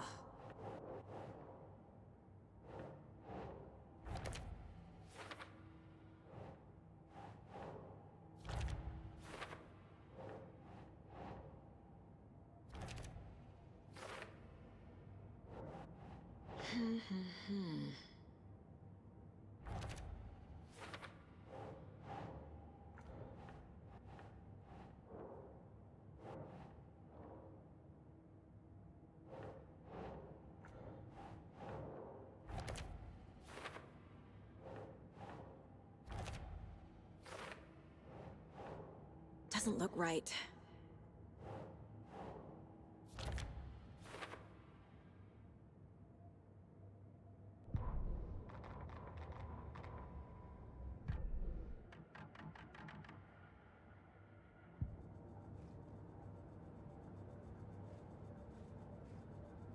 Two more.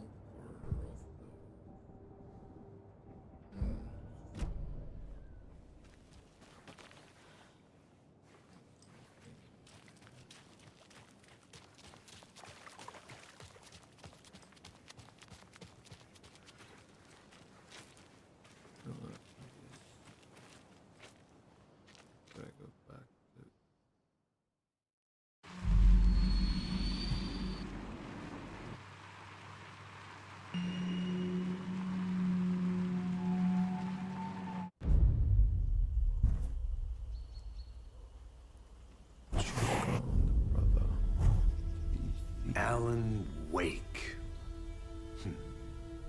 My name comes up, your books come up, you come up. I've read them.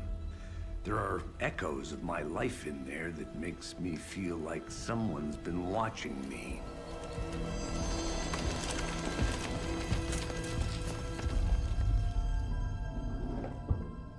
What happened to Alan Wake? The unanswered mystery. Never expected to find you alive. My head's killing me.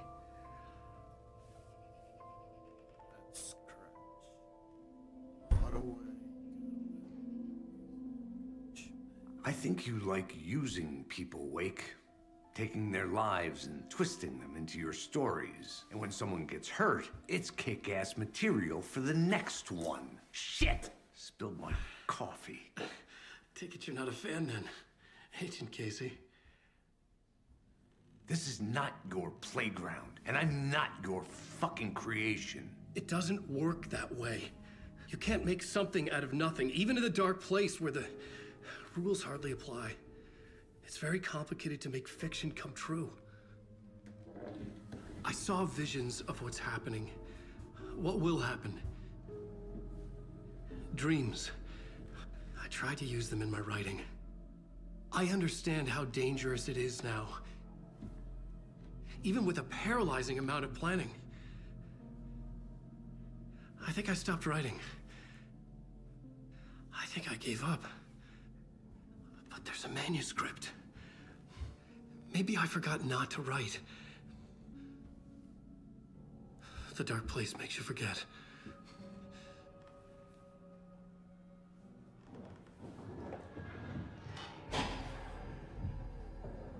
I just want to fix this. Find a version of the story that fixes everything. Shut up! Get down!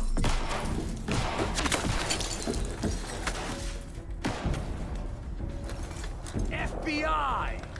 We want the rider! No one else needs to get hurt! Fuck off!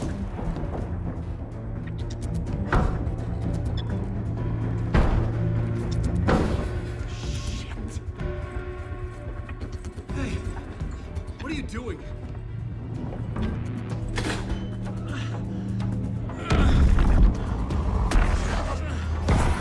Scratch! He's close! Stay down! Wait, I need a gun! No chance. FBI! Tracy! Look out!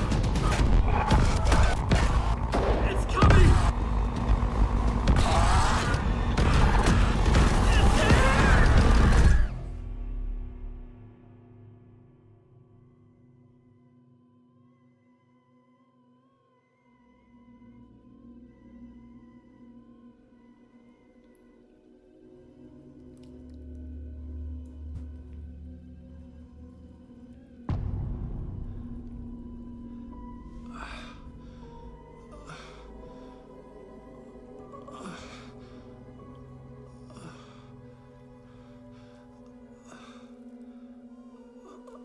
It's here!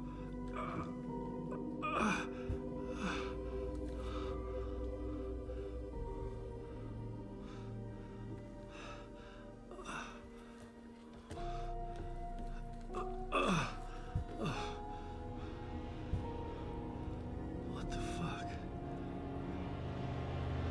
Hold it! Free!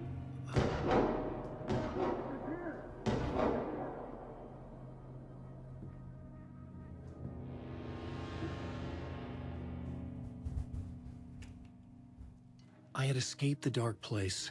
So had the dark presence. Scratch. He was here, in Bright Falls. I could feel him as a growing pressure in my head. Stronger by the minute. Why didn't he kill me with the rest? What did he want? I needed to find Casey. We were on the same side in this fight. Strength in numbers.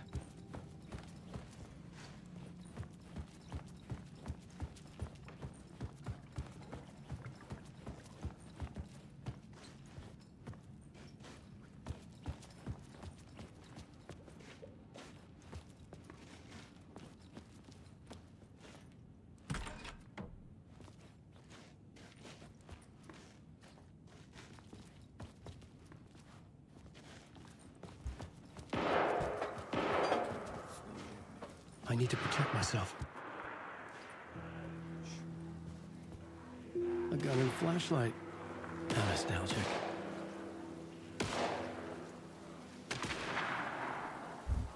Shotgun.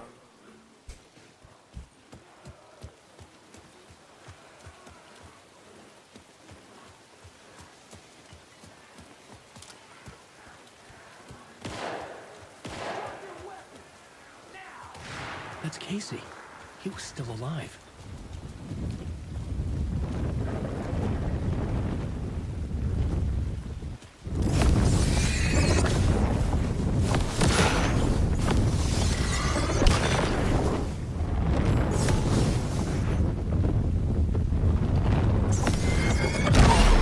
This was the moment to destroy it.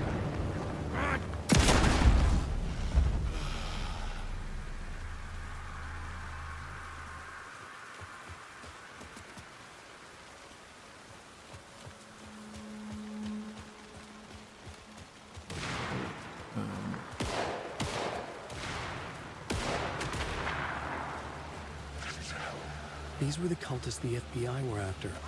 Were they letting themselves be taken? Or did the Dark Presence not discriminate?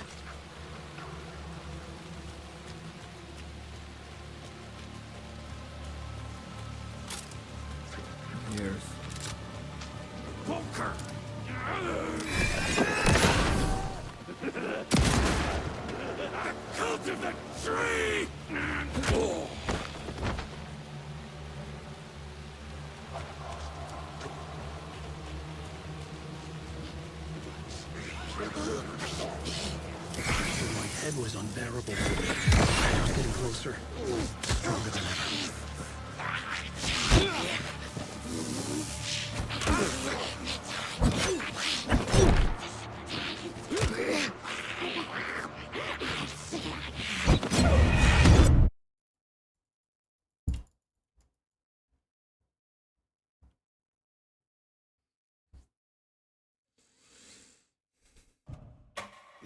Have any ammo?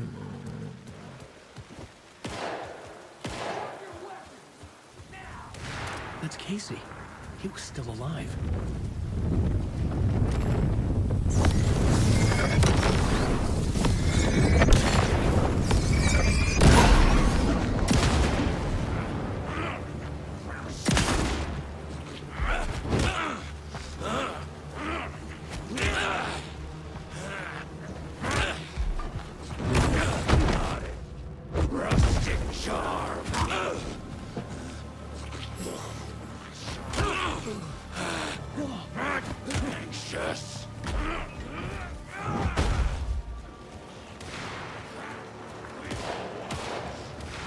These were the cultists the FBI were after. Were they letting themselves be taken? Or did the Dark Presence not discriminate?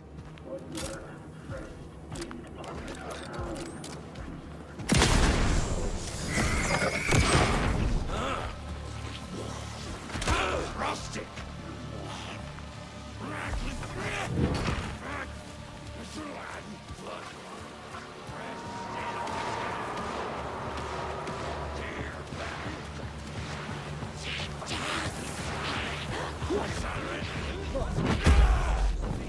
The pressure in my head was unbearable. Scratch was getting closer, stronger than ever.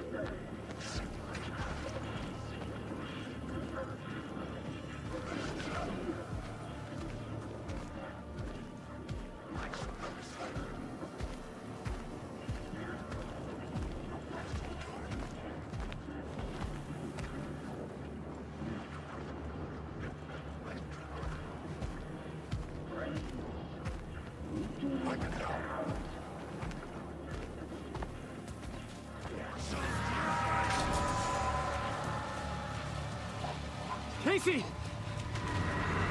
Look out! It's him!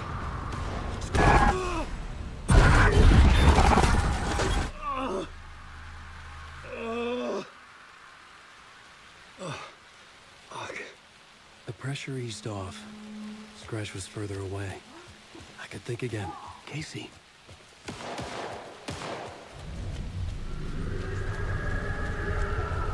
Casey, I'm coming! Fuck.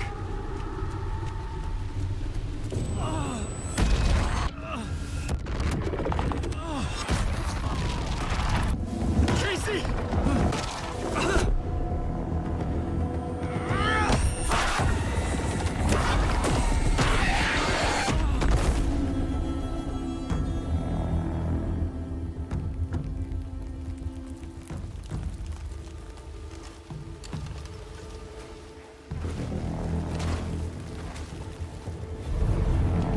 FBI, drop the knife!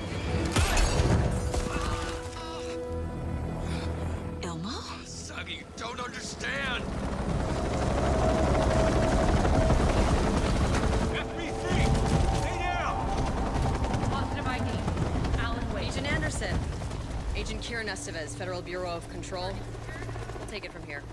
Out cold. Wait. This is my case. This is no longer an FBI investigation. The case has been transferred to us. This is bullshit. Noted. We're moving the evidence and paperwork from your field office to our base of operation at the sheriff's station. Any other pieces of evidence with you? Anything relevant? The clicker. I can't trust them with it. Nothing comes to mind. Okay. Then your work here is done. Hey, you did well. Wait! My partner, Agent Casey's MIA. We'll look for He's him. my partner, damn it! I Agent? should be... Go home. Careful moving weight. They think he's a para-utilitarian. No. Fuck this. I was so close to getting the clicker to wake. I'm not done here. Not until I find Casey. Not until my family is safe from this horror story.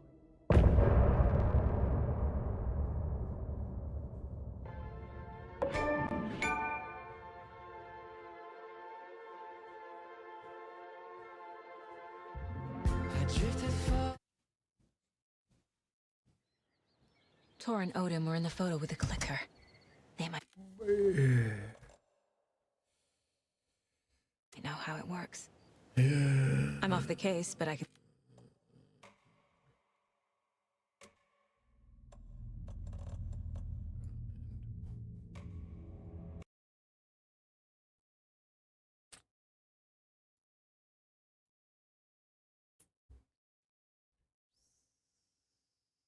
GG's.